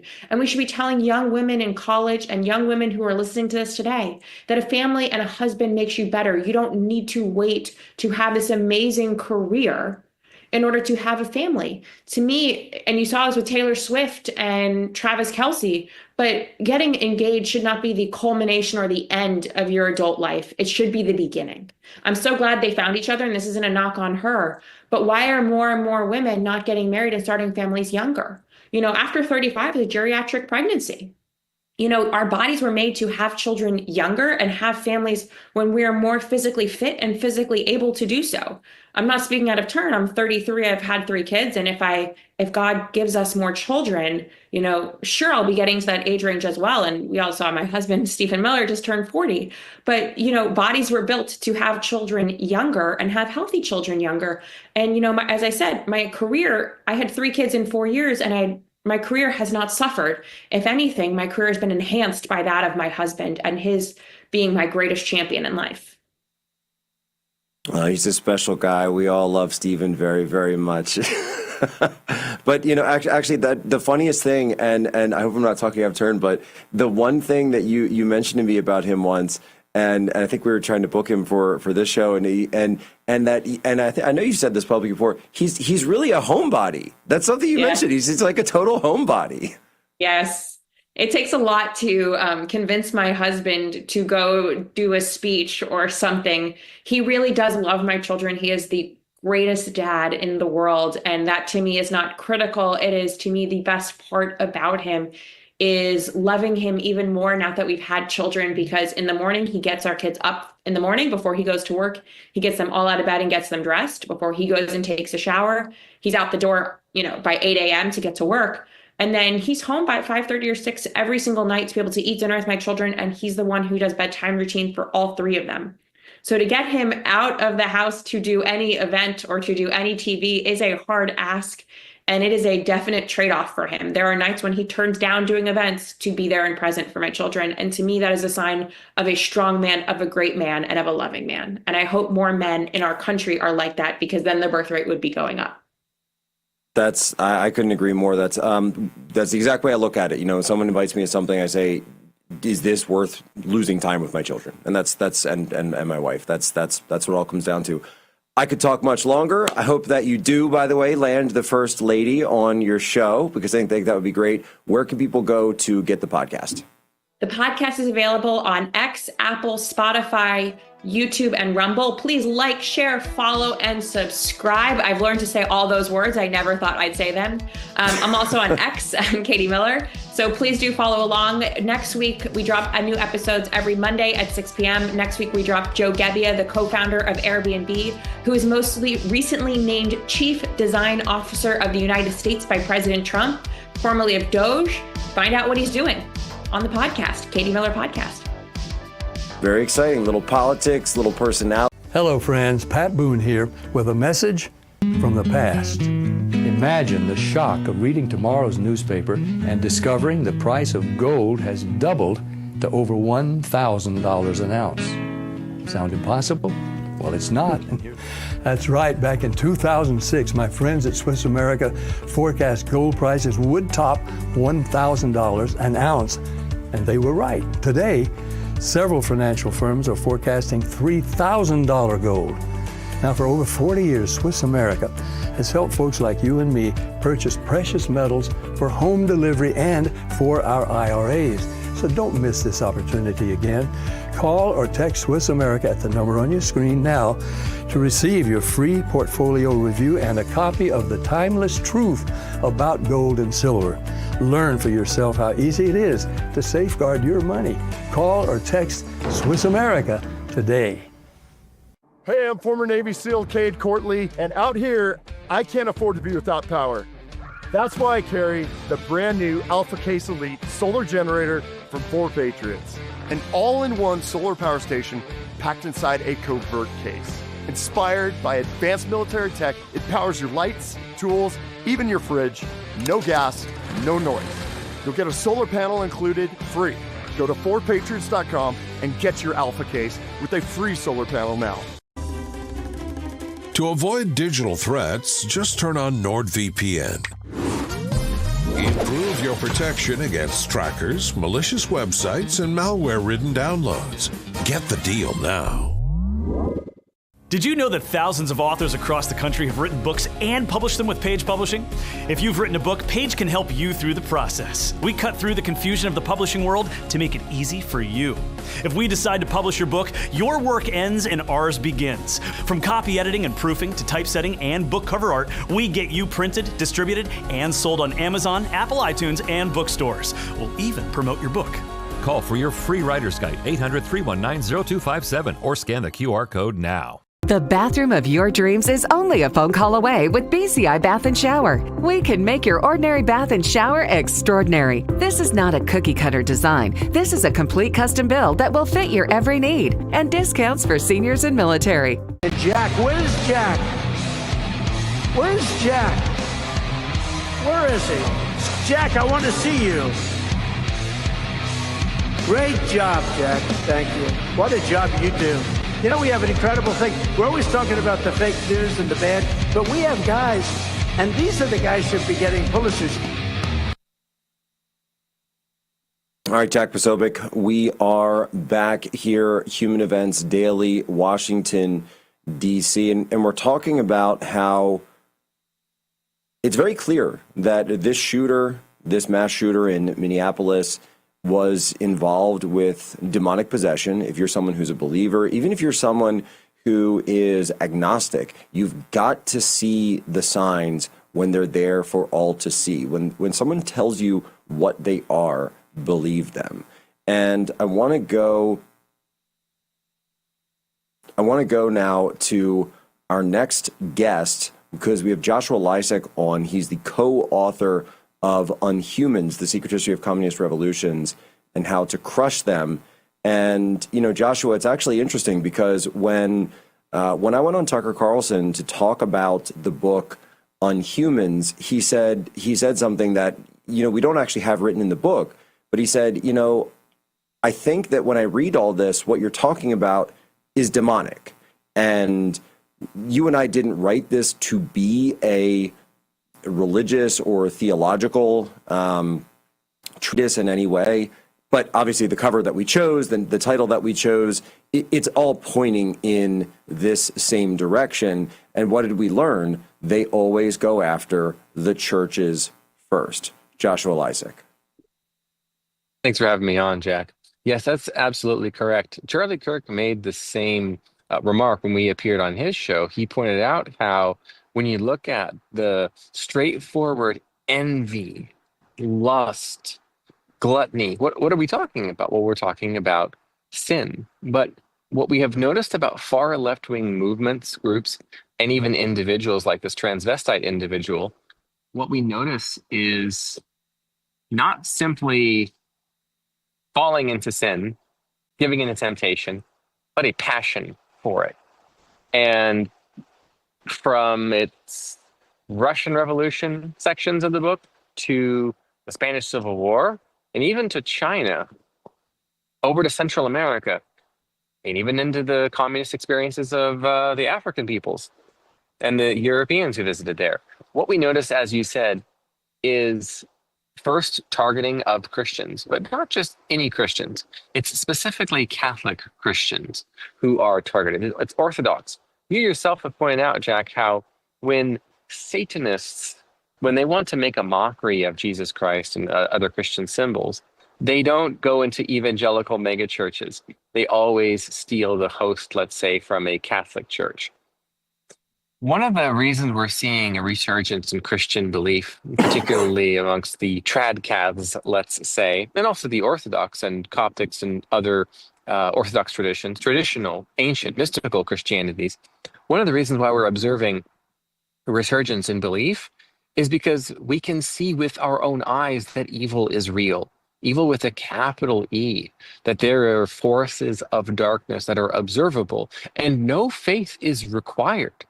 Whether you're looking at the aftermath of dozens of bullets sprayed towards children, 2 of whom were martyred yesterday, or you read about the bizarre, almost human sacrifice-like activities of the Mao's China, the Great Leap Forward, so-called, the Cultural Revolution, the Red Guard, or you're reading about the Aztecs and their various human sacrificial activities, the maximizing of pain for their victims, Moloch worship.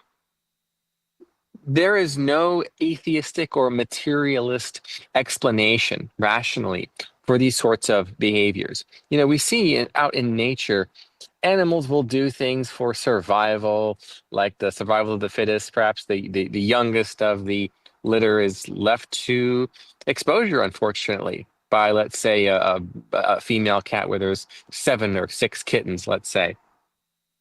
But we don't see that sort of behavior with humans. Well, and Joshua, the something that you're absolutely right. These are obvious examples of types of human sacrifice, and in fact, child sacrifice. So we see the child sacrifice and the attempted child sacrifice. This is also something that demons always want. And when we look at the power of the demonic, the flip side, of course, is always the power of prayer.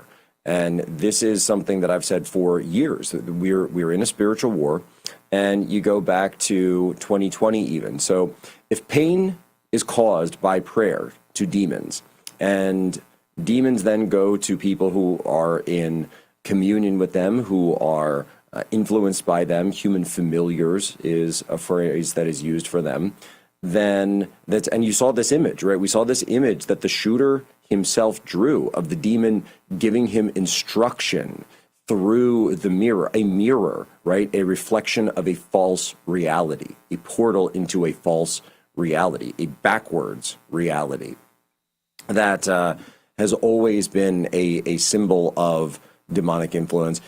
Inversion, right? Demonic is always inversion. That's why they have the black mass. That's why they believe putting a cross upside down is a certain a type of inversion. That one of the things they did in 2020 was shutting down the churches. Shutting down the churches then prevents the gathering for prayer. It prevents public worship. It also, and so shutting down of churches, it mirrors what we saw in these previous revolutions of the destroying and the destruction of churches. It's, obviously we've seen some of that as well since that time frame, but we did see the mass shutting down of churches nationwide in a time that I don't know. I don't know if we've seen that in any other country in one of these instances, but demonic forces were clearly unleashed on our nation. And the founders of BLM were directly practitioners of occult rituals, one of which particularly was called Ifa. And this was a ritual that had been practiced in West Africa and then brought to America through Haiti, by the way. Another example of that. I'll toss it to you for a second on that. But they specifically mentioned how these chanting circles were voodoo when they would stand around and chant a person's name, and this is why they would say over and over, invoking, say his name, say her name, and the pouring of libations. This was a summoning ritual where they are attempting to summon the spirit of that person for their own beliefs. This is where we get the concept of the zombie from, and these various other rituals from the occult through voodoo. Joshua, tell us how the Haitian Revolution got started. Yes, Jack, you're right that the Haitian Revolution is a spiritual chapter of our recent Western history, relatively recent Western history. One of the arguments that Unhumans, the book, makes persuasively is that the Haitian Revolution was in fact a proto-communist revolution, a quasi-communist revolution, in much the same way that the French Revolution was the overthrow of all perceived powers that be, the aristocracy, the elite, the monarchy. The colonials who were there in Haiti, many of them were either mixed race or white French. The Haitian Revolution began with one of these occultic ceremonies, the one that you just described. And it was after that that many former slaves and some slaves on Haiti grabbed all sharp implements that they could get their hands on, and they went literally door to door, slicing and dicing any and every white person they could find. And within a few years, the white genocide was complete, and all white people were either banished from or were murdered there on the island of Haiti.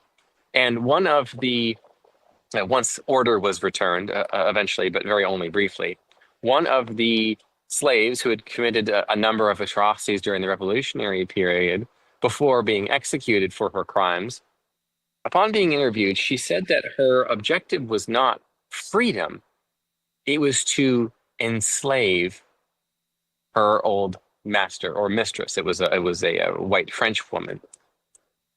Oftentimes, radical leftists are able to move undisturbed about society because they don't give off that they are in fact being motivated by ruthlessness, darkness, wickedness, and evil. They will use words like equality, fairness, the LGBTQV movement, for example. They'll use these symbols that are socially acceptable, and they will hide behind them. It's all about the symbols. This is one of the reasons why we took flack for the book, Jack, actually, is what you're saying, that equality is bad. And in fact, that going back to that voodoo ritual in Haiti, they sacrificed a black pig and drank its blood mixed with rum in a voodoo ritual, and essentially an animal sacrifice to Satan before conducting this mass genocide in Haiti. So again, demonic all the way to the core. Yep, your worst nightmare. Your car broke down. Now you're worried if it's going to cost you a fortune in repair bills. Unless you already called CarShield, the legit #1 auto protection company in the country. When you're protected with a plan through CarShield, the process is smooth like ice and done in as little as 3 steps. 1. First, the tow truck takes your car to the shop. The cost of towing covered when you got a plan through CarShield. Next, you probably need to get around while your vehicle's being repaired, right? 2. Plans through CarShield have rental car options too. Then comes the best part. 3. When you pick up your vehicle, you don't have a big repair bill to worry about. CarShield administrators get your covered repairs paid directly to the shop, so you're back on the road with no worries. Call now to get an affordable plan through CarShield for your vehicle before it's too late. When you call CarShield, whether you got a small problem like a power window motor that could cost a few $100s, or a big problem like an engine or transmission that could cost you thousands of dollars, you're taken care of. CarShield is the #1 auto protection company in the country, and their administrators have paid out more than $1 billion in auto repairs. That's billion with a B. CarShield is the choice that gives you the CarShield guarantee. Your rate never goes up, and your coverage never goes down, no matter how many claims you have. Look, it's inevitable. As your car or truck ages, the parts and components are gonna fail. It's not worth the risk.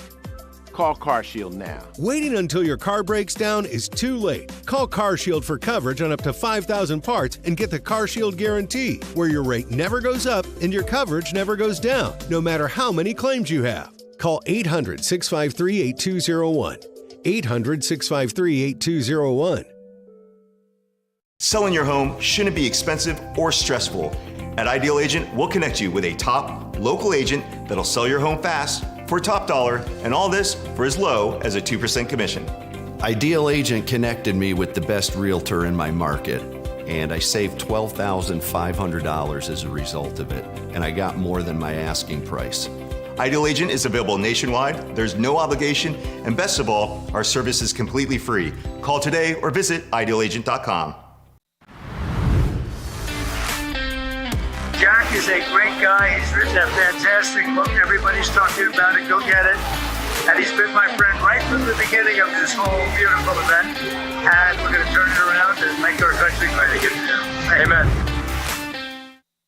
And we're still trying to get a lot of answers to a ton of questions.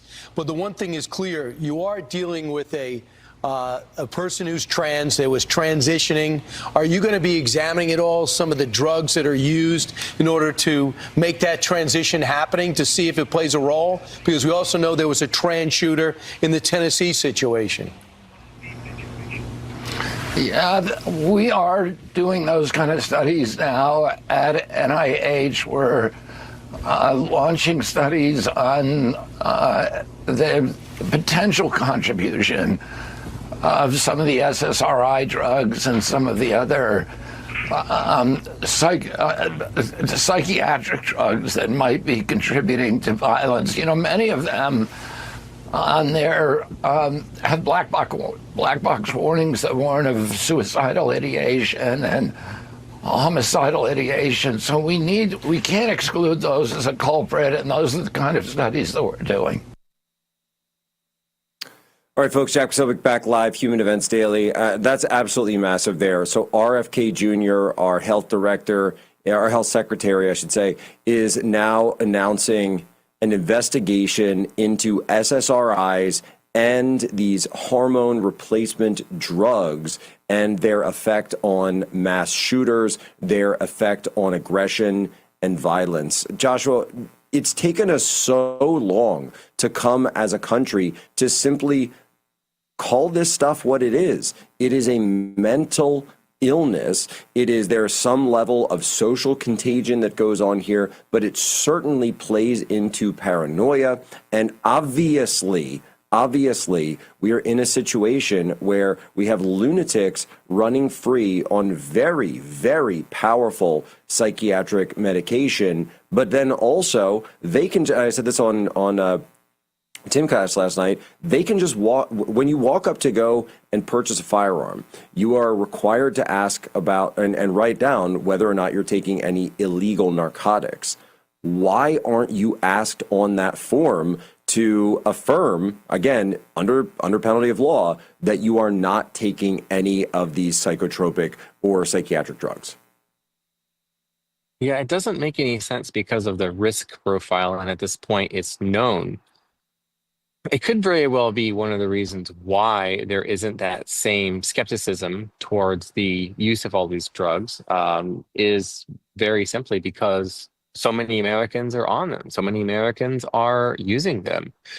Depending on what survey you look at, anywhere between 30 and 50% of women over a certain age in the United States are using these drugs. And it also could be that those responsible for the background check situation don't want to get in trouble for gender-based or sex-based profiling of individuals, and that there would be a sizable population who would otherwise not be able to exercise their Second Amendment rights because they are on a selective serotonin reuptake inhibitor. And of course, SSRIs together with alcoholic beverages is an absolute no-no. Absolute no-no. It's a very rough situation that I think there are both we already know this, but and chemical components. Absolutely. And how many times are you going to watch a show and you get these ad pops with joy-filled families and everybody's so happy, and then suddenly, and boom, you get hit with the big pharma side effects, and it's like, suicidal thoughts, homicidal tendencies, and everybody's walking around happy. It's a joke. The way we do this in this country is a joke. And I'm going to say it right now. I've said it again so many times. RFK Jr. should move to ban pharmaceutical ads from cable news. You need to ban this. Get rid of them. Get them out. I do not care the effect that it has on those cable news networks. I care about the effect that those drugs are having on my country. That's a father's heart for his country, Jack, what we're hearing right there. Those people who are maybe a little bit more, let's say, libertarian minded, what we would like our libertarian friends to come to understand is we live in a society.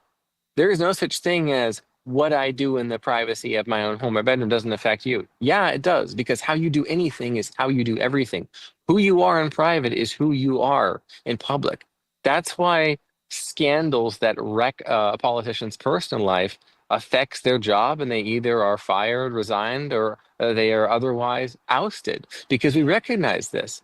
And so what drugs you take, what you use, what you do, what sort of bizarre or detrimental practices you engage in with yourself, yeah, that certainly affects all of us. And then it said, well, you know, those people who participate in the transvestite lifestyle or pray to demons or take SSRIs, well, they're not hurting anyone, right? And that excuse is valid up until the martyrdom of children occurs. How about we examine every single domino in the chain that occurred prior to the pulling of the trigger?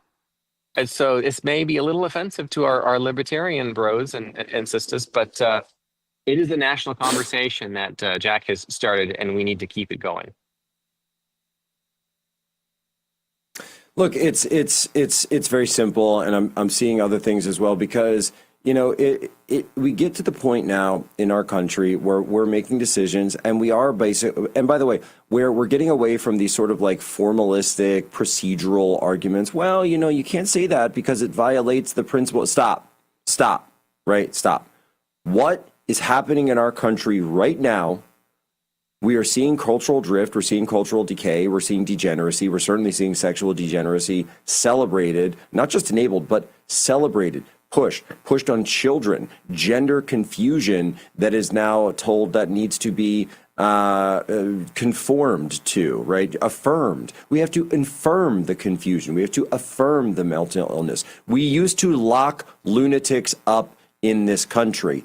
And, you know, I've told the story a million times. My father worked in a psychiatric hospital his whole life, almost 30 years. My grandmother worked in the same psychiatric hospital even before him. Because we had it in our town, and then they started shutting it down. And I remember asking my dad, I said, Dad, what are they going to do with all the lunatics? What are they going to do with all the crazy people that used to be separated from society? And he looked at me and said, son, they're going to graduate.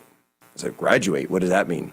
They just get let loose. They get let back out, and you see what happens. So, you know, people will say, oh, that's Ronald Reagan's fault, or that's Jimmy Carter. I don't care, all right? And Hollywood and Jack Nicholson and One Flew Over the Cuckoo's Nest, don't care. Lock them up. Get them away from my kids. Get them out of here. I don't want to see them on the street. It's really as simple as that. I don't want to have to worry about a transgender mass shooter targeting my children in Catholic school. It's as simple as that. And anyone who has children should be able to be afforded the same in the greatest country on God's green earth. That's absolutely the way to put it. I'm reminded of another father from recent history, a gentleman named Francisco Franco, tomorrow being Franco Friday.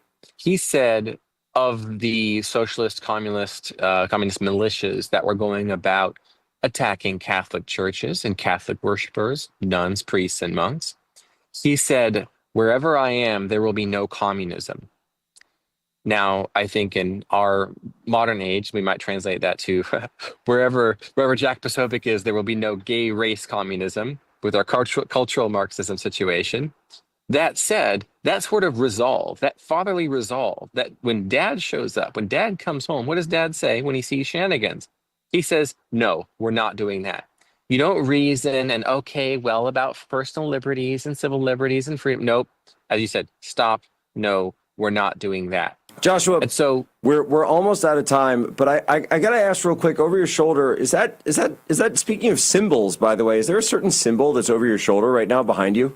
Let's see, looking a little closer, that looks like it's Cracker Barrel Old Country Store, as a matter of fact. Huh, what do you know? He's got the Cracker Barrel. Folks, it's the fight over symbols. That's what this is all about. Symbols have power. Prayer has power. So make sure you go and you support and defend those symbols. You support and defend the symbols of our people. Go follow Joshua Lysek. By the way, give him a follow. He's always putting out fantastic books, sometimes with me. But remember, folks, and I'm just going to leave it at this. Prayer has power. Satan hates prayers. Demons are in pain when you pray. So pray unceasingly. You don't have to be a prepper to protect you or the ones you love. Introducing the new Patriot Power Generator 1200, a solar generator that's lighter, more affordable, and more powerful. In a blackout, power lights, TVs, medical equipment, even your fridge. No gas, fumes, or noise. It's safe to use inside your home. You'll even get a solar panel absolutely free. This is about your peace of mind. Get your new solar generator and free solar panel at forpatriots.com. Think of all the places that could expose you to identity theft and financial loss. It only takes one mistake at your bank, hospital, or employer for a criminal to gain access to your personal information. And if they do, you and your money are at risk. $110,000 of my hard-earned money gone. With LifeLock, if your identity is compromised, we'll step in and fix it so you don't have to. Guaranteed. Our dedicated U.S.-based restoration specialists handle your case from start to finish. They contact institutions on your behalf, dispute fraudulent charges, and more. In fact, we're so confident that restoration is guaranteed. Plus, LifeLock offers the $1 Million Protection Package with coverage up to $3 million. When I opened my mail and I had a check